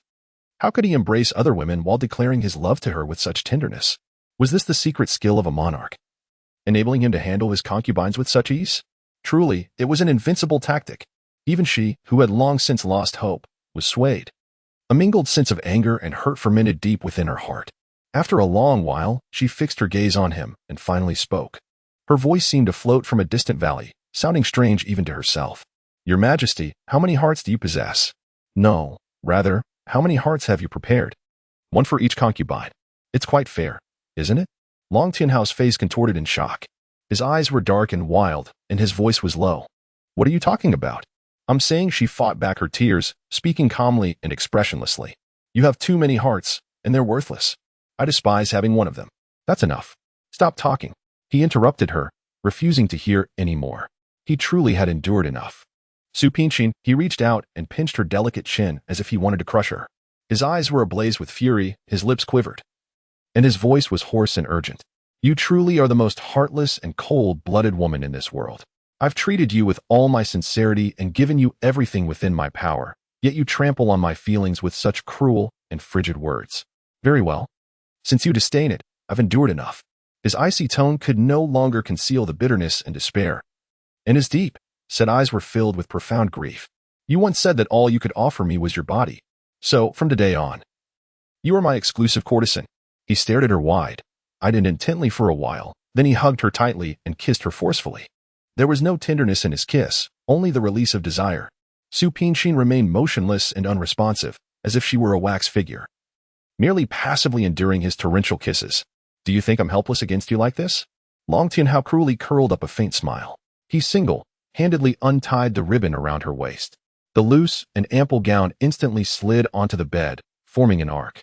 Su Pinshin sat upright in the middle of this arc. Her pink belly band set off her snow-like skin, which was as pure as a newly emerged lotus. Long Tianhao gazed at her, holding his breath, and the lust in his eyes grew stronger. He suddenly pushed her down onto the bed. Just as he was about to capture her lips again, her voice drifted out faintly. Your Majesty, if you intend to violate me by virtue of your status as the sovereign of the nation, I am powerless to resist. Do as you please. She closed her eyes, wearing an expression of unwavering resolve as if facing death bravely. Upon hearing her words, Long Tianhao stood there, stunned. He slumped and let go of her, then flipped off the bed and stepped back several paces. He stood at a distance, gazing at her. She lay there limply, curling up like a hurt child. Her hair was splayed across the snow-white bedsheet, and her complexion was as pale as the sheet itself. Suddenly, a rumbling thunderclap resounded across the sky outside the window. After the thunder, a torrential downpour ensued. The raindrops pelted the ground frantically, shattering the silence of the chamber with a rhythmic patter. Su Pinshin, I'll ask you one last time. Have you ever held me in your heart? He held his breath and asked her in a soft voice, his dark eyes fixed on the slender figure on the bed with deep affection and anticipation. She was the woman he loved most in his life, and the one who had hurt him the deepest. Yet, unfortunately, he had given all his love to her and could never take it back. Su Pinshin opened her eyes to look at him. Tears blurred her vision. In a daze, she seemed to see Tianhao's figure split into two. Good heavens! She might have gone mad, truly mad. However, her silence was taken as a negative answer by Long Tianhao. Without saying another word, he gritted his teeth, turned around, and strode out of Fengxiao Palace. She raised her head, watching his receding back, her heart wrung with pain. She wrapped the bedsheet tightly around herself, and tears rolled down the corners of her eyes, quickly soaking the bedsheet. Volume 3. Chapter 24. Leaving the palace in the dead of night, the Longxi Palace was desolate and cold. A wisp of moonlight penetrated the chamber, accentuating the boundless solitude within. Long Tianhao reclined against the cushioned collapse in the corner. His gaze was vacant, and his visage haggard. He had maintained the same posture for an extended period, remaining utterly motionless. It had already been 5 days. 5 days prior, after his return from the Fengxiao Palace, he had dismissed all the maids and eunuchs. choosing to sequester himself here, sleepless and ceaseless, until the present moment. It was truly laughable. He had always been perplexed as to why Su Pingshin was so infatuated with Qi Tianhao, to the extent that she had attempted suicide for his sake. Now, he was experiencing the same excruciating pain. Although Su Pingshin still lived, her actions had utterly extinguished his hopes and left him in a state of utter despair. At this moment, all his youth, dreams, future aspirations, and fighting spirit were buried by Su Pingshin's words, which were colder than the edge of a blade. He was at a loss as to how to continue living. The tangible and inescapable pain engulfed him like an endless tide of yellow sand, suffocating him to the brink of collapse. A rhythmic sound of footsteps approached from afar. The Empress Dowager entered the room. Upon seeing Long Tianhao's deathly, pale countenance, she couldn't help but sigh and said, "Your Majesty, it's already the 5th day. If you continue like this, how can it be good? Even a body of iron can't endure such torment." Long Tianhao gradually regained his senses, and his eyes focused slightly. He covered his face with his hands. After a long while, he said hoarsely, "It is my filial piety that has failed, causing you, mother, to worry." The Empress Dowager leaned on her walking stick and sat down on a brocade chair beside him. "Is it worth torturing your own body for a woman who doesn't love you? There is no such thing as worth or not. Love, by its very nature, cannot be weighed as if it were a commodity." He spoke with deep sorrow, a few glimmers of tears in his eyes. "Foolishness," the Empress Dowager rebuked sharply. "There are so many women in the world. Why on earth must you fall in love with a scourge? Her origin is unknown, and she has no sense of propriety. She even attempted to harm the royal heir. If it weren't for the fact that she is pregnant, I would have had her executed long ago. Mother, you don't understand my feelings for Xiner. Falling in love with her was beyond my control." There was a gentle tenderness on his pale face. Seeing that he was deeply infatuated, the Empress Dowager, in a fit of anger, blurted out, "What if she were to die? Then, I'll follow her in death." He replied weakly yet firmly. The Empress Dowager was enraged. "What nonsense is this? You are the emperor of the Longlin dynasty. Countless state affairs await your handling, and countless commoners rely on you for their livelihood. Are you going to abandon the world for the sake of a single woman?" Long Tianhao lowered his head in silence, his face contorted with pain. "Mother, I won't forget my responsibility. Please give me some time to compose myself." He was not a god. He also needed time to gradually heal his wounds, soothe his pain, and forget the past. The Empress Dowager rubbed her temples wearily. Finally, as if making a firm decision, she took out a piece of paper from her sleeve and said sorrowfully, "My son, I can give you time, but the court cannot afford to wait. You haven't attended court these days, and the memorials in the imperial study have piled up like a mountain." She handed him the paper with a trembling hand. "This is an imperial edict I had the inner court draft. It demotes concubine Su to a commoner and expels her from the palace, since she cannot be killed. Then driving her away is the only way to resolve all the problems." Suddenly, Long Tianhao tensed up all over and exclaimed in horror, "No, mother. You must not drive Xinu away. What can you do if I don't drive her away?" The Empress Dowager said seriously, "She doesn't have you in her heart. Are you going to force her again?" The matter between him and Su Pingshin had already spread far and wide in the palace. How could he, the dignified emperor of the country, face her in front of everyone in the future? Long Tianhao was stunned. Both of them fell silent, and the air in the room became extremely heavy. After a long time, the Empress Dowager stood up and looked at him with eager and pleading eyes. "Your Majesty, it's time for you to wake up." Long Tianhao remained silent, sighed, and then opened the piece of paper that the Empress Dowager had given him just now, reading it word by word. The more he read, the more his heart ached. The more he read, the more his eyes welled up with tears. Suddenly, he felt dizzy and finally fainted due to excessive grief.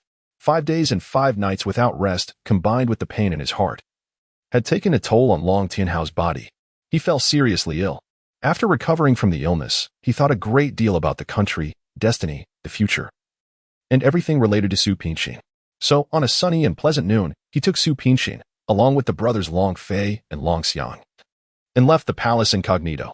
He decided to completely settle the entanglement between the two of them today. Along the way, Long Fei and Long Xiang drove the carriage, trying their best to avoid the crowds. Inside the carriage, the two sat in silence, both looking preoccupied. Fortunately, the journey was not long. The carriage traveled a long way on the flat official road. Suddenly, it turned a corner and drove into an expanse of vast forest. It was already afternoon, and the forest was gradually enveloped by the twilight. The towering trees blotted out the sky above, The feeble sunlight struggled to filter through the gaps between the branches and leaves, faintly illuminating the indistinct shadows of the trees in the forest. The carriage shuttled through the forest alone, looking so forlorn. With a woe, Long Fei tugged at the reins, and the carriage came to a halt. He lifted the curtain of the carriage and said respectfully, "Young master, young mistress, we've arrived." For convenience, they had changed their forms of address after leaving the palace. Long Xiang stepped forward to help the two out of the carriage. "Young master, if you have something to say to the young mistress, say it here. Big brother and I will go ahead to feed the horses." As he spoke, he unhitched the horses and led Long Fei away. Long Tianhao said nothing and walked over to a big tree and sat down. Su Pinxin wordlessly followed and sat down opposite him, seeing that he remained silent. Su Pinxin took the initiative to speak.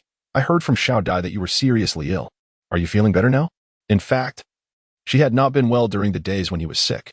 She wanted to visit him, but was afraid that he wouldn't want to see her. She was also worried that provoking him would only aggravate his illness. Long Tianhao cast a nonchalant glance at her. "What does it matter to you whether I'm well or not? Do you really care?" Now, he would no longer have his heart skip a beat at the occasional words of concern she showed. "Do I care?" she repeated in a low voice, and her tone turned desolate. "Perhaps it's that I'm not qualified to care." Long Tianhao frowned. "I don't understand what you're saying." "I don't understand either." She forced a bitter smile. "What on earth did I do wrong that the heavens keep tearing my heart to shreds again and again?" "Again?" A trace of confusion appeared between his eyebrows. He knew the first time was Qi Tianhao's death, but what did again refer to? "Perhaps I was truly wrong." Long Tianhao sighed, looking dejected. "I've always forced you to accept my affection, yet I forgot." He thought for a moment and quoted a line she once said. "Love cannot be built on power." Su Pinxin was shocked. She never expected him to remember her words so clearly. Without true feelings, how could he have achieved such a feat? "Did you really remember what I said?" she asked. Long Tianhao thumped his chest. Every single word, every single sentence. Crystal clear. Yet those words were so hurtful that recalling them is like being whipped with a leather strap. "What about you? Do you remember every single promise you made to me?" she asked again. "Not for a single moment have I forgotten," he replied firmly. Su Pinxin nodded. "This is the love of an emperor. With the concubines in the harem, he ensures that each of them receives his favor." He was not wrong. It had always been her who was wrong. Because under his tender offensive, she gradually forgot his identity. "Why do you suddenly ask me this?" Her behavior puzzled him. She forced a smile and said, "It's nothing. I just want to confirm whether you really like me." Long Tianhao stared intently at her, as if trying to see through her. "Can't you sense my feelings for you? Apart from uttering those 3 words verbally, I've given you everything of mine." He spoke sincerely, yet she felt like crying as she listened. "Whether you understand me or not, I must say that I'm extremely selfish and domineering when it comes to love. What I desire is to be the sole one in my beloved's heart. Not merely one among many. The exchange of hearts must always be one in any era. Otherwise, it's not true love." Volume 3. Chapter 25. The assassination. After such a long period of getting along, he no longer found her remarks incredible. Instead, he had gained a great deal of understanding and appreciation for them. "Could it be that I've done something to make you think my feelings for you aren't sincere?" He had already given his all to her. "You." She averted her gaze and asked uneasily, "You and Yonghua?" "You too." Long Tianhao was utterly confused.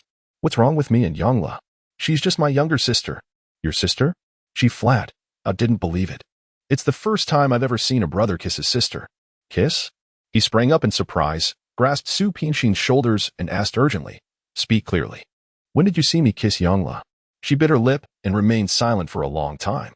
Finally, under his pleading and expectant look, she said with a heavy heart, "On that snowy night, in the gazebo of the Imperial Garden, I saw you two embracing each other with my own eyes. You kept saying words like 'I love you' and 'don't leave me.'" The fragments of memory pieced themselves together in his mind like a jigsaw puzzle. Suddenly, he had an epiphany. "I remember. I drank a lot of wine that day. I must have mistaken her for you. Oh no. I actually took liberties with my own sister." He smote his palm with his fist in. Was what he said true? She looked at him, her eyes glinting with suspicion and disbelief. And under such a gaze from her, Long Tianhao's heart gradually grew cold. What was he still expecting? After so many things had happened, could he still harbor fantasies about her? His face darkened, and he let go of her. "What else should I explain to you? It means nothing to you at all." A pang of sadness welled up in Su Pinxin's heart. Defiantly, she said, "Yes, what does it matter to me? Whether Yonghua is your sister or your lover has nothing to do with me." Just make sure you two are more discreet in the future so as not to be an eyesore. Don't worry. He was fuming and said through gritted teeth, anyway. From now on, it won't bother you who I'm intimate with. You can keep that dead person in your heart forever. For some unknown reason, her heart skipped a beat. She had an intuition that something terrible was about to happen between them. What do you mean? Long Tianhao abruptly spun around, turning his back to her. His voice was laden with sorrow and despair. I once said that as long as I'm alive, I'd wait for the moment when you'd open your heart to me. But all these days, I've done everything, be it what should be done, what shouldn't be done, what can be done, or what can't be done, all for you. Yet, what's the result? Your heart still beats solely for Qi Tianhao. I've lost. He took a deep breath and declared with a clear voice, perhaps. Giving up doesn't necessarily mean losing. Now, it's time for me to let go. Su Pinxin gazed at his back, lost in thought, as if trying to fathom the meaning behind his words. Just tell me, what on earth do you want? Before Su Pinxin could get a reply from him, a long arrow whistled towards her. With quick eyes and nimble hands, Long Tianhao sprang forward, embraced her, and rolled on the ground, thus evading the fatal strike. The arrow was firmly lodged in the ground, its shaft buried deep in the soil. The sudden turn of events left Long Tianhao astounded. He drew out the emperor's sword he carried with him and stood in front of Su Pinxin. All of a sudden, the surrounding woods were filled with masked black, clothed assassins. Each of them held a weapon in hand and eyed the two with fierce looks. Who are you? Long Tianhao tightly shielded Su Pinxin behind him and shouted at the leading black, clothed man. Without uttering a single word, the black, clothed man gave a signal. In an instant, all the black, clothed assassins swooped down on them from all directions, brandishing various weapons and launching attacks at the two. Shiner, be careful.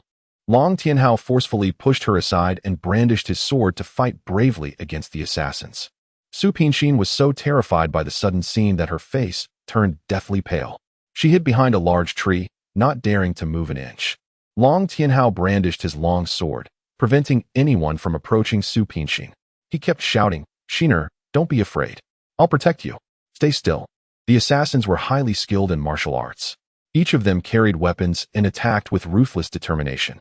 A dozen assassins surrounded the two of them and launched an assault on Long Tianhao, pressing forward with every move. Long Tianhao fought against 10 single-handedly, struggling to defend on all fronts.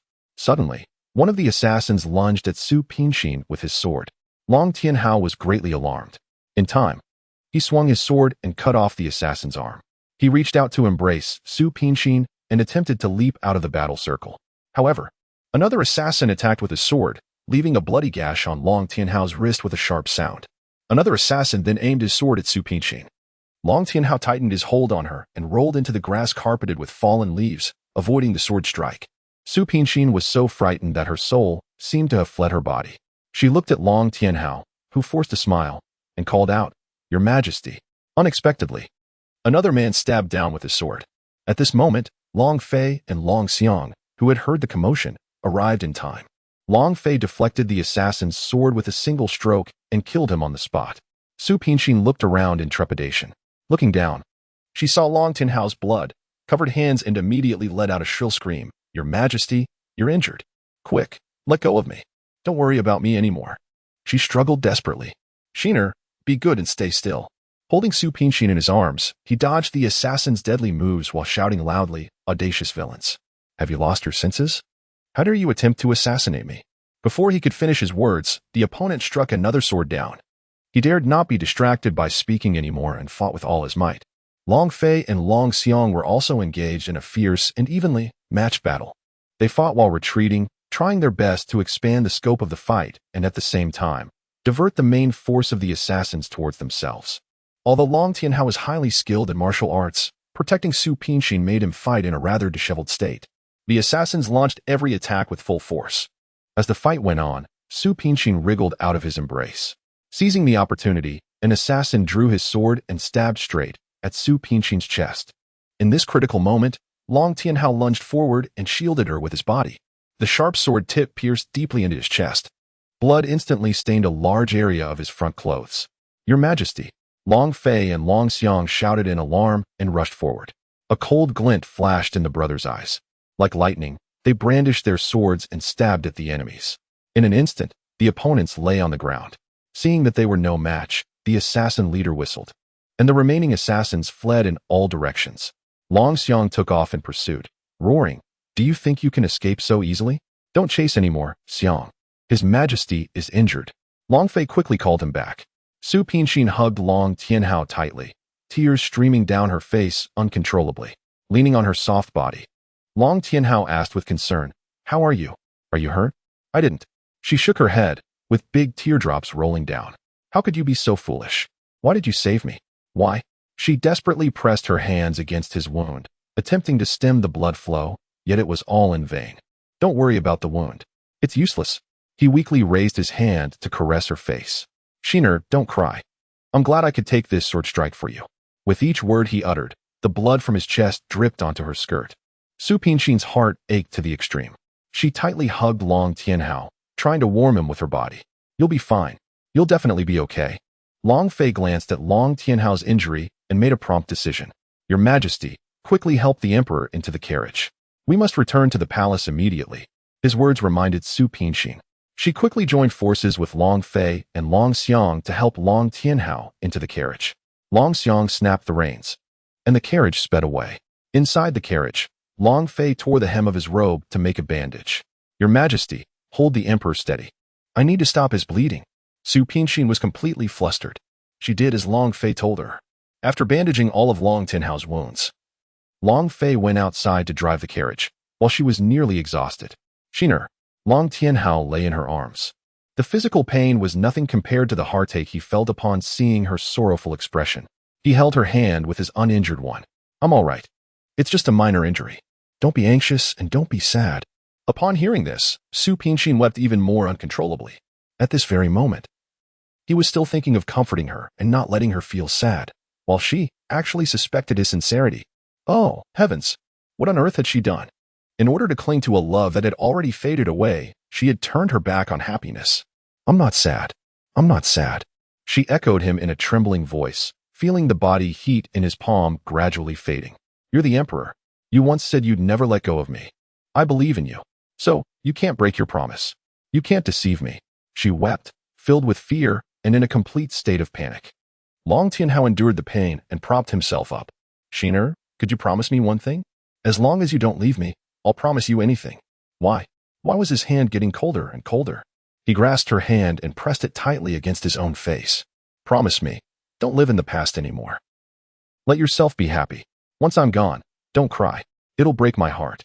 He so desperately wanted to tell her that he was fine, but the ebbing of his life made it impossible for him to deceive himself any longer. "No, I won't promise." She shrieked hysterically. "I won't allow you to leave. If you go back on your word, I'll hate you for the rest of my life." "Don't hate me, Shiner," he murmured weakly. His face as pale as death. "I can't. Leave this world carrying your hatred. Be obedient, okay? Don't say it. Don't say it. Don't say it." She wailed, shaking her head vehemently. "I want you to stay alive. I'll do whatever you ask if you live." She willfully believed that as long as she turned a deaf ear to his words, she could preserve his life. Long Tianhao shed tears with a gentle smile. Enough. To witness her tears shed for him, and to hear her sincere words before his demise, whether out of gratitude or pity, he was content. "Shiner, the most blissful thing in my life is to have met you. Trust me, you are the only woman I've ever loved in this lifetime." Eventually, at this very moment, he exhausted all his remaining strength to confess his love. Su Pinxin sobbed uncontrollably, her heart feeling as if it had been hollowed out. She hugged him tightly and nodded repeatedly. "I believe you. I believe you. It's my fault. I shouldn't have doubted you. Please, don't leave me alone. Don't condemn me to that boundless pain again." But Long Tianhao could no longer respond. All his strength had deserted him, and blood continued to seep through the bandages. His eyes began to lose focus, and his grip on her hand gradually slackened. He murmured "Shiner" softly before a sudden gasp left him unconscious in her arms. "Your Majesty." "How?" She shook him desperately, crying out in agony. "Wake up. Wake up quickly." "How? You're not allowed to leave me. I won't permit you to abandon me." An excruciating pain clenched her heart. As she stared at Long Tianhao, who had lost all color, her thoughts became a jumble of the present and painful memories. It was as if she were witnessing the past replayed before her eyes, Qi Tianhao dying in her arms. Suddenly, her body went limp, and she closed her eyes and slumped down. Volume 3, Chapter 26, Confession. "Don't leave me, How? You're not allowed to leave me." A pain-stricken cry escaped from the lips of the woman on the bed. Her thick, long eyelashes immediately fluttered up, revealing a pair of unfocused black pupils. "You're awake." A flat voice brushed past Su Pingshin's ear. She gave a start, turned her head, and gazed at the woman who was bending over to check on her. The woman's willow-shaped eyebrows were slightly furrowed, her thin lips tightly pursed, and her eyes were sharp. With her usual severe expression, it was actually Long Tianhao's mother, the current Empress Dowager. Su Pingshin blinked in confusion and reached out to rub her slightly aching forehead. "What's wrong with me?" The Empress Dowager no longer had the energy to care about her lack of etiquette and replied indifferently, "You've been in a coma for a day and a night." How could she have fallen into a coma? Frowning, Su Pingshin tried hard to recall. "I remember going out of the palace with the emperor. Then we met a group of masked men in the forest." She remembered. Long Tianhao had been stabbed in the chest by an assassin to save her. He was injured. No, Su Pingshin's heart ached violently again. She scrambled up shakily, faced the Empress Dowager, and asked, "Where is the emperor?" "He's injured." "Is it serious?" "How is he now?" "I'm going to see him." She hurriedly got out of bed, but the sudden movement made her dizzy, and her body swayed. The Empress Dowager held her and said, "Lie back down and don't move." She pressed Su Pingshin back onto the bed. "I want to see him." "Let me go?" Su Pingshin struggled. "Thou shalt not go. Hast thou not brought enough harm to the emperor?" The Empress Dowager's visage was as cold as ice. She was momentarily stunned then. Regardless of her still, frail body, she dashed towards the palace gate, only to be blocked by a group of eunuchs and maids. "Stand aside," she commanded in a brusque tone. The Empress Dowager stepped forward, scolding her sharply, "Presumptuous. They are acting under my imperial edict. How dare thou show disrespect to me? Empress Dowager, I know thou dost not favor me. Yet, as of now, I am still the emperor's consort. Methinks I have the right to visit my husband," she said, looking straight into those frigid eyes with neither arrogance nor humility. "Thou shalt soon cease to be." The Empress Dowager replied with a frosty countenance. "The inner court has already drafted an edict to revoke thy title of noble consort and expel thee from the imperial palace." Su Pingshin was startled, her eyes widening. Is this true? What sort of expression is that? Dost thou think I would deceive thee?" In an instant, she felt as if she had fallen into an ice cellar, the coldness sending shivers down her spine and making it hard for her to breathe. Why would he do this? Had he already decided to abandon her? Su Pingshin stood there, as motionless as a wooden statue.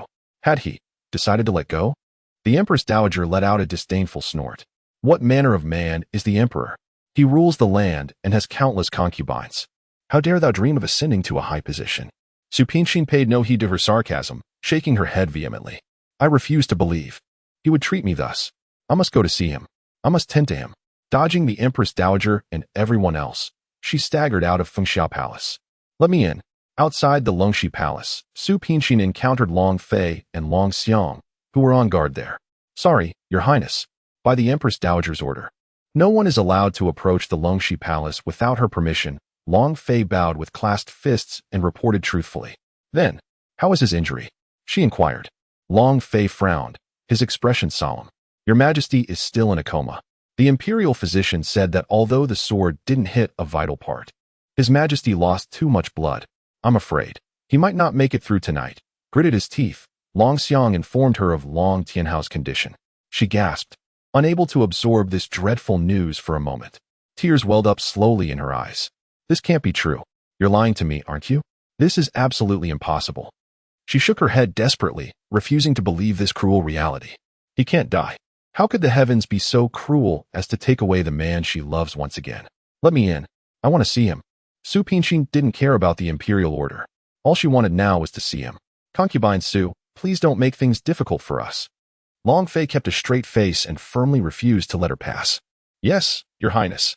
Please go back to your chamber and rest first." Long Xiang also looked extremely embarrassed. "I'm begging you. Let me in to see him. I truly yearn to see him." The longing to see Long Tianhao tortured her continuously.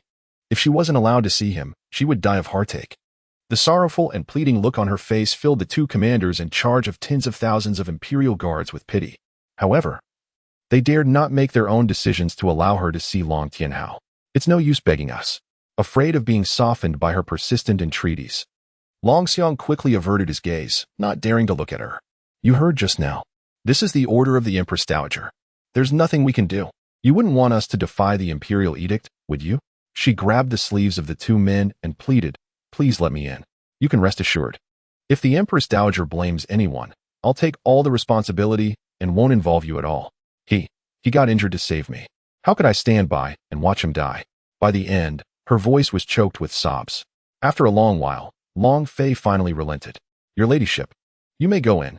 Brother, Long Xiang exclaimed in astonishment. Tonight is crucial. Whether the emperor will survive or not depends on your ladyship. Over the past few months, he had long noticed the emperor's affection for concubine Su. Now, seeing that concubine Su was desperate to visit the seriously injured emperor, it was evident that they were in love with each other. Perhaps this love could rouse the emperor. Long Xiang glanced at Long Fei and then at Su Pinxin. His eyes showed approval of Long Fei and pity for Su Pinxin. Well, all right. Your ladyship, go to see the emperor without worry. My brother and I will shoulder the responsibility here. Thank you. Thank you so much. Su Pinxin expressed her gratitude. Then, with weak and unsteady steps, she walked into the Longxi Palace. When Xiao Shizi, who had been attending to Long Tianhao beside his sickbed, saw that the person coming in was Su Pinxin, he respectfully made a big bow. Su Pinxin nodded and said in a firm and unyielding tone, Eunuch Shi, I'll take care of the emperor here. You lead them out first. Your servant obeys. Xiao Shizi quickly tidied up the sundries for taking care of the sick, and then led a group of maids and eunuchs out. After everyone had left, Su Pinxin knelt and sat beside the dragon bed, gazing at Long Tianhao, whose face was deathly pale and whose breathing was extremely faint. She softly called out, How? She swallowed a breath, and her voice was full of painful entreaty. How, I'm begging you. Please don't leave me. How, I'm sorry. I need to apologize to you. I've always been such an awful wife. I deeply hurt you in order to keep my promise to Tianhao. These days, I've known all that you've done, your intentions, and your efforts to please me. However, I deliberately kept you at a distance because I was afraid of losing my wavering heart. How? I now realize I was wrong. From the moment I wanted to escape from you, I've fallen in love with you. Her hand gently caressed his clean and handsome face, stroking it back and forth. Forgive me, okay? You've always doted on me. You won't blame me this time, right? How? Wake up quickly. I have so many things to tell you. You once said you'd protect me in place of Tianhao and give me happiness. So, you mustn't be in any danger. You're the emperor, and a king never goes back on his words. You mustn't renege on what you've said. How? Please don't leave me alone in this world, okay? Without you, what's the meaning of life to me? Tears welled up in her eyes in an instant and trickled down onto Long Tianhao's face. Long Tianhao was lying there, and his fingers twitched imperceptibly. Su Pinxin didn't notice and continued. There's a secret I've always kept from you, which concerns my identity and origin. You might find it absurd, yet it's the truth. I'm not from this era. I come from the future. How? This is another reason why I dared not accept your love. I was afraid. I feared that once I fell in love with you, there'd be endless pain for both of us after I returned to the future. Suddenly, she grasped his hand and placed it against her cheek, savoring the warmth of his palm. Now I've come to understand. As long as you wake up, I won't be so pig-headed anymore, nor will I let my mind wander aimlessly. I love you. Since fate has arranged our encounter in this way, what else do I have to worry about? The place where you are is my hometown. This life and every life after, wherever you are, I'll be there with you. With a tearful smile, she leaned down and kissed his cold lips. For the whole night, Su Pinxin stayed by Long Tianhao's side, constantly talking to him, pouring out all the love she had been suppressing for the past few months. Volume 3, Chapter 27, Heart 2, Heart Talk at Dawn. Long Tianhao finally showed signs of waking up. With great effort, he opened his eyes and saw Su Pinxin's infatuated gaze fixed upon him. How, you didn't leave me? Su Pinxin exclaimed joyfully, seizing his hand tightly, with glistening tears in her eyes. Long Tianhao gazed back at her, momentarily at a loss. He shifted his body, attempting to sit up but accidentally tugging at his wound, which made him grunt in pain. Be careful. Don't move. She quickly pressed the restless patient back onto the bed. As soon as he opened his mouth, he found his throat too parched to utter a sound. Don't speak for now. I'll fetch you a glass of water. Su Pinxin rushed to the table, poured a glass of water from the teapot, and then hurried back to the bedside with the cup in hand. She tenderly and cautiously helped him sit up, bringing the cup to his lips. Long Tianhao propped himself up with effort. He forgot about drinking the water and simply stared at her, holding his breath. This Su Pinxin was unfamiliar to him. The Su Pinxin he knew was obstinate, headstrong, cold, and sharp. She had never been so considerate before. Why aren't you drinking the water? She asked anxiously. He took the cup and downed the water in one gulp. Then he put the cup down and fixed his eyes on her. Was it you who tended to me all night? Yes. She nodded, her thoughtful eyes fixed intently on Long Tianhao, remaining so for a long time without a moment of distraction. Why? Suddenly, he felt a bit flustered and turned his face away to avoid her gaze. Su Pinxin didn't say a word, merely letting out a soft sigh. You're terribly wounded. She reached out and placed her hand on the blood-stained bandage on his chest. Her sudden tenderness left him at a loss. He stood there, stunned for a moment. I'm sorry. It's all to protect me that you got hurt, she murmured softly, her eyes filled with sorrow. How's your wound? Does it hurt badly? She slowly approached him and finally buried her head in the crook of his shoulder. He stared at her with wide, open eyes, unable to believe that she had initiated these intimate gestures. It took him a long while to regain his voice. Do you know what you're doing? I'm Long Tianhao, not Qi Tianhao. Damn it. She must have mistaken me for someone else again. Su Pinxin pursed her lips and smiled. I know. Tianhao is no longer with us. Besides, he was never as domineering and autocratic as you. Although her complaints dissatisfied him, the current situation was not suitable for nitpicking over such trifles. So, are you pitying me? He whispered hoarsely, his voice laced with anger. Is it because of guilt that you're showing me your tenderness? She tilted her head up, her eyes clear and pure, brimming with deep affection. Long Tianhao averted his gaze, finding himself unable to meet such a look in her eyes. Speak. Are you pitying me? Is it because you want to repay me? Yes. Her straightforward response stunned him, and his heart skipped a beat. Su Pinxin noticed the subtle change in his mood, but remained calm. I do pity you. I also feel guilty and am eager to repay you. Is that not allowed? You. He loathed her calmness and detested her so-called debt repayment. He desired her, yet he was reluctant to have her in this way. Clenching his fists, he pounded the bedside pillar beside him fiercely. I don't need your pity, nor your guilt. Leave. Get out of the palace and never appear in front of me again, he roared, forcing himself up despite his illness. His furious roar almost tore the roof off the Dragon Radiance Palace, yet upon hearing it, Su Pinxin merely gave a faint smile. How could she remain so unmoved? Could she not understand what he was saying? Long Tianhao stared at her in disbelief. Although a raging fire burned within his chest, his whole body shivered from the cold. Just as he gritted his teeth, preparing to unleash a second wave of roars, she spoke slowly and calmly. Is it not right for me to feel guilty since you got injured to save me? Is it not proper for me to sympathize when you lost so much blood and almost never woke up? Do you expect me to watch you in such a state without showing gratitude?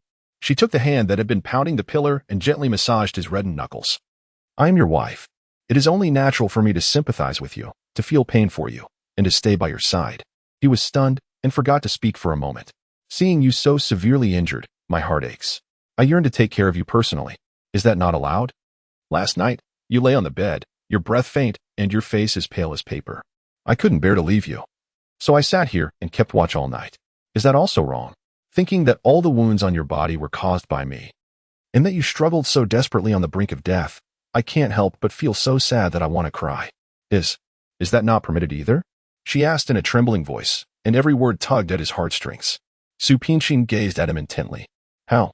I have no notion why you're in a temper, yet I truly fret about you. She wept. Unbeknownst to her, tears had already veiled her pallid visage. One by one, they were as clear and glistening as crystal. Each drop was a testament to her sincere affection for him. A lump formed in his throat, and an indescribable pang of sourness welled up in his chest. After a long while, he finally grasped the crux of her words. What did you just call me? Could he have misheard? Oh, how? She lowered her eyes. Or perhaps you'd rather I address you as your majesty. No, he hadn't misheard. She had called him Hao, not Tianhao. What you mean is, you are you, and Tianhao is Tianhao. I won't confound the two. How could Su Pinxin fail to fathom his thoughts? It was her own stubbornness that had prevented her from confronting her feelings for him until now. At this thought, her tears flowed even more copiously. Shiner. Long Tianhao's heart ached. He raised his hand to tenderly catch each teardrop that cascaded down her cheek. I misjudged you. No, it's not your fault.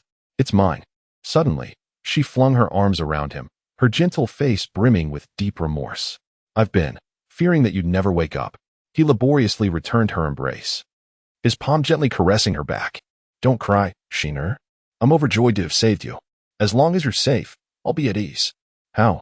I have something to tell you, came her muffled voice softly. What is it? Su Pinxin raised her eyes and smiled at him charmingly. It was what I said when you were in a coma. Her smile was a bit coquettish, a bit infatuated, and a bit silly. She had never smiled at him like this before.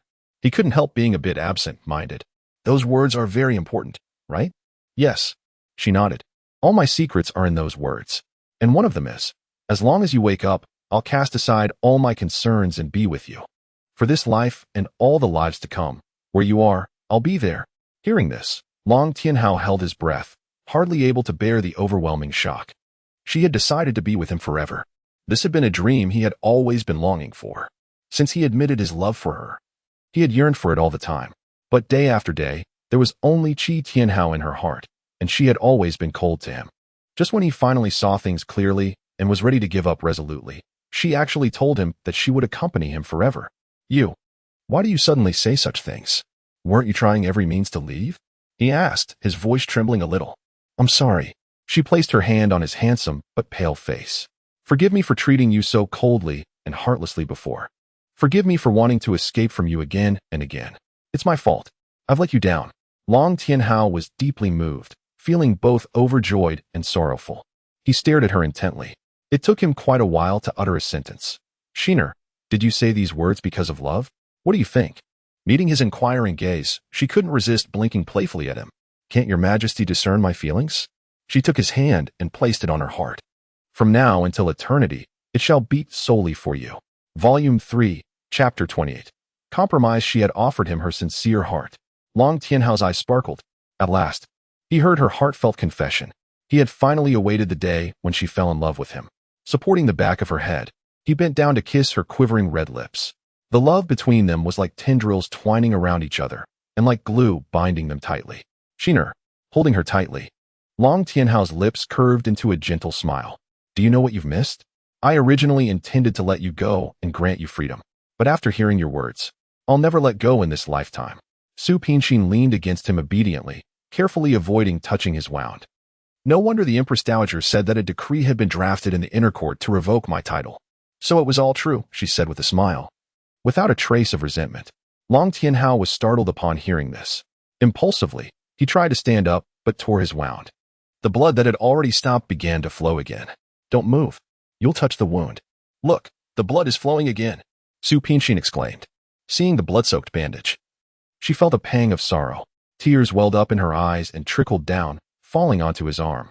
Why don't you take good care of your body? What would I do if something happened to you? Long Tianhao's heart was like being struck forcefully. As the emperor of a nation, shouldering the hopes of the world's people. The words he had heard most in his life were like, long live the emperor. Please take good care of your imperial body. However, it was only today when Su Pinxin, with tears in her eyes, blamed him for not cherishing his own body that he was truly touched. For he knew that these words of hers were not addressed to the emperor, but to him, Long Tianhao. Shiner, don't cry. I'll be fine. I've promised you that I'll always protect you and bring you happiness. A king never goes back on his word. Facing her misty, tear-filled eyes, he made a solemn promise. She felt his deep affection, and a sweet feeling welled up in her heart. Finally, gathering her courage, she said, How? I want to tell you about my identity and origin. I'm from. At that moment, a noisy sound of footsteps suddenly interrupted what she was going to say. Su Pinxin withdrew from his embrace and turned her gaze towards the door. The palace door was forcefully pushed open by a young eunuch. Her Majesty, the Empress Dowager, has arrived. Along with a loud announcement, the Empress Dowager strode in with a large group of imperial physicians, maids, and eunuchs. Mother, Long Tianhao was about to get out of bed to pay his respects, but was stopped by Su Pinxin. Your wound has split open again. You can't get out of bed. She gently pushed him back onto the bed. Hearing her words, the Empress Dowager, without having the time to scold anyone, shouted at the imperial physicians, What are you standing there for? Go and check on the emperor quickly. We obey your order. Several imperial physicians stepped forward and surrounded the dragon bed. Seeing this, Su Pinxin quickly got up and said, You have a good rest. I'll go back first. She was aware of the Empress Dowager's purpose, yet she was reluctant to clash with her in such a situation. Shiner, don't leave. Stay by my side. Long Tianhao grasped her hand and said with a double meaning. Su Pinxin couldn't bear to disappoint him. Helplessly, she nodded and quietly stood aside. Only then did he release her hand with relief and let the imperial physicians feel his pulse and bandage his wounds. The Empress Dowager watched all this with a sharp gaze, breathing rapidly and her face turning ashen. Since the emperor has awakened, why didn't he send someone to inform the palace of gathered elegance? Does he not know how worried I've been? Please calm your anger, mother. Your son just woke up and was about to send Xiao Shizi to report my safety to you. Unexpectedly, you arrived earlier. It's your son's fault to have made you worried. The Empress Dowager glanced at Su Pingshin and already had a clear understanding. She originally thought that with Long Fei and Long Xiang around, it was impossible for anyone to enter the Dragon Radiance Palace. However, unexpectedly, she still managed to get in. Someone has arrived even faster than this old woman. The Empress Dowager held her head high and said, "Dr. Feng, how's the Emperor's injury?" An elderly imperial physician with silver hair and beard stood up, knelt before the Empress Dowager, and reported, "Your Majesty, the Emperor's body shows auspicious signs. And his injury is not serious. It's truly the manifestation of the Buddha's mercy and the protection of heaven." Several other imperial physicians also knelt down simultaneously, saying, "The Emperor is blessed with good fortune. May our Emperor live long, long, and everlasting." The Empress Dowager knew that Long Tianhao was safe, and the stone in her heart finally dropped. However, her dissatisfaction with Su Pingshin increased a few notches. "Your Majesty, what on earth is going on? You actually risked your own safety to save a woman. Have you forgotten that you are the sovereign of the nation? Your body is of inestimable value, for you are the hope of countless commoners." Long Tianhao felt a deep sense of sorrow. In this vast imperial palace, everyone fawned on him and showed great concern. Yet this was not because of Long Tianhao himself, but because he was the emperor. Today, whoever sat on the dragon throne would receive the same treatment. Even his own mother was only concerned about the prosperity of the country and the well-being of the people, rather than him, her son. Unconsciously, he glanced at Su Pingshin, and their eyes met. Su Pingshin read the desolation in his eyes and gave him a comforting smile. "Mother, I'm a bit fatigued. I won't keep you any longer. Someone, escort the Empress Dowager back to her palace." "Wait." The Empress Dowager waved her hand to stop Long Tianhao from summoning the attendants. She saw his impatience and decided to end this quickly. She would no longer allow Su Pingshin to stay in the palace. "Since your Majesty wants to rest, I won't disturb you. However, here is a draft imperial edict. I hope your Majesty will seal it and issue it soon." The Empress Dowager took a bright, yellow imperial edict from a eunuch beside her, unfolded it, and laid it on the imperial desk. Long Tianhao's face darkened noticeably, and his tone became firm. "Mother, please forgive me for not complying. I've changed my mind." "Your Majesty, do you know what you're saying?" The Empress Dowager's face clouded over, and her gaze was as sharp as a sword. "I do. Not only will I not expel Xiner from the palace, but I also intend to make her the Empress and announce it to the world immediately." Long Tianhao's words instantly stunned everyone present. The imperial physicians, maids, eunuchs, and attendants stood there, their eyes bulging, as if they had been struck by acupuncture and couldn't move. Su Pingshin stared at him stupidly. The smile on her face froze, and her mind went blank.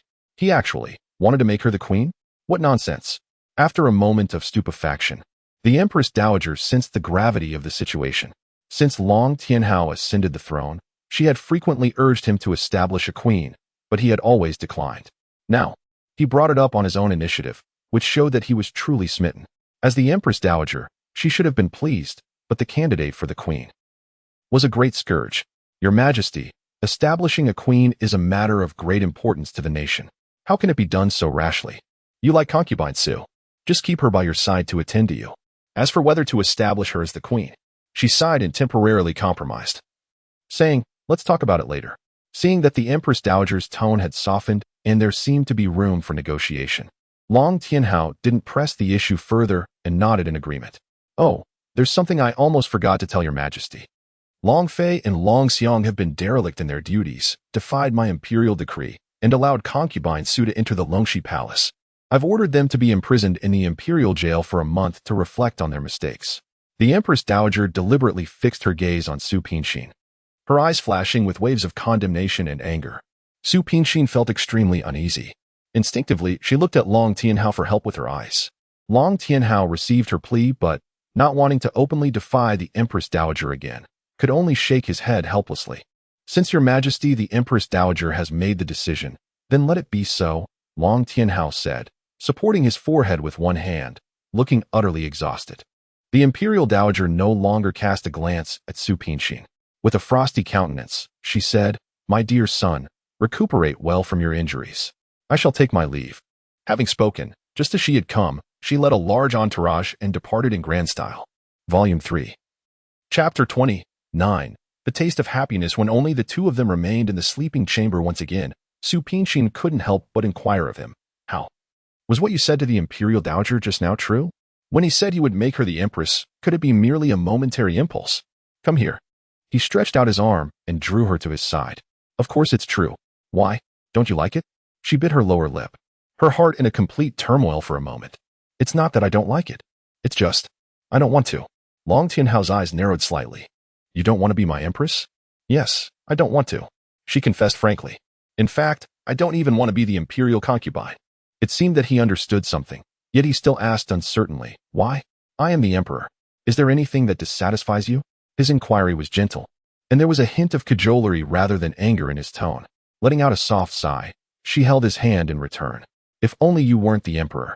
How, tell me, have you ever been happy? I mean truly happy from the bottom of your heart? Long Tianhao was stunned by the question. He had never pondered over this issue before, whether he had ever experienced true happiness. Since his birth, he was crowned the crown prince. From the moment he became sensible, he began to learn all the talents a crown prince should possess, never slackening for a moment. Later, he ascended the throne as the emperor and was even more diligent in handling state affairs, maintaining this dedication for 25 years without fail. Such a life was busy, tense, and extremely empty. If it hadn't been for Su Pinxin's inquiry, he really wouldn't have realized that as the emperor of the Longlin dynasty, he had never had a single moment of true happiness. Thinking of this, his brows furrowed involuntarily, and his expression turned so gloomy that it was terrifying. Su Pinxin guessed the answer as soon as she saw his appearance. None, right? The world only knows that the emperor is the most exalted being under the sky. Yet they are unaware that he is also the most miserable. He has no freedom in body and no freedom in mind, she said, unable to suppress a tinge of pity. I don't want to be the queen or the imperial concubine. What I love is you, Long Tianhao, not your imperial status. I want you to belong to me forever. Shiner, disregarding his injuries, Long Tianhao excitedly pulled her into his embrace, kissing her hair. I knew you didn't love me because I'm the emperor. I promise I won't take any more concubines. Having you is enough for me. Su Pinxin understood his helplessness and knew that this was his greatest concession. Adjusting her emotions, she gently nestled her cheek against his hand. How? As long as your heart belongs to me, I can overlook everything else. Let's forget the previous unpleasantness and start anew, shall we? Start anew? Well, this time, you must cast aside your past perceptions to understand the real me. I will also set aside the shadow of Long Tianhao and step into your inner world. Her soft words, each syllable and each phrase, strongly shocked him. He remained silent, his fingers trembling as they lingered on her face. After a long while, he murmured hoarsely, So, the person I've known all this time isn't the real you? During these days, the me in front of you was a deliberately feigned one. She confessed her intentions to him. Firstly, I was afraid that my heart would fall for you. Secondly, it's because of my origin. Long Tianhao frowned in confusion. Your origin? He vaguely felt that someone had told him about it. You're not from this era. You come from the future. This was what she had said to him when he was in a coma. So he had heard it all. Su Pinxin stared at him, her body rigid. My special identity makes me afraid to love wholeheartedly. I don't know when God will take me back again. The pain of losing a loved one once had already shattered her soul. How could she endure it a second time? Long Tianhao understood, comprehending her well-intentioned efforts. Grief welled up in his heart, and his eyes instantly grew misty. No, I am the Son of Heaven. There's nothing I can't achieve. If I forbid you from leaving my side, no one can take you away, not even God. His overbearing words made her heart skip a beat. And at the same time, they strengthened her resolve. Yes, no one can take me away. If God doesn't allow us to be together, I'll wage war against God. This life and every life to come, I'll never leave you. Once the words escaped her lips, both of them were stunned. Although it was her sincere love for him, it also meant that she was forsaking all she had known in the past 2 decades, staying in this strange era devoid of kin and friends for him, and constantly facing the threat of death. Shiner. His throat constricted with a bitter taste, and his eyes welled with heat. This is the real you, isn't it? You go to any lengths for love, fearless and unreserved. Gently lifting her delicate, pointed chin, he declared with profound affection, I love you. A gentle smile curved Su Pinxin's lips. She knelt on the bed, reached out to encircle his neck, and nestled against him like a soft, fragrant jade. Will you be happy for me? In my presence, you don't have to be the emperor. Can we be like an ordinary couple in the mortal world? Yes. Yes, Long Tianhao responded in a low voice. Words failed him, despite the multitude of emotions within. He held her face tenderly and kissed her. Was this the taste of happiness? A wave of bliss washed over him, and his entire body was enveloped in a warm glow. Yes, this was happiness, and he finally possessed it. Volume 3. Chapter 30. Teasing. Thanks to the skilled medical treatment of the imperial physicians and the meticulous care of Su Pinxin, Long Tianhao's injuries healed rapidly. Logically, he should have been overjoyed at his recovery. However, at this moment, sitting on the dragon throne, he knitted his sword-shaped eyebrows and wore a pained expression on his handsome face, looking at Long Fei and Long Xiang as if seeking help. The two brothers, receiving their master's pleading gaze, shook their heads in unison, indicating their helplessness. What had left three grown men at their wits' end was the woman before them, holding a medicine bowl and smiling as sweetly as an angel. Your Majesty, stop making things difficult for Long Fei and Long Xiang. Be a good boy and drink the medicine. Such a scene had played out countless times in the Longxi Palace. Had one not witnessed it with their own eyes, they would scarcely believe that the most dreaded thing in the life of the emperor of the Longlin dynasty was drinking bitter medicine. Shiner. He tilted his head back slightly, trying his best to keep away from the inky, black medicinal liquid. Can I not drink it? It looks so bitter. Su Pinxin flatly refused. No, good medicine tastes bitter. You must drink it. She extended her delicate hand, bringing the medicine bowl a bit closer to him. Long Tianhao was so startled that he almost jumped up. No. Look, my wound is long since healed. Why do I still have to drink that bitter concoction? He had forced himself to drink the medicine during the previous days when his injury was severe, lest he upset Su Pinxin. Now that his body had recovered, he was determined never to touch it again. This is not bitter bile. The imperial physicians have said that although your wound has scabbed over, you lost a great deal of blood and your body is still weak. This bowl of medicine is to replenish your blood and nourish your qi, she explained patiently, feeling as if she were a kindergarten teacher coaxing a child to eat. Don't listen to those quacks. I'm perfectly fine, yet they prescribed me a whole bunch of remedies. One day, I'll have their heads. He vented his anger, shifting all the helplessness of being forced to drink medicine onto the innocent imperial physicians. Hearing his angry words, Su Pinxin finally believed that he was truly terrified of taking medicine, and couldn't help laughing even more heartily. Then you should drink the medicine all the more. Otherwise, how can you have the strength to take their heads off? Long Tianhao immediately put on an ingratiating look. Shiner, please have mercy and don't make me drink the medicine anymore. He raised his hand, pretending to swear. I guarantee that from now on, I'll follow your every word. Whether it's a major or a minor matter, okay? Oh no, here we go again. Long Fei and Long Xiang covered their foreheads with a sigh. Was this still their wise, sagacious, and versatile emperor? The more they looked, the more he resembled a hen-pecked husband. Fine. She laughed without a trace of guile. However, just when Long Tianhao thought he had escaped the ordeal and let out a sigh of relief, she declared firmly, but you still have to drink the medicine. What? Long Tianhao's face instantly fell. A faint smile appeared on Long Fei's stoic face, while Long Xiang couldn't hold back any longer and burst into hearty laughter. Your Majesty, there comes a day when you meet your match. Concubine Su doesn't give you any face at all. He laughed uncontrollably, leaning on Long Fei with one hand. Brother, our brothers have finally escaped the sea of bitterness. From now on, someone else will take over the arduous task of serving His Majesty to drink medicine. Long Fei was at a loss what to do with this younger brother and could only glare at him with his eyes, warning him to rein himself in. Long Tianhao felt embarrassed after being teased by Long Xiang in a joking manner. Gnashing his teeth, he said, Do you think you haven't stayed long enough in the imperial prison and want to go back for another month? No, I don't miss that place at all. Realizing the current situation, Long Xiang forced a smile and dared not say more.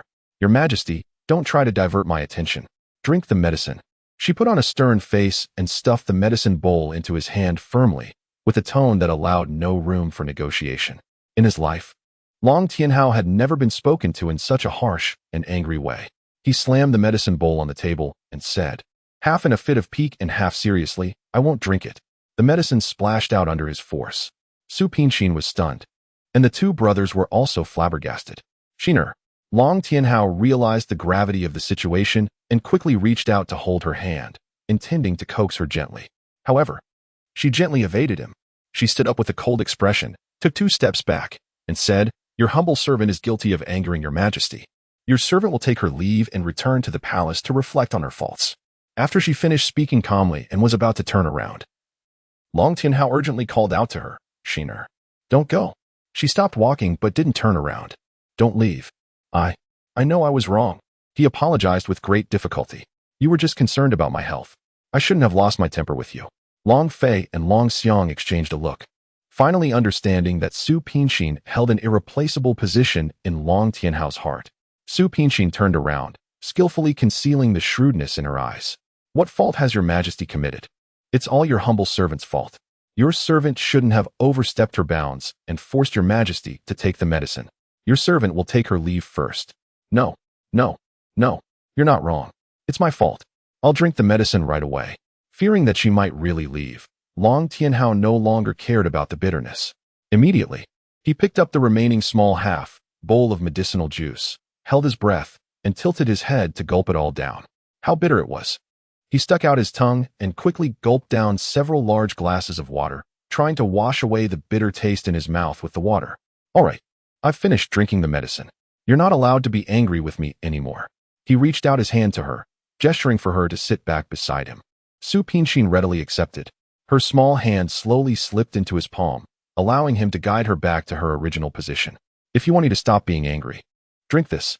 Like a magician, she produced another bowl of medicine. Just a sniff was enough to tell that it was from the same prescription as the previous one. Long Tianhao stared at her with his eyes wide open. You, how could you? A large part of the previous bowl of medicine was spilled. It was too shoddy. So, for the sake of your imperial well-being, I specially asked the imperial physician to decoct an extra portion. See, isn't it coming in handy now? She kindly explained it to him, but upon hearing this, he felt a splitting headache. You. He caught her gaze and saw the mischief in her eyes. In an instant, he realized that he had been tricked by her. The previous scene was clearly a ploy of advancing by retreating that she had staged. You tricked me? Yes, she admitted boldly, holding the bowl with both hands. So, do you want to drink it now? Tilting her head, she asked gently and tenderly. All of Long Tianhao's reluctance melted into tenderness at this moment. He took the medicine bowl from her hand and gave a mysterious smile. Volume 4, Chapter 31. Hidden anxiety. His smile sent a shiver down her spine, making her sense that there was some sort of scheme afoot.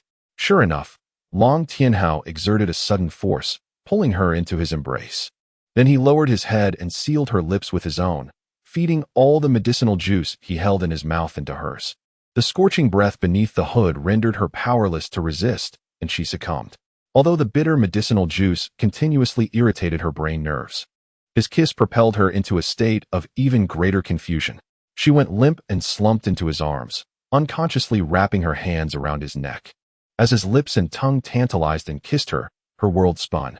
When the kiss ended, and he regarded her coquettish appearance due to lust with a playful look, she only then realized that she had kissed him in full view of everyone. Good heavens! This was so embarrassing. Su Pinxin blushed with shame and dared not raise her head again. Although she hailed from the 21st century, she wasn't so liberal as to kiss in public. How could this ancient man be more open than she was? Her thoughts didn't escape his notice. He smiled and tightened his embrace around her. Little one, are you blushing already? She buried her face in his shoulder and mumbled. You did this on purpose to make me look bad. Haha. Finally, he managed to regain a bit of face. Long Tianhao let out a series of hearty laughs. Stop hiding. They've already left on their own. Really? Su Pinxin hesitantly raised her head and looked around, only to find that the eunuchs, maids at the imperial presence, and the brothers Long Fei and Long Xiang had indeed disappeared. They are truly well trained. Evidently, you must often flirt with your concubines like this. Hearing the tartness in her tone, he couldn't help but raise a bitter smile. By heaven, apart from you, no woman could ever make me so out of control. Her eyes lit up. Really? Certainly. Ever since the first time I laid eyes on you at the hunting ground, there's been no room for other women in my heart. Exiner, you have no idea that long before I realized I was in love with you, you had already occupied my entire thoughts and soul. He stared intently into her glittering eyes, his face brimming with earnestness. A gentle curve graced Su Pinxin's red lips, and a wave of sweetness welled up in her heart. She was already content to receive his whole-hearted love. The doubts and unease about the future that had once lingered in her heart miraculously vanished at this moment. What if she didn't belong to this era? What she cared most about at this moment was his earnestness and deep affection, as long as they truly loved each other. Even if she was taken back in the end and couldn't stay with him, she would have no regrets. Exiner. She was suddenly jolted back to reality. Long Tianhao asked with concern, what were you thinking about? I've been calling you for ages and you didn't respond. A bit worried. He placed his hand on her forehead. I'm fine. She pulled his hand down, and placed it on her cheek. How, if I could choose? I really wish we had never fallen in love. Don't be in a hurry. Listen to me first. You're well aware of my origin. We originally lived in two different time spaces. I have no right to decide my own future. Although I once said that I would never leave you in this lifetime, I don't know if God will grant me such an opportunity. Moreover, I have no idea when I'll disappear from here, and even I myself can't prevent it. To be honest, I'd rather we had never met, at least in this way. You won't have to bear the pain of losing a loved one. Her soft hair cascaded down on his chest, and her eyes were so sincere. I've once experienced such pain. Tianhao's death once made me lose all hopes, and my mind almost shattered. If it hadn't been for you, I don't know how long I would have wallowed in the days of utter darkness. So, for your sake, I wish we had never fallen in love. But when love comes, who can stop it? I've refused and resisted, yet it's all in vain. I can't stop you from loving me.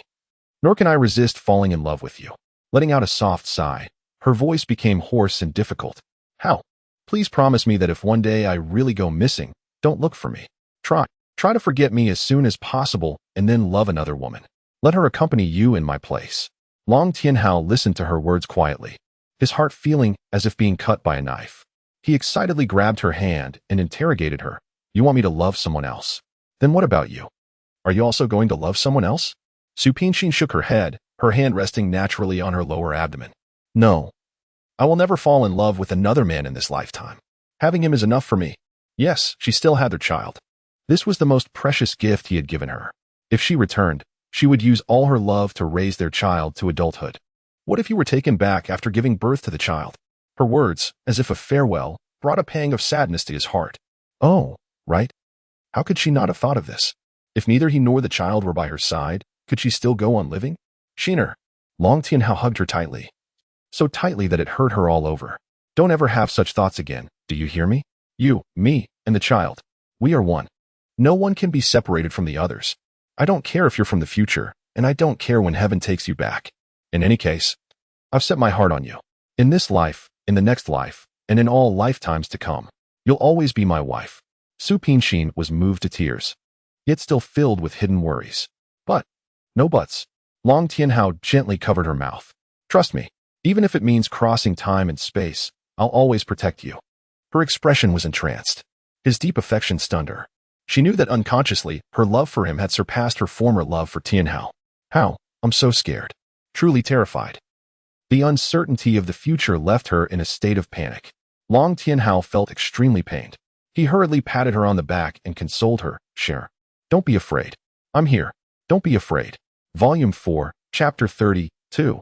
Letting go after some time, Long Tianhao's injuries had mostly healed. He resumed his busy days of attending to state affairs diligently. However, different from the past, there was now a Su Pinxin by his side. Every day, Su Pinxin would accompany him to the morning court. Then, she would patiently record the words and deeds of the monarch and his ministers behind the screen. After the court session, she would follow him to the imperial study. She would sort out the memorials for him, organize the files, and occasionally offer suggestions. She was like his imperial female official. Are you tired? Take a rest. After finishing reviewing the last memorial, Long Tianhao stretched and walked over to her. Because she was worried that he might not be able to bear the burden as he had just recovered from a serious illness. She insisted on sharing the state affairs with him. Unexpectedly, this seemingly delicate woman had wisdom and strategies no less than a man. She had spotted many political drawbacks that even he had failed to notice. Su Pinxin was bent over the table, carefully reading each file. When she saw Long Tianhao standing beside her, she gave him a charming smile. I'm not tired. I'll be done after reading these few files. Long Tianhao glanced at the mountain-like pile of files on the table. He felt extremely pained. He snatched the memorial she was reading from her hand and ordered, Stop reading. You're pregnant. You should rest more. Then he unceremoniously pulled her to the soft couch beside. Unable to resist him, Su Pinxin allowed him to embrace her. The two of them lay there, chatting. Sheener, I never thought you were so capable. It seems I underestimated you. Long Tianhao put his arms around her and said admiringly, It's nothing. She blinked her eyes and recalled her modern life.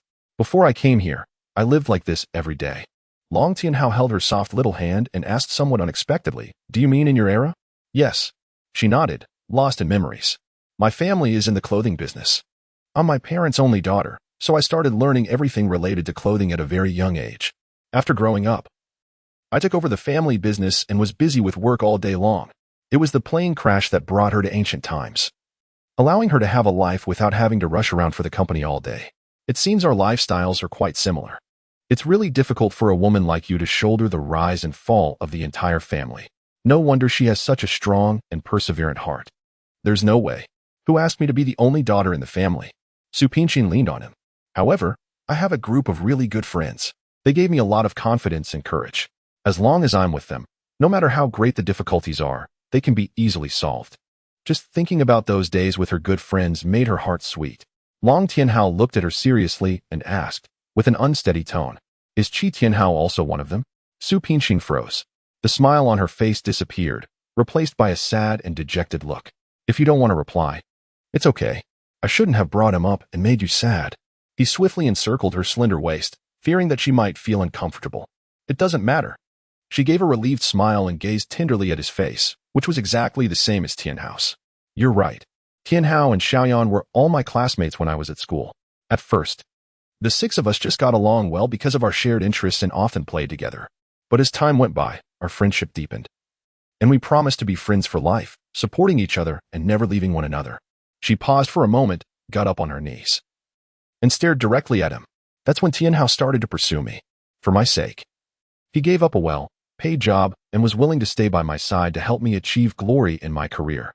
I understood his intentions, but I dared not accept his affection because of the heavy family responsibilities I carried. Until he died right in front of me." Su Pingshin suppressed the tremor in her voice and continued, "Only then did I realize that I had long fallen in love with him." Long Tianhao held her hand and sighed silently. He finally understood why there had always been a strong sense of contradiction and struggle in her eyes whenever they were together, and why there had always been a look of guilt on her face when they were at their happiest. "Then cherish him in your heart forever," he said sincerely. He no longer held any grudges against Qi Tianhao. He was touched by the way he loved her, a way of loving that only focused on giving without asking for anything in return. Really? Is what he said true? Isn't he always domineering in matters of love? He detected her suspicion.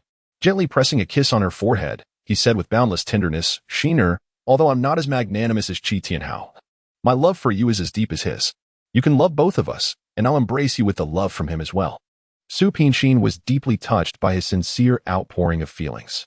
She got up and walked to the window, gazing into the far-off horizon. "In my heart, Tianhao has always been alive, not a moment has he left. But I know what I feel for him is no longer love but remembrance. How from this moment on?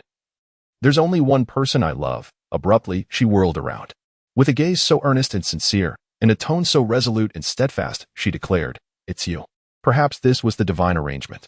From the moment she came to this era, from the moment they met in the hunting ground, it was predestined that he was the one who was in perfect harmony with her soul. Shiner, unable to contain his overwhelming ecstasy, Long Tianhao stepped forward and tightly embraced her. With infinite affection, he intoned, "My heart is not like a stone that can be turned easily." Su Pingshin also returned the embrace, whispering sweetly into his ear, "My heart is not like a mat that can be rolled up casually." Time always passes in a hurry amidst sweetness. Before they knew it, summer had arrived. One day, as soon as the morning court ended, Long Tianhao, as usual, took the sedan chair with Su Pingshin to the imperial study. Just as they passed through a corridor, they saw a group of young girls kneeling in the open square within the palace. Su Pingshin gazed at those timid girls, a hint of puzzlement creeping over her. She motioned for the coolie to halt and inquired of the young eunuch standing beside her, "Who are these girls?" The young eunuch lowered his voice and replied, "Your ladyship. They're the ladies participating in this year's imperial selection." Unexpectedly, as soon as the words left his mouth, Long Tianhao's face darkened instantly. "Xiaoxi," he called out to the chief eunuch in a loud voice. Then, in a low and frigid tone, he demanded, "What on earth is going on? Why was I not informed that this year's imperial selection was advanced?" Your Majesty," stammered Xiaoxi as he quickly dropped to his knees and kowtowed repeatedly. "Your servant deserves death." Long Tianhao thundered, "Whether you deserve death or not, I shall judge. First, explain the matter of these girls." Xiaoxi hung his head, not daring to meet the emperor's gaze, and quavered, "Your Majesty. It was the order of the Empress Dowager to advance this year's selection. How dare you conceal such a significant matter from me? You wretched dog! Do you even have me in your eyes?" Long Tianhao roared, his eyes aflame with anger. Xiaoxi was so terrified that he kept knocking his head on the ground, repeating, "Your servant deserves death. Your servant deserves death." Seeing that Long Tianhao was truly enraged, Su Pinqin stepped forward to mediate. Well, eunuch, she was only acting upon the imperial order. Your Majesty, there's no need to be angry with him. Humph. For the sake of your ladyship. I'll spare your head for now, Long Tianhao huffed, still seething with anger. Take him away and administer 30 blows of the court cane. After that, expel him from the inner palace and send him to work in the labor quarters. Several eunuchs shouted in unison, stepped forward and grabbed Ziazizi by the collar, and dragged him away while shouting that he would receive 30 strokes of the court cane. The palace maids kneeling on the open ground all stared in disbelief, and their already trembling bodies quivered like fallen leaves in the autumn wind. Su Pinqin glanced at Long Tianhao, feeling pity in her heart. She wanted to say something, yet in the end, she remained silent. Volume 4, Chapter 33, Court Affairs. As soon as they entered the imperial study, Long Tianhao sent away all the palace maids and eunuchs in the room, leaving only Su Pinqin to accompany him. Shiner, do you think I was too harsh on Ziazizi today? Long Tianhao noticed her expression at that time. Su Pinqin nodded. It was indeed too harsh. But I understand your Majesty's intention. Firstly, you want to let the Empress Dowager know that you're reluctant to hold the imperial consort selection. Secondly, you want to intimidate those young ladies to make them give up on you as soon as possible. Am I right? My little smarty, nothing can be hidden from you. He affectionately tapped the tip of her nose. Why bother? Why bother? Su Pinqin pretended to stroll around him and joked. Those young girls are all young and beautiful, with well-proportioned figures. It wouldn't be bad for your Majesty to select a few with good temperaments to enrich the harem. Long Tianhao's complexion changed slightly. He tried to tell whether her words were sincere, but only saw her smiling brightly. Are you serious? Of course I'm serious. She was truly sincere. She had watched many fashion shows, but this was the first time she had witnessed an imperial consort selection. Shiner, don't you still understand my feelings even now? Long Tianhao shouted anxiously. Heaven knows that his heart can only accommodate her alone. How could he allow other girls to disrupt their life? Su Pinqin let out a soft chuckle and swayed his arm gently, saying, Don't be so impatient. How could I fail to understand your feelings? The Queen Mother deliberately advanced the date of the imperial consort selection. There's only one purpose, which is to hope that you'll grow tired of me and take a fancy to new beauties. Since that's the case, why don't you just go along with her wishes? No way. Long Tianhao turned his face away. I've already decided not to take any more concubines. She turned his face back. How? These things don't matter to me at all. As long as your heart and your love belong to me. What difference does it make whether there are dozens of concubines in the harem now or hundreds in the future? All of them combined won't pose a threat to me. But the Queen Mother has put her heart and soul into organizing this consort selection. You might as well just pick a few as a formality to please the old lady.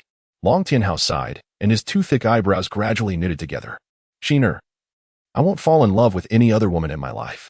If I force myself to take concubines for the sake of my mother, I'm afraid I'll ruin the lives of those young ladies. That's indeed a problem. We can't let a young girl's lifelong happiness be buried in this imperial palace. But the Queen Mother's attitude is so firm. Su Pinqin propped her chin up and thought for a moment. Suddenly, an idea flashed through her mind. Long Fei and Long Xiang, the two brothers, haven't gotten married yet, right? How about we come up with a plan involving them? She leaned close to Long Tianhao's ear and laid out her entire plan. The more he listened, the more tightly he frowned. Finally, he shook his head repeatedly. No. Since the founding of the Longlin Dynasty, no one has ever done things like this. Then let's start from now. I think it's quite good. This plan can be described as killing two birds with one stone. She grinned smugly. Long Tianhao hesitated. It's still inappropriate. Doing this to them will damage the dignity of the emperor. How her delicate hand twined around his neck, and her voice instantly became extremely charming. I've racked my brains to come up with this idea. Please just agree. Besides, only the two of us know about this. How could it damage the dignity of you? The monarch of a country? Unable to resist her coquetry, Long Tianhao was at a loss. After a long silence, he finally nodded reluctantly. Seeing him nod, Su Pinqin leaped up excitedly. The instinct for playing pranks that she had had with her friends during her school days began to resurface within her. Shiner. Long Tianhao hugged her. Seeing her excited look, he suppressed the last bit of hesitation in his heart. After this talent selection event is over, I'll issue an official imperial edict to confer the title of Empress on you. This matter had been brewing in his heart for a long time. Although it had been shelved by the Empress Dowager last time, it didn't mean he had given up. On the contrary, after they had handled state affairs together these days, he was even more determined in his thoughts. Only her intelligence and virtue were worthy of the honor of being the mother of the country. How? The smile faded from the corners of her lips. No, it can't be done. Why? He knew there must be a reason for her to say so. A trace of worry welled up in Su Pingshin's eyes. And she said in a solemn tone, I once perused some historical annals and understand that appointing an empress is a matter of great consequence to the state. The union of an emperor and an empress always involves political interests. Currently, among the concubines in the harem, consort Ning wields the greatest influence. Her father is a veteran of 3 dynasties and has remarkable military achievements, although you have deliberately or inadvertently weakened his military power since ascending the throne. He still commands significant sway in the military. If you were to make me the empress now, he would surely be disgruntled. It would be disastrous if he were to do something that undermines the foundation of the country. Long Tianhao's face darkened, and he said coldly, How dare he? Does he think he can threaten me with his military exploits? He doesn't have the audacity. Really? Su Pingshin didn't believe it at all and retorted. If you are certain of his loyalty, why have you been scheming to reduce his military forces? Aren't you just trying to prevent him from using his status as the emperor's father, in law, to amass power and control the army? He admitted that every word of hers was reasonable. However, as the emperor who ruled the world, how could he allow others to manipulate his marriage? If he dares to rebel, I naturally have ways to deal with him. Do you think I, the exalted son of heaven, would be afraid of a mere military general? Long Tianhao raised his eyebrows, and his domineering aura of reigning over the world was fully on display. But Su Pingshin was obviously not as optimistic as him. Perhaps a single general's coup may not be overly terrifying, but you have only recently ascended the throne, and the court order is still unstable. Once turmoil arises within the imperial family, there's no guarantee that those with ulterior motives won't take advantage of the situation. Have you forgotten the assassination attempt we faced outside the palace that day? Few people knew that they had left the palace, especially since they were traveling incognito. Those assassins clearly had their eyes on them from the start, which was why they launched the assassination attempt when the two were alone. This clearly indicated that there must be a traitor in the palace. Long Tianhao recalled that day's situation. The more he thought about it, the gloomier his expression became. In the end, he was so enraged that he slapped the table. Surely you don't expect me to make that lady Ning, who is always putting on airs and abusing power, the empress. Su Pingshin quickly grabbed his hand and consoled him. There's no need for that. Judging from the current situation, it's best to maintain the status quo. When General Ning grows old and loses his prestige, you won't have to worry about anything. I'm afraid that while I'm willing to wait, those court officials won't, and neither will the Empress Dowager, he said angrily. Moreover, his gaze fell upon her exquisitely beautiful face, and his eyes grew unusually profound. I don't want to wrong you. Although emperors throughout the ages had been surrounded by a multitude of concubines, he only wanted her. In this cold and desolate imperial palace, only she could bring him boundless happiness and warmth. How could he bear to let her suffer any injustice? However, Su Pingshin didn't care at all. Her eyes sparkled, and a gentle sweetness welled up in her heart. I don't feel wronged. How? I've said before that I don't need titles like Empress or Imperial Concubine, because your sincere love is the only thing I desire, and I've already obtained it. Long Tianhao took her delicate hand and gently stroked it against his cheek. With a tone full of remorse, he said, compared with Qi Tianhao, I truly feel ashamed of myself. He could abandon everything he possessed for you, yet I can't even make you the Empress. Hearing this, a pang of sadness welled up in her heart. This is not comparable. You are from different eras, and your respective identities and backgrounds are also distinct. No matter how much Tianhao has sacrificed for me, it's merely a matter of his personal gain and loss. But you are the emperor. Every one of your actions is related to the safety of the nation and the well-being of the people. You have no right to be selfish. During the days when she assisted him in handling state affairs, she had deeply understood the heavy responsibilities a monarch must bear. Since she had fallen in love with him, she would never flinch. At any time, she would unhesitatingly shoulder the country's mission with him. Volume 4, Chapter 34, The Imperial Consort Selection. Under the pressure from the Empress Dowager, the Imperial Consort selection was accelerated. Meanwhile, Su Pingshin also started to make preparations according to the plan she had discussed with Long Tianhao. One afternoon a few days later, Long Tianhao summoned Long Fei and Long Xiang to the Imperial study for a conversation.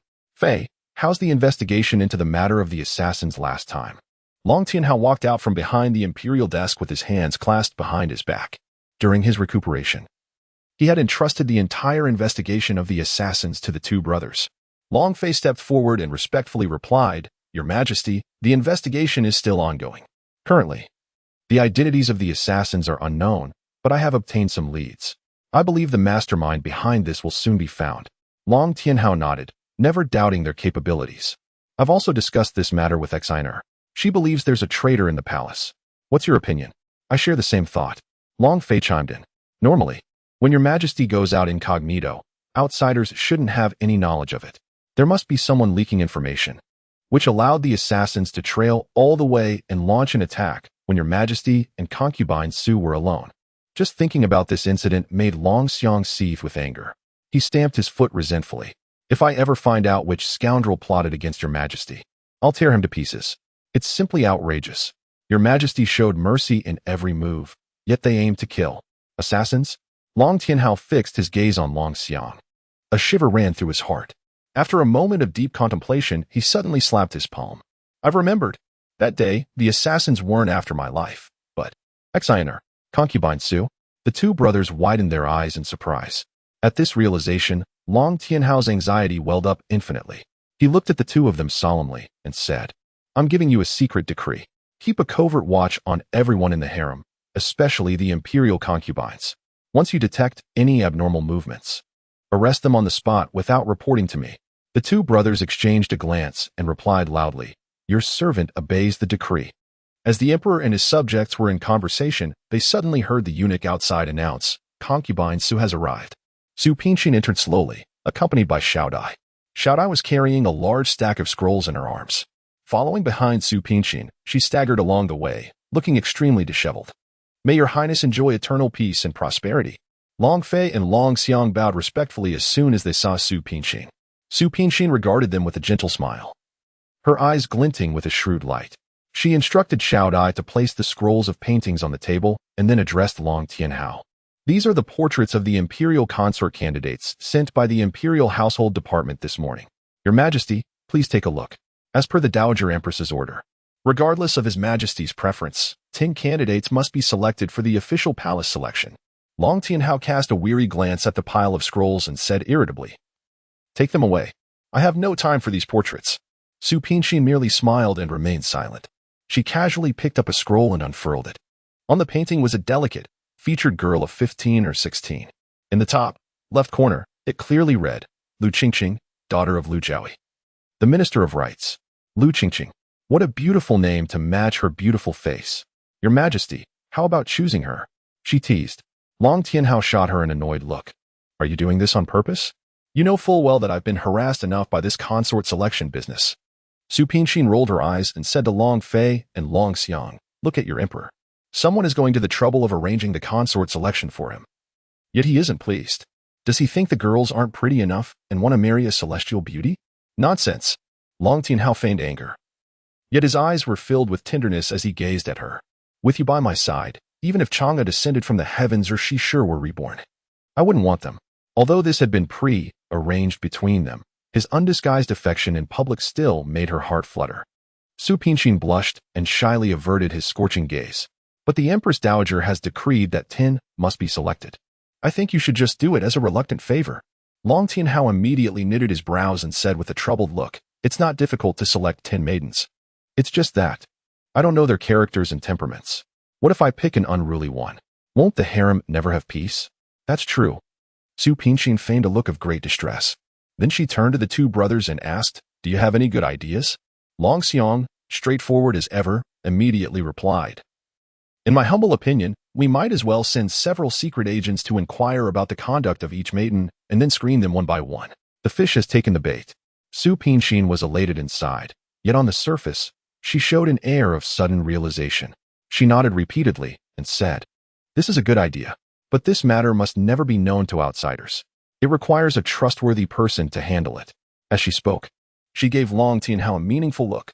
Long Tianhao received the hint, but still hesitated for a moment before heaving a long sigh. This sigh immediately caught the attention of the two brothers. Long Fei bowed and asked tentatively, Is your Majesty troubled by the choice of the person to handle this errand? Long Tianhao turned his back, somewhat afraid to face these two loyal subordinates who were like brothers. However, having promised Exiner beforehand, he had to brace himself and continue the act. You two are the only ones I truly trust. I can only rest assured when entrusting this matter to you. But you are already taking on the position of the commander of the Imperial Guards, and now you are also responsible for investigating the assassin.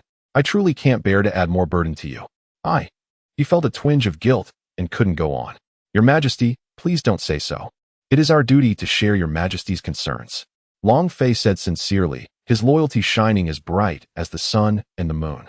Long Xiang also slapped his chest, looking heroic and fearless. Your Majesty, leave this matter to us brothers. We will surely select some virtuous and talented concubines for your Majesty. Long Tianhao was deeply touched. For a moment, he felt rather reluctant to deceive them like this.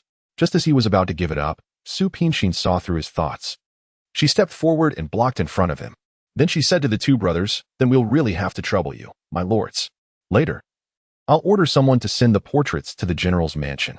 There are details of the ladies on the portraits. You can verify each of them clearly. Remember, they must be the best in your eyes. After Long Fei and Long Xiang left, Long Tianhao seemed extremely uncomfortable.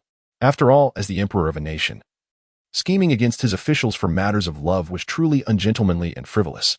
So, he sat in the chair gloomily, saying nothing. Su Pinxin naturally understood his mood. She sent the maids and eunuchs to sit beside him on the dragon throne. Are you angry? Long Tianhao remained silent, his eyes fixed intently on the distance ahead. Don't be angry. She playfully turned his face towards her and gently wrapped her small hands around his neck. Long Tianhao forced a wry smile and gently tapped the tip of her nose. I'm not angry. I just think what we're doing lacks propriety. Moreover, matters of the heart cannot be forced. What if none of the consort candidates are compatible with them? Don't worry, she blinked her eyes. During this period, I'll closely observe their behavior. If there's any sign of change, it means they've fallen in love. What if there isn't? He continued to voice his doubts. Given their loyalty, they'll truly do their best to select concubines for me. Su Pinxin reached out to smooth the creases on his brow and said with a beaming smile, please, stop frowning. If worst comes to worst, you can just marry a few more wives. I'm not even sad about it. Why are you so distressed? He didn't know whether to be angry or laugh at her remarks. In the end, he simply picked her up horizontally and walked out of the study. Where are you taking me? She looked up at him. He flashed a mischievous smile, his thin lips curving into an alluring arc. The execution ground. Eh? Su Pinxin was stunned. Of course, the so-called execution ground that Long Tianhao mentioned couldn't be a real one. Instead, it was the brocade bed in Fengxiao Palace where the two of them would share an intimate moment. Volume 4. Chapter 30. 5. The plot as Su Pinxin had anticipated, matters progressed smoothly. During the process of secretly investigating the characters of the consort candidates, Long Fei and Long Xiang truly fell in love. After Su Pinxin noticed the situation, she made Long Tianhao select the women they fancied on the day of the general election as planned. Under the pretext of inspecting future concubines, she arranged for these women to serve as attendant ladies in the imperial study. When the Empress Dowager saw that Long Tianhao didn't reject the imperial consort selection, she felt relieved and happily led a group of people to Wutai Mountain to offer thanks to the gods.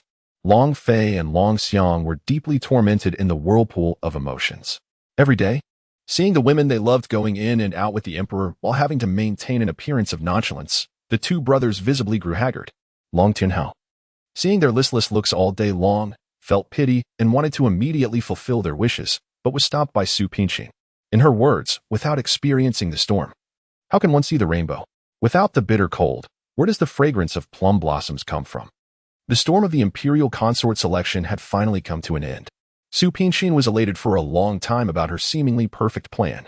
However, she didn't know that it was precisely because of her scheme that Long Fei and Long Xiang were plunged into pain, which in turn hindered the investigation of the assassins. Her life was about to face a great crisis. Before long, Su Pinxin was 5 months pregnant. Long Tianhao was afraid that she would be tired out, so he insisted that she stop helping with handling state affairs. Bored to the extreme, she could only while away her leisure time by teasing the silver fox or strolling in the imperial garden every day. One day, just as usual, after seeing Long Tianhao off to the morning court, Su Pinxin, accompanied by Xiao Dai, came to the imperial garden for a walk. My lady, I heard that the Empress Dowager is about to return to the palace, Xiao Dai said as she supported Su Pinxin and walked along. Really? She arched an eyebrow and asked nonchalantly, why so soon? She hasn't been at Wutai Mountain for long. I'm not sure either. Xiao Dai pondered briefly and said, however, there are rumors that the reason the Empress Dowager returned in such a hurry is related to the matter of the emperor establishing a queen. Establishing a queen? She was slightly taken aback, recalling the previous conversation with Long Tianhao on this matter. Could it be that he still hasn't given up? She guessed right. Long Tianhao indeed hadn't given up. On one hand, he secretly ordered people to keep a close eye on General Ning's mansion. On the other hand, he was secretly preparing for the matter of establishing a queen. Just a few days ago, he publicly revealed to the ministers his intention to make Su Pinqin the queen. Except for Fengxia Palace, which was kept in the dark under Long Tianhao's strict order, the entire Longlin dynasty was in an uproar. The former court ministers bombarded Long Tianhao day after day with references to ancestral family laws and court regulations. The concubines in the harem, not daring to provoke Long Tianhao, were secretly heart-broken and formed an alliance in private to curse Su Pinqin. And the Empress Dowager, who was far away at Wutai Mountain, also rushed back to the palace in a hurry to stop Long Tianhao from establishing a queen. Su Pinqin entered a pavilion and sat down on the stone bench. Have you heard who the emperor intends to make the queen? Xiaodai shook her head. I don't know. Everyone seems to know, but just won't say. She looked at Su Pinqin, and her eyes suddenly lit up. I guess it must be your ladyship. Su Pinqin tapped her little head and scolded. Don't talk nonsense. If this gets out, we'll be in big trouble. The struggle for favor in the harem is truly a terrifying thing. But I'm not talking nonsense, she said rather aggrievedly. Your Majesty dotes on your ladyship so much. If he doesn't make your ladyship the empress, then whom will he make? Su Pinqin sighed. You're still young and don't understand many matters in the court. The appointment of the empress doesn't depend on the emperor's preference. Every time she thought of this, she couldn't help feeling sorrowful for him. A gust of cool wind blew over, and she shivered. Xiaodai, I'm a bit cold. Go back to the palace and fetch me a cloak, she ordered. Xiaodai responded and left. After sitting for a while longer, Su Pinqin felt her waist ache, so she got up and walked a few steps. Just as she reached the pillar, a man rushed out from outside the gazebo. He held a wooden stick and struck Su Pinqin's shoulder with lightning speed. Su Pinqin only felt a blackout before her eyes and then fainted to the ground, unconscious. At this time, Yongla and concubine Ning emerged from behind the rockery. Concubine Ning glanced at Su Pinqin contemptuously and then said to the murderer, You've done a good job. Now quietly throw her into the Thousand Carps pond. Be careful not to let anyone notice. I understand, your ladyship. The murderer nodded repeatedly, picked up Su Pinqin, and scurried away along the path. Yongla watched their departing backs and asked uneasily, Is Lisho reliable? Will he betray us? Your Highness, rest assured. He absolutely dare not betray us. A sinister smile appeared on concubine Ning's face. I've already asked my father to detain his parents. He knows what the consequences will be if he betrays us. Yongla nodded reassuringly. That's good. That bitch wants to be the queen, doesn't she? Let's give her a hand and send her to the palace of the King of Hell. Let her be the queen of the King of Hell. After saying that, the two women looked at each other and burst into laughter. The venomous laughter startled the birds in the garden and sent them flying in all directions. Volume 4, Chapter 36, Return, Part 1, In Modern Times. By the shore of Dream Lake, mournful and agonizing sobs emanated from the bedroom, causing those who heard them to feel a twinge of sorrow in their noses. A young and beautiful young woman tightly clutched a laminated photo in her hand and stared at the smiling face of the girl in the photo, shedding tears incessantly. Chen Xiaojun, who had just returned home from work, entered the bedroom and witnessed such a heart-wrenching scene. What's wrong? He threw down his briefcase and rushed forward, taking his beloved wife into his arms and gently rocking her. When Yin turned around and hugged him tightly, tears streaming down like rain. I miss Tianhao so much. And I miss Pinqin so much. I miss them so much. They had not yet recovered from the pain of losing Tianhao. And then Pinqin had also left them. Among the original 6 good friends, only 4 remained, and all that was left for them were wounds that were difficult to heal. Sighing helplessly, Chen Xiaojun patted her back and comforted her. Stop crying. The dead cannot be brought back to life. If they knew you were like this, they wouldn't rest in peace. Just like his wife, his pain was also heavy and profound. However, the dead were gone, and life had to go on. I know, but I just can't help it. Wan Yin sniffled, her heart aching painfully due to the untimely demise of her dear friend. Yan, don't be overly sorrowful. Find some time to have a chat with Xiao Ning and the others. Chen Xiaojuan's calloused fingertips gently caressed her delicate cheek, tenderly wiping away the tears at the corner of her eyes. Hearing this, Wen Yin seemed to recall something and suddenly perked up. There's something I want to tell you. The other time when I was chatting with Xiao Ning, she told me that she felt Pin Xin wasn't dead, and I often have this intuition too. We've never found Pin Xin's body. Could it be that she's really still alive? A bitter smile appeared on Chun Xiaojuan's face. Listen to me. Pen Xian's death was a great blow to each of us. Not just you and Xiao Ning, but me, Jing Jie, and Shai Ping were all equally broken. However, we can't avoid facing the reality because of this. Pen Xian died in a plane crash, which is why we couldn't find her body. You can't assume she's still alive just because of that. His words were so reasonable that they shattered her last glimmer of hope. Blinking her eyes, she weakly rested her head on his shoulder. Then let's pray that Pen Xian and Tian Hao can be like us back then, reuniting and falling in love in the next life. May they never miss each other again and live happily together. Chen Xiaojun didn't reply. He tilted his head and lovingly kissed her crimson lips, trying to soothe the pain in her heart through the kiss. Their love is a miracle. The regret of being unable to stay together in the previous life continues in this life. But can Tianhao and Pinxin also encounter such a miracle? At this moment, there came bursts of hubbub from the courtyard, disturbing the two people in the bedroom. Why is it so noisy outside? Wan Yin lifted her head and gazed out of the window, her expression stunned. The shore of Dream Lake is far from the urban area and has always been quiet. It has never been so riotous before. Let's go downstairs and have a look. Chun Xiaojun tidied up her scattered hair casually and embraced her as they stepped out of the bedroom. Just as they came downstairs, the maid, Aunt Wu, rushed over in a hurry. Sir, madam, just now my husband was fishing by the lake and rescued a drowning woman. She looks so much like Miss Pinxin. What? Wen Yin and Xiaojun were both startled. Wen Yin was the first to react. She grabbed Aunt Wu and asked excitedly, Where's Pinxin? Aunt Wu, tell me quickly. Is she all right? Is she still alive? Yin, let go of Aunt Wu quickly. Let her speak. How can she talk when you're so agitated? Chen Xiaojun gave Aunt Wu an apologetic smile and pulled back Wen Yan's hand. Sorry, I'm just too nervous. Didn't I hurt you? Wen Yin calmed down a bit, but her slightly trembling body could not conceal her inner excitement. Aunt Wu didn't mind. It doesn't matter. It's just that young lady. She hesitated to speak. What's wrong? The two of them asked simultaneously. She seems to be in a rather serious condition. She has been sent to the hospital for emergency treatment. When Yan's hope was instantly dashed, it was as if all the strength had been drained from her body. And she slumped limply in Chen Xiaojuan's arms. Outside the emergency room of Wen's hospital, two pairs of strikingly good-looking young men and women and a middle-aged couple were anxiously waiting.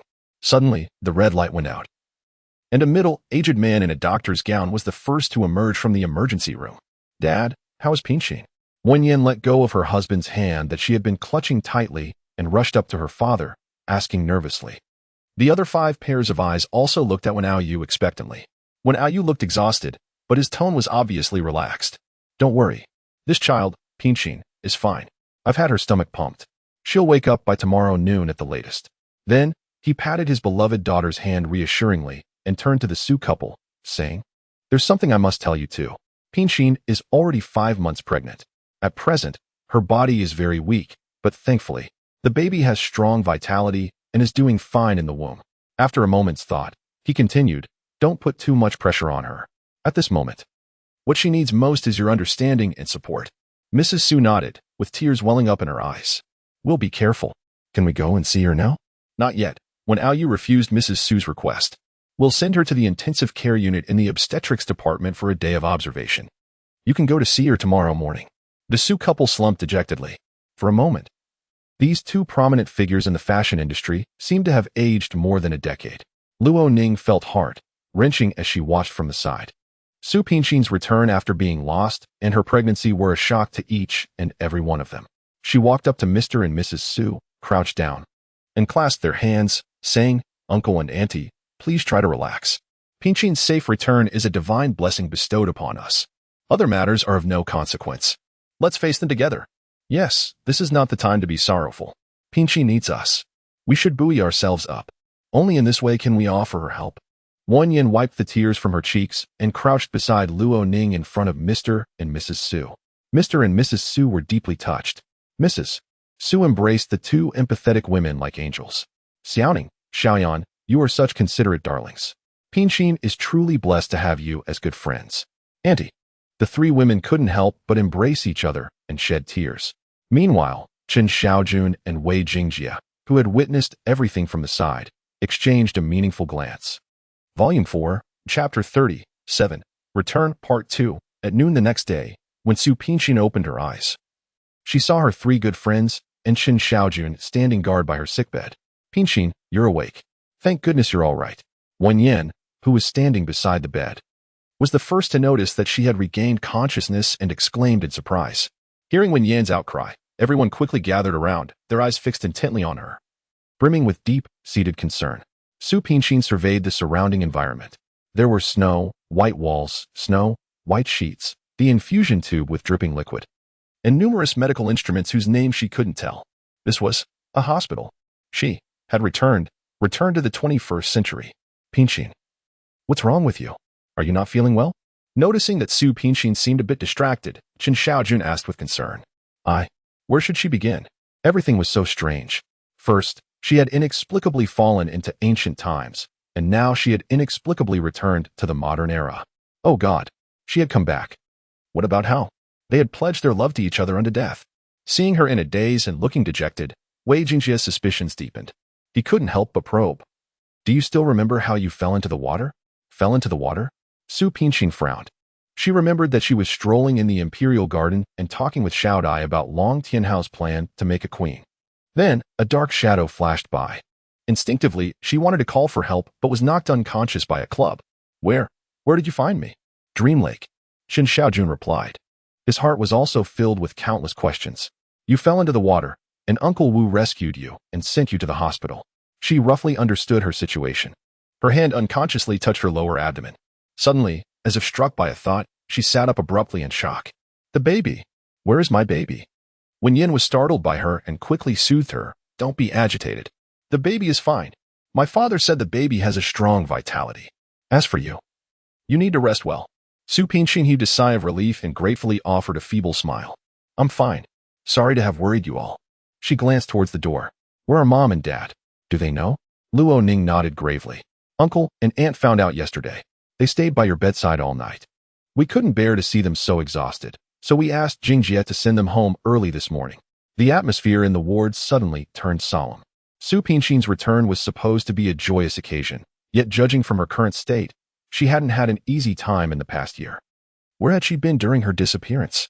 How had she managed to escape death? Why hadn't she contacted them despite being alive? How could she have fallen into Dream Lake out of the blue? Countless mysteries swirled in everyone's minds, yet when facing Su Pinxin, they couldn't utter a single question. They were afraid of stirring up her painful memories and worried that her fragile nerves in this sickly state couldn't bear it.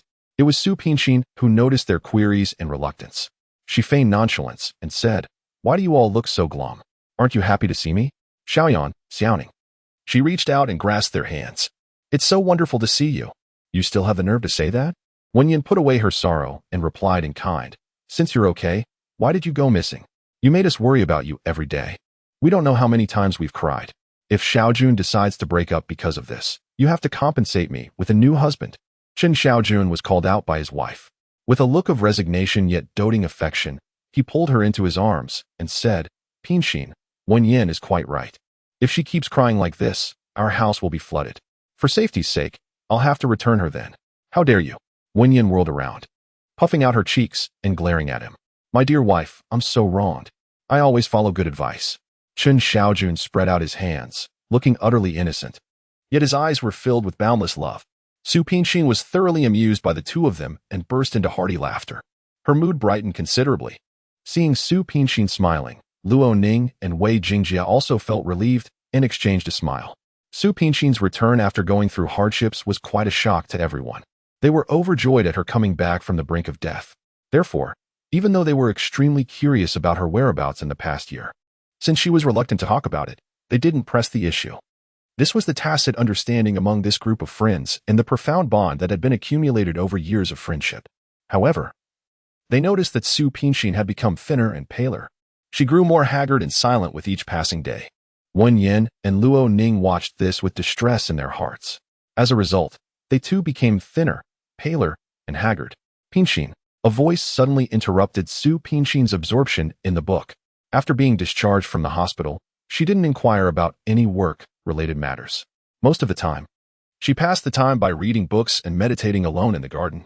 Hearing the call, she looked up from the book and saw Wen Yin, Luo Ning, and Qin Xiaojun walking towards her with smiles on their faces. Welcome. She gently inclined her head, gesturing for them to take their seats. Chen Xiaojun embraced Wen Yin and considerately pulled out a chair for her. Out of the corner of his eye, he casually glanced at the cover of the book in Su Pinxin's hand. A history of ancient China. It was this book again? He furrowed his brow in suspicion. Why was it that every time he saw her, she was always holding this very book? Pinxin, we've come to take you out for a stroll. Is there anywhere you'd like to go? Wen Yin grasped her hand and asked cheerfully. Go out for a stroll. This was the first time since her discharge from the hospital that they were allowing her to venture outside. Since when Ao Yu had demanded that she rest quietly and she had a history of going missing, her freedom had always been restricted. Did Mom and Dad give their consent? She placed the book on the table and her gaze flitted across the three of them in turn. She really didn't want to worry her parents anymore. When she saw her parents this time upon returning home, she suddenly noticed that they had aged considerably, which pained her heart for a long time. Don't worry. It was Uncle and Aunt who asked us to take you out.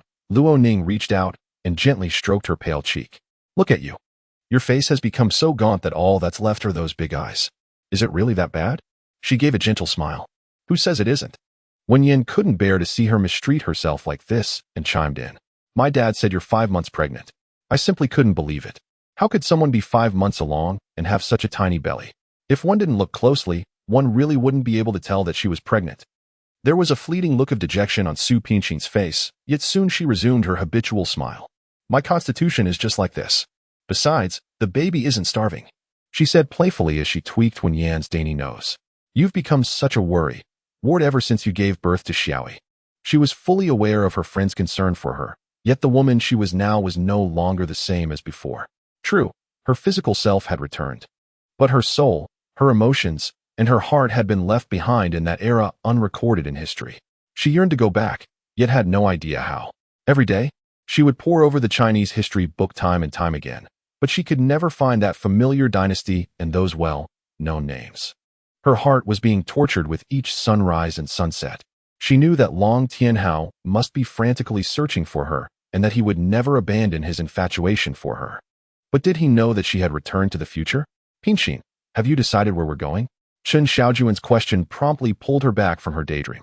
The smile faded from her lips, and a profound sadness clouded her beautiful and serene face. With a soft sigh, she gently uttered 2 words, cemetery. It was time for her to face Tianhao again. Ever since she had acknowledged her feelings for Long Tianhao, she had deliberately avoided thinking about anything related to Tianhao, simply to evade a sense of self-blame. Now that she was back, there was no point in running away. She believed that Tianhao's spirit in the afterlife would wish for her to be happy. Volume 4, Chapter 38, Passing 3 Trials, Part 1, After returning from the cemetery. Su Pinxin grew even more haggard and taciturn. Often, she would utter scarcely a few words throughout the entire day. In comparison to the blows she endured when Qi Tianhao had his car accident, this time the impact was evidently far more severe. Wen Yin and Luo Ning still visited the Su residence daily to accompany her, sharing with her some knowledge about infant care and prenatal education, which were the only things that interested her. Additionally, Chen Xiaojun secretly investigated the events during Su Pinxin's disappearance without others' knowledge. Yet he found no traces of her sojourn anywhere in the world, which deepened the doubts in his heart. Just like this. Days slipped by in an atmosphere as gloomy as a thick, sorrow-laden fog. Fortunately, Su Pinxin's belly grew larger day by day, and everyone's minds were focused on anticipating the arrival of the new life. What they didn't know was that in the Longlin dynasty, at this very moment, there was someone more anxious and pain-stricken than anyone else among them. In ancient times, at the Hugua Temple, on a night with a bright and clear moon, on the square of the Hugua Temple, 2 people sat cross-legged, facing each other. The surroundings were deathly still. Not even the rustling of leaves in the wind could be heard. Master, let's begin. Long Tianhao placed his hands between his knees and stared intently at the abbot of the Hugua Temple in front of him with blazing eyes. Sighing, the abbot still persisted in his feudal persuasion. Your Majesty, please think twice. Long Tianhao shook his head and resolutely declared, Master, don't try to dissuade me. If I can't bring back Exiner, the rest of my life will be meaningless. But Your Majesty, you are the supreme ruler of the country. What if? A country cannot be without its ruler for a single day. Before the abbot could finish speaking, Long Tianhao coldly interrupted him. A country cannot be without a monarch for a single day, nor can I be without Exiner for a moment. If I truly fail to return, the imperial edict for the throne succession has already been written, and a new monarch will naturally take over in due time. Amipa, this poor monk will do his best. Your Majesty, remember that 1 month from today, I will exert my power again to assist your Majesty and concubine Sue in returning to the court. After speaking, both of them closed their eyes simultaneously. The abbot looked up at the sky and channeled his energy with both hands. Suddenly, a blinding ray of light emanated from the full moon in the sky and shone directly upon Long Tianhao. After the time it takes to burn an incense stick, Long Tianhao vanished with a whoosh, and the light gradually dimmed. In modern times, by the lakeside of Dream Lake. In the morning, when Yin and Qin Shaojun were having breakfast when Maid Wu rushed in a hurry, she gasped for breath, and her voice changed. Sir, madam, my old man has rescued someone by the lake again. When Yin walked over, patting her on the back to help her catch her breath, and asked, what's wrong with him? Don't be anxious. Take your time to tell us. He looks so much like young Master Tianhao. Good heavens. She must have been possessed by evil spirits. Otherwise, why would she keep encountering such strange things? When Yin staggered and fell into the sofa, Qin Shaojuan's hand trembled, and his knife and fork dropped to the ground. When Long Tianhao regained consciousness, it was already noon. You're awake. When Yin, who had been sitting by the bed watching him for the whole morning, said with a smile. He truly resembled Tianhao. If she weren't certain that Tianhao is dead, she really would have mistaken him for Tianhao. Long Tianhao felt extremely uncomfortable under her gaze. Who are you? I'm your savior. When Yin said with a smug look. You fell into the dream lake, and it was my family's servant who rescued you. Long Tianhao nodded, got out of bed, and glanced around. He was astounded by the layout and furnishings of the room. Everything before his eyes was so extraordinary. Where am I? Could it be that he has reached that world? Why are you asking such a stupid question? Of course, this is my home. Wen Yin shrugged playfully. Upon hearing this, Long Tianhao angrily roared. Bold, impertinent. How dare you call me stupid? In this lifetime, he would only tolerate Su Pinxin, a woman, being unruly in front of him. Startled by him, Wen Yin got angry and didn't catch every word he said. Why are you being so fierce? I'm your savior. She roared back at the same volume. I'll give you a sum of money. He replied domineeringly and matter-of-factly. Wen Yin was truly enraged. Pointing at his nose, she shouted. Do you think having a bit of money makes you superior? I don't care about it. Humph, it's a pity that you have a face exactly like Tianhao's. But your temper is far worse than his. What did you say? Say it again. Long Tianhao sprang up in shock and grabbed her arm. Did he hear correctly? Did she mention Tianhao? The distorted expression on his face terrified Wen Yin. Her hand, grabbed by him, was both swollen and painful. Why, you let go of me quickly. I'm going to call the police. Long Tianhao still refused to let her go. He asked in a hasty tone, Whom did you say I look like just now? Say it again. Let go of me. Wen Yin was in such great pain that tears were almost streaming down her face. She shouted at the top of her voice, Shaojun, come and save me. Coincidentally, Qin Shaojun, who was standing at the stair, landing, heard his beloved wife's cry for help and rushed into the guest room in a flash. Let her go? He swung his fist at Long Tianhao. Long Tianhao instinctively dodged and released Wen Yin. Without saying a word, Qin Shaojun pulled Wen Yin behind him to protect her and eyed Long Tianhao warily. The sudden turn of events actually calmed Long Tianhao down. He bowed to Wen Yin and said sincerely, Miss, I was offensive just now. Please forgive me. I just want to know if the Tianhao you mentioned is Qi Tianhao? Qin Shaojun slightly furrowed his brows. Wen Yin looked at him suspiciously and asked, Do you also know Tianhao? These simple 7 words completely rekindled Long Tianhao's heart. He looked at them intently and said word by word, No, my name is Long Tianhao. I'm Xiaonu's husband. His words hit Wen Yin like an atomic bomb, leaving her dazed and motionless for a long time. Qin Shaojun was also shocked, but there was a glint of understanding in his eyes. Mr. Long, if I'm not mistaken, you should not belong to our era. His way of speaking, his attire and his mysterious appearance had given Qin Shaojun a pretty good idea. Shaojun, what did you say? Wen Yin hadn't yet recovered from the shock of learning that Long Tianhao is Su Pinxin's husband when Qin Shaojuan's words dropped like another bombshell. A glimmer of appreciation welled up in Long Tianhao's eyes. So you're Qin Shaojun. He had just heard Wen Yin call his name. You know me? Qin Shaojun raised his eyebrows slightly. Sheener often mentioned you all in front of me. He looked at Wen Yin. You must be Wen Yin, one of Sheener's close friends. Wen Yin gradually began to understand the situation. Suddenly, a surge of anger welled up in her, and without thinking, she lunged at Long Tianhao, pounding his chest with both fists. As she struck, she roared, You scoundrel! What on earth did you do to Pinxin? Do you know how miserable she is now? How could you treat her like this? Get out. Get out. You're not welcome in our home. You, Yin, don't be like this. Chen Xiaojun quickly stepped forward, pulled her into his arms, and soothed her gently. Be good. Calm down. Let's clarify the matter first.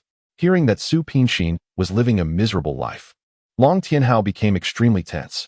He gasped, "What's wrong with Xiner? Please tell me." When Yin was still seething with anger, she let out a disdainful snort and turned her back. Chen Xiaojun, noticing Long Tianhao's anxious expression, understood that he truly cared deeply about Su Pinxin. Thus, he decided not to make things difficult for him anymore. Rest assured, Pinxin is fine. She's at home awaiting the birth of the baby. Her physical condition is just a bit weak, but generally okay. However, her mental state is rather poor. I assume it's because of you, Mr. Long. I want to inquire about what exactly transpired between you and Pinxin for now. I only have one question for you. Do you love Pinxin?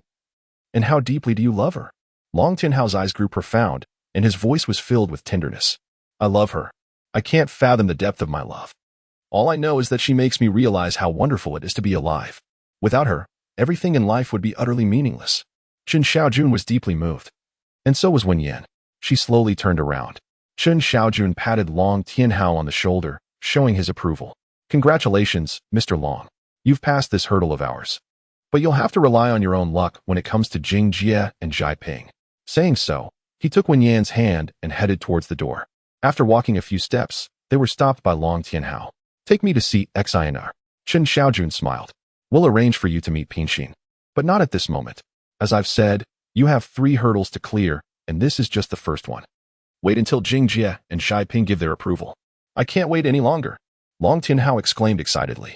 I've forsaken the empire and traversed time and space just to take Xinr back. Suddenly, he drew out the emperor's sword from his waist and pointed it at them. If you dare to defy me, don't blame me for being merciless. He didn't want to harm them. In fact, not seeing Xin was more painful than death to him. You'd better put away your weapons. You can't do anything to us here, Chen Xiaojun warned him seriously. Pinxin has suffered a great deal for you. If you want to take her away, that's okay, but you must show us your sincerity. He lowered his voice and said, You know the place you're going is somewhere we'll never be able to reach. You're essentially making Pinxin leave our lives forever. These words hit Long Tianhao hard, and the long sword in his hand dropped to the ground. After a long while, he looked at the two of them with a resolute gaze and said, I will gain your recognition. I will keep Xin by my side for a lifetime. Good spirit. Wen Yin imitated her husband and patted him on the shoulder. But it looked rather comical because she wasn't tall enough. Long Tianhao looked at them with gratitude. This kind of friendship, where they cared for each other and shared each other's burdens, was something he had never experienced before. He pleaded, Before I win Xin back, please take good care of her for me. The two nodded in agreement. Just as they were about to leave, Chen Xiaojun curiously turned back and asked him, Oh, I forgot to ask you. Which dynasty's emperor are you? The Longlin Dynasty. Volume 4, Chapter 39, Passing the 3 Tests, Part 2, that night. In the Chun family's living room by the Dream Lake, all 5 good friends, except Su Pinxin, gathered together, discussing the appearance of Long Tianhao. The Longlin Dynasty? After listening to Chen Xiaojuan's account, Ling Zhaiping frowned deeply. Is he kidding us? Although I'm not well versed in history, I know there has never been such a dynasty in China. Wen Yin mused intently. It can't be true, can it? He seems quite sincere.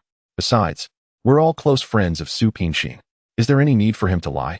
Although Wen Yin had only spent less than a day with Long Tianhao, she had deeply felt his love for Su Pinxin. Wei Jingjie and Luo Ning exchanged glances. Then, Wei Jingjie voiced the couple's thoughts. This whole thing is extremely strange. Since Pinxin came back, she's been like a different person and refuses to say a word. We have no idea who the father of the child is. We can't just blindly believe the words of a stranger, can we? Everyone fell silent, except that Chen Xiaojun suddenly stood up. After looking around at each person, he said solemnly, I believe it. Everyone's eyes turned towards him in unison. Have you noticed that since Pinxin came back, she often reads a book named History of Ancient China with a confused and blank look on her face? Just think about it. Could it be that she's trying to find the era she once visited in the book, but can't? Pinxin went missing due to a plane crash. At that time, the plane crashed in the Pacific Ocean area, and there were no islands nearby for survival. So, the only explanation is that she was taken to ancient times by a mysterious force. Everyone nodded. The long, cultivated tacit understanding and trust made them unreservedly believe in what Chen Xiaojun believed. After chatting for a while, Luo Ning seemed to think of something. She turned to Wen Yin and asked, "Is that Long Tianhao really very similar to Tianhao?" "Yes, he's just like a carbon copy." Wen Yin took her hand, with excitement clearly written on her face. "I thought Tianhao had come back to life when I first saw him." Luo Ning frowned, and her tone was filled with barely concealed worry. "Do you think Su Pinxin really loves him? Or is it just a kind of transference? Pinxin might be regarding him as a substitute for Tianhao." Her words threw everyone into disarray. After all, they were not the parties involved and couldn't be certain about what Su Pinxin truly loved. For a moment, none of the 5 people spoke, and they each sank into silence. Everyone looked in the direction of the sound and saw Long Tianhao still wearing the black robe he had come in. He stood on the corridor beside the stairs like a deity. His wise and sharp eyes were filled with the domineering and confidence of one ruling the world. Apart from the Chun couple, the other 3 were stunned. 6 pairs of eyes were firmly fixed on Long Tianhao's incredibly handsome face. Good heavens! How could there be 2 faces so alike in the world? The 3 of them exclaimed in unison. Long Tianhao descended the steps with a steady gait. His inborn regal aura allowed him to remain composed wherever he was. He walked up to the crowd and offered a faint smile. Xiana was not shallow. She knew what true love was. The crowd snapped out of their daze and finally understood why Su Pinxin was so infatuated with him. He understood and knew her better than all of her friends. Luo Ning smiled with relief. "It's a great pleasure to make your acquaintance, Mr. Long. I was being suspicious just now. You are indeed a man worthy of Pinxin's devoted love." Wei Jingjie quietly sized up Long Tianhao. His attire, mannerisms, and the regal air emanating from his entire being gradually made him believe in Long Tianhao's background. After everyone got acquainted with one another, he asked the question that everyone was eager to know. "Mr. Long, what exactly happened between you and Pinxin in the past year? Please tell us." Long Tianhao cast a glance around the crowd and then nodded gravely. Time slipped away bit by bit as Long Tianhao recounted his story. He told them about how he first met Su Pinxin in the hunting ground and how they were attacked outside the palace. He spoke of how Su Pinxin clung tenaciously to her love for him and remained unyielding, and how they confessed their love and pledged their lives to each other in Longxi Palace. He also mentioned the various obstructions and constant difficulties put up by the Empress Dowager, as well as the colluded frame up by concubine Ning and Yonghua. He told them every single detail of all the experiences he and Su Pinxin had gone through. "Shiner went missing. I searched the whole city frantically.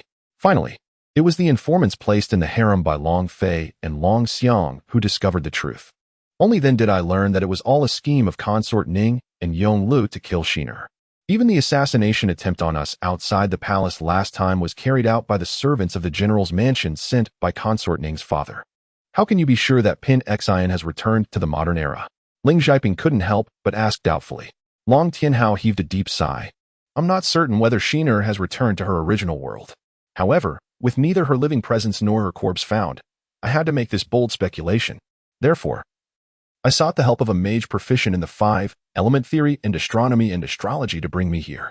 The mage will cast the spell again on the next full moon night to take Shiner and me back." After he finished speaking, the living room fell into a sudden silence. Everyone stared blankly at Long Tianhao.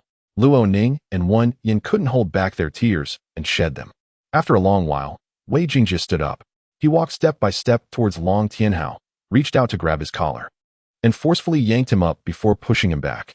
"Jingjie, what are you doing?" Wen Yin exclaimed and was about to rush forward to stop him. However, the others quickly held her back. "Don't go.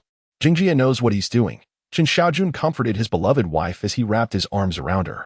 Wen Yin looked at them in confusion, only to see Luo Ning nodding slightly and Ling Xiaoping smiling enigmatically. Wei Jingjie fixed a sharp gaze on Long Tianhao and spoke with a frigid tone. "I couldn't care less about which country's emperor you are. Since you've married Pinxin, you should have treated her wholeheartedly. Yet, you've repeatedly let her suffer, and she even almost died at the hands of your other women." Before his words were fully uttered, his fist mercilessly landed on Long Tianhao's chin. Long Tianhao let out a dull groan and endured the blow head on. "This punch is what you owe Pinxin. You failed to protect her. And then, this one is for those 2 despicable women." Another punch was thrown at him. Long Tianhao staggered, and a trickle of blood oozed from the corner of his mouth. Seeing that, Long Tianhao gritted his teeth and stubbornly refused to fight back. Wei Jingjie's anger subsided significantly. He loosened his tightly clenched fist and delivered a punch with only half of his strength to Long Tianhao's abdomen. "This last punch is a warning. If you ever let Pinxin suffer the slightest bit of injustice again, even if I have to traverse through time, I'll track you down and beat you up." Long Tianhao wiped the blood from the corner of his mouth. Thank you. I swear by the spirits of all the ancestors of the Longlin dynasty that I'll never let Xianer down in this lifetime. He knew that he had passed the second test. Jingjie, you deliberately went easy on him. Ling Ziping, who had practiced kickboxing with Wei Jingjie since childhood, immediately noticed that Wei Jingjie had held back in his last punch. Wei Jingjie walked over and patted Ling Ziping on the shoulder. If you're not worried that the child in Pinxin's womb will be fatherless right after birth, then go ahead and beat him to death. Cut the crap. Ling Ziping waved away his hand and bantered, I'm a gentleman, after all. Such gory things don't suit me. As he spoke, he walked towards Long Tianhao, his face adorned with a gentle and harmless smile. Your Majesty the Emperor, he said, your love story with Su Pinxin is truly heart-rending.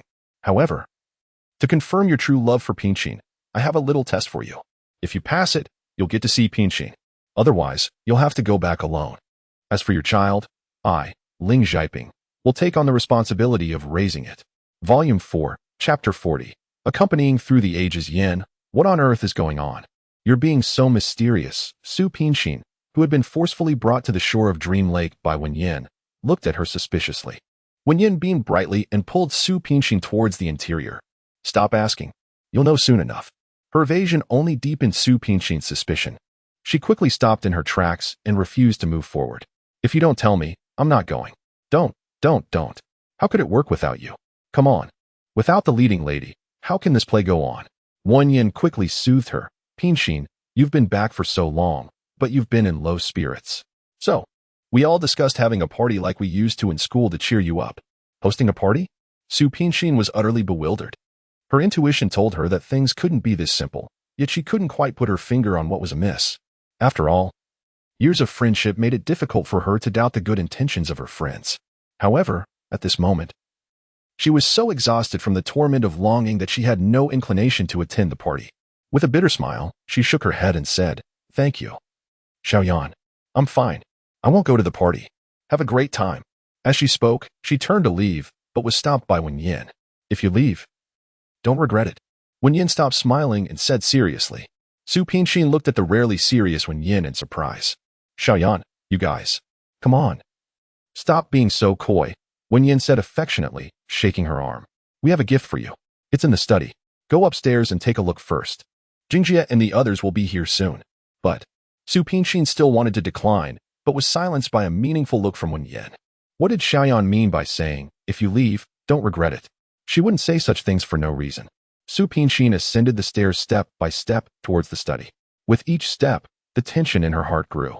The meaning in Wen Yin's words and the expression on her face seemed to be hinting at something, but what exactly was it? She couldn't fathom it. Upon reaching the study door, Su Pinxin's heart quivered inexplicably. She closed her eyes, took a deep breath, and gently placed her hand on the doorknob. Just as she was about to push the door open, suddenly, a force from within flung the door wide open. The handsome and charming face that had haunted her day and night came into her view. How? She murmured softly, her tone laced with doubt and uncertainty. How? Could it be him? Has he come to find her? Long Tianhao sharp, hawk-like eyes locked onto the pale yet delicate face before him. Sheener, you've lost weight. His hand caressed her face, and his dark eyes were brimming with intense longing. At his words, tears welled up in her eyes and started to flow uncontrollably. She grasped his hand in a flurry, looking him up and down in disbelief, and stammered repeatedly, How? Is it really you? Is it truly you? Is this not a dream? Not an illusion? Is it really you? Really you? A pang of sorrow welled up in Long Tianhao's heart. He reached out and pulled her into his embrace. Sheener, it's me, your Hao. I'm here to take you back. Su Pinxin pressed herself tightly against his chest, tears streaming down her face as she sobbed. I thought I'd never see you again in this lifetime. These past few months, the mere thought of losing him had brought her unbearable pain. Long Tianhao's eyes reddened.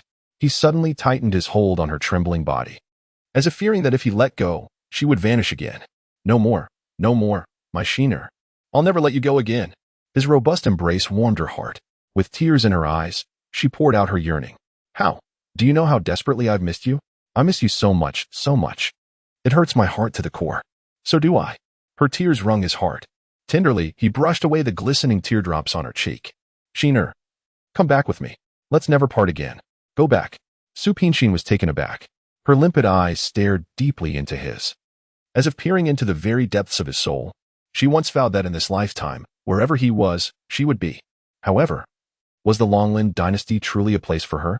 Could she really leave behind her family and friends, abandon all she had in the 21st century, and venture into a strange era fraught with countless intrigues and struggles? Long Tianhao, who held her tightly in his arms, sensed her inner turmoil. Hence, he fell silent, patiently awaiting her decision. For no matter what her choice might be, he would never forsake her. Time ticked away as they remained silent, locked in a gaze. The past year and more of their shared experiences flashed through Su Pingshin's mind like a slideshow. She loved him, and always had, loved his tenderness, his thoughtfulness, his domineering nature, and everything about him. Without him, life held no meaning for her. If she had to spend the rest of her life in emptiness, forever deprived of him, she would rather end her life then and there. Thinking of this, her tears flowed even more profusely. Cease your tears. Long Tianhao leaned forward and gently kissed away a newly welled up tear from the corner of her eye. Sheener, if you can't bear to leave this place, we won't return. He could forsake the throne, yet he could not live without her. What did he say? Su Pingshin forgot to cry and stared at him in shock. Her eyes wide, open. He was actually, no. She grasped his arm tightly and shook her head desperately. You are the emperor. The Longland dynasty needs you. Your subjects need you. You can't abandon your responsibilities for my sake. Then do you want me to abandon you? Long Tianhao asked agitatedly. Can you bear to see me sitting alone on that dragon throne, possessing all the wealth and power in the world, but unable to be with the woman I love? Every word he uttered was like a sharp dagger, piercing her and causing excruciating pain all over her body. She bit her lip, and her body trembled uncontrollably. Sheener, Long Tianhao stroked the long hair she had deliberately grown for him, and said with perseverance and determination, in this life and the next, wherever you are, there shall I be. These were the very words she had once spoken to him, and now it was his turn. Su Pingshin's heart was struck forcefully. With tear-filled and blurry eyes, she gazed at Long Tianhao. It was as if there was a lump stuck in her throat. After a long while, she said softly, How? I'll go back with you. Sheener? Long Tianhao looked at her in astonishment. Have you truly made up your mind? Before coming here, he had made up his mind that he must take her back. However, after he got in touch with Wen Yin and the others, he wavered, for he knew that this was her world, and only this world could offer her the freedom and the unrestrained air. Thus, he was willing to stay here for her and commence a new life. Su Pingshin gritted her teeth and nodded, feeling both desolate and relieved in her heart. How could she fail to understand what was on his mind? Nevertheless, he was no ordinary person. He was an emperor of a dynasty. In the Longland dynasty, countless commoners relied on him for survival. The nation's stability and the well-being of the people all rested on his shoulders. She could be willful and keep him in the 21st century, but then the commoners of the Longland dynasty would be plunged into great suffering. Could they live with a clear conscience while carrying such guilt? Sheener, Sheener. Long Tianhao kept calling out, his eyes filled with boundless gratitude and infatuation. She had given up everything here for him. Volume 4, Epilogue, Love in Longland Ancient Times, Longland Dynasty with the joint assistance of his friends and the abbot. Long Tianhao successfully brought Su Pingshin back to the Longland Dynasty. Sheener, it's windy in the pavilion. You're about to give birth. You can't catch a cold. Let's return to the palace early. Long Tianhao embraced Su Pingshin from behind. She shook her head and leaned into his embrace. They had been back for a month. That night, when she informed her parents and friends of her decision, what she saw in their eyes was not blame, but profound understanding and blessings. This somewhat alleviated the guilt she felt towards her parents. She knew that her friends would take care of her parents in her place, and that her happiness was what everyone truly cared about. What are you thinking about? You seem so lost in thought, Long Tianhao said as he removed his mink-lined cloak and draped it over her. His warm palm enclosed her icy little hand.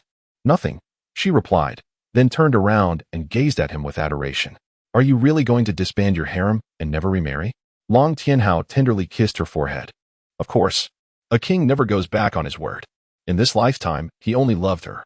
No matter how large the harem was, it held no meaning for him. There was no point in wasting those women's youth. A smile slowly spread across her face. Well then, I'd like to ask you for two people. Who are they? He frowned slightly. Su Pingshin took his hand and wrote two names on his palm with her finger. Your Majesty, have you forgotten? They're supposed to become the wives of our generals. Before her return to the court, Yongla and consort Ning had been demoted to commoners by Long Tianhao and banished from the capital. It could be said that the crisis around her had basically been resolved. Now, it was time to help the brothers Long Fei and Long Xiang win the hearts of the beautiful ladies. You always present me with difficult problems. Long Tianhao shook his head helplessly.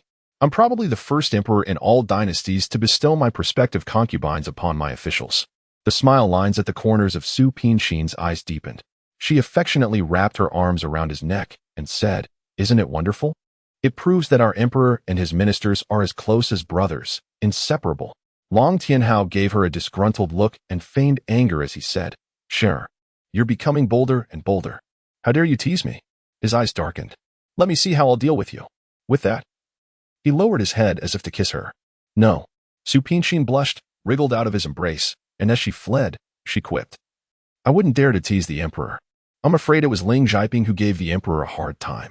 I heard he put the emperor through quite an ordeal." Shiner, Long Tianhao was extremely embarrassed. In his entire life, he had never been in such a predicament. To test his sincerity towards Su Pinxin, Ling Zhaiping took him to a nightclub. He was pestered by a group of heavily made-up women all night long, and even set a new record at that nightclub, being seduced by over 20 women but remaining unmoved. How did you know? It was so embarrassing that he had even lowered his pride to beg Ling Zhaiping not to tell anyone. Su Pinxin covered her mouth and giggled, "Your Majesty, don't ponder over it. Zhaiping didn't tell me." Since Ling Zhai only responsibly recorded the situation at that time with a camera and showed it to her later, this did not go against his promise to Long Tianhao. Poor Long Tianhao was schemed against, and still completely bewildered. "Shiner, you all ganged up to make fun of me." Long Tianhao was both annoyed and amused. Seeing the mischievous look on Su Pinxin's face, he couldn't help but grab her and take her back to the palace for a slow admonition. Su Pinxin, with a big belly, curtsied to him rather laboriously and provocatively smiled. "Your servant dare not. It's that your Majesty has astonishing willpower, comparable to the reincarnation of Lu Xiaohui." Long Tianhao took a swift step forward, stretched out his long arm, and pulled her into his arms. Leaning over, he murmured hoarsely in her ear, "I'm not Lu Xiaohui. I've never been Lu Xiaohui in front of you." "How?" Su Pinxin coquettishly scolded, and her face became even more charming due to shyness. Just then, Xiaodai walked into the pavilion holding a plate of pastries. "Your servant pays respects to your Majesty and her ladyship." She gracefully knelt down. "Get up quickly. Isn't it troublesome to pay respects while holding so many things?" Su Pinxin reached out to help her up. Just as she bent down, she felt a sharp pain in her abdomen. She couldn't help crying out in pain. "Shiner." Long Tianhao quickly supported her. "Your ladyship." Xiaodai put down the pastries and also went to support her. Both of them nervously looked at Su Pinxin. "I'm fine. It's just that my stomach aches a bit." She endured the pain and comforted the two of them. Long Tianhao supported her to sit on the chair and shouted in a fit of pique, "I told you to return to the palace earlier, but you didn't listen and insisted on being stubborn." Then, he loudly summoned the Grand Eunuch attending the imperial presence and declared, "Pass on my imperial edict. Prepare the imperial procession to Fengxiao Palace." Su Pinxin thought he was making a mountain out of a molehill. "I've told you I'm fine. Can you stop being so nervous?" "Alas." Shiner. Long Tianhao's heart tightened into a knot, and he repeatedly asked in quick succession, "What's wrong?" "Shiner, quickly tell me where it hurts. Could it be that you've disturbed the fetus?" Another sharp pain struck. Su Pinxin frowned tightly, and big beads of sweat oozed from her forehead. Long Tianhao was so panicked that he was at a loss. Just as he was about to summon the imperial physician, the equally anxious Xiaodai seemed to have noticed something. While wiping the sweat off Su Pinxin's face, she stammered, "Your Highness, I'm afraid you're about to give birth." "No, it can't be." A hint of fear appeared on Su Pinxin's face. "Quick, summon all the midwives and imperial physicians into the palace at once." Long Tianhao's face instantly turned deathly pale. Without hesitation, he picked up Su Pinxin in his arms and rushed towards Fengxiao Palace at full speed. After a day and a night of labor pains, Su Pinxin finally gave birth to a prince amidst the expectations of everyone. And when Long Tianhao, who had been waiting outside the bedroom, learned the news that both the mother and the child were safe, he was overjoyed. He officially issued an imperial edict to confer the title of empress upon Su Pinxin and abolished the harem. He relocated the concubines who had given birth to offspring to a villa outside the palace to spend their remaining years in comfort, while the rest were sent back to their hometowns according to their original places of origin. At the grand ceremony for conferring the title of empress, Long Tianhao, deeply in love with his wife, swore to all the subjects under heaven that he would love only the empress for his whole life and never take another concubine. From then on, the law of the Longlin dynasty stipulated monogamy, and those who disobeyed would be regarded as defying the emperor. 2 years later, Su Pinqin unexpectedly went into premature labor. Coincidentally, the Empress Dowager was present to save the lives of the mother and child. The Empress Dowager assisted Su Pinqin in giving birth, and a delicate baby girl was born. After that, this always overbearing Empress Dowager no longer targeted and picked on Su Pinqin, the only daughter-in-law, and finally truly accepted her. The story has come to an end, yet the love legend between the monarch of the Longland dynasty and a foreign woman has been passed down from generation to generation, remaining everlasting.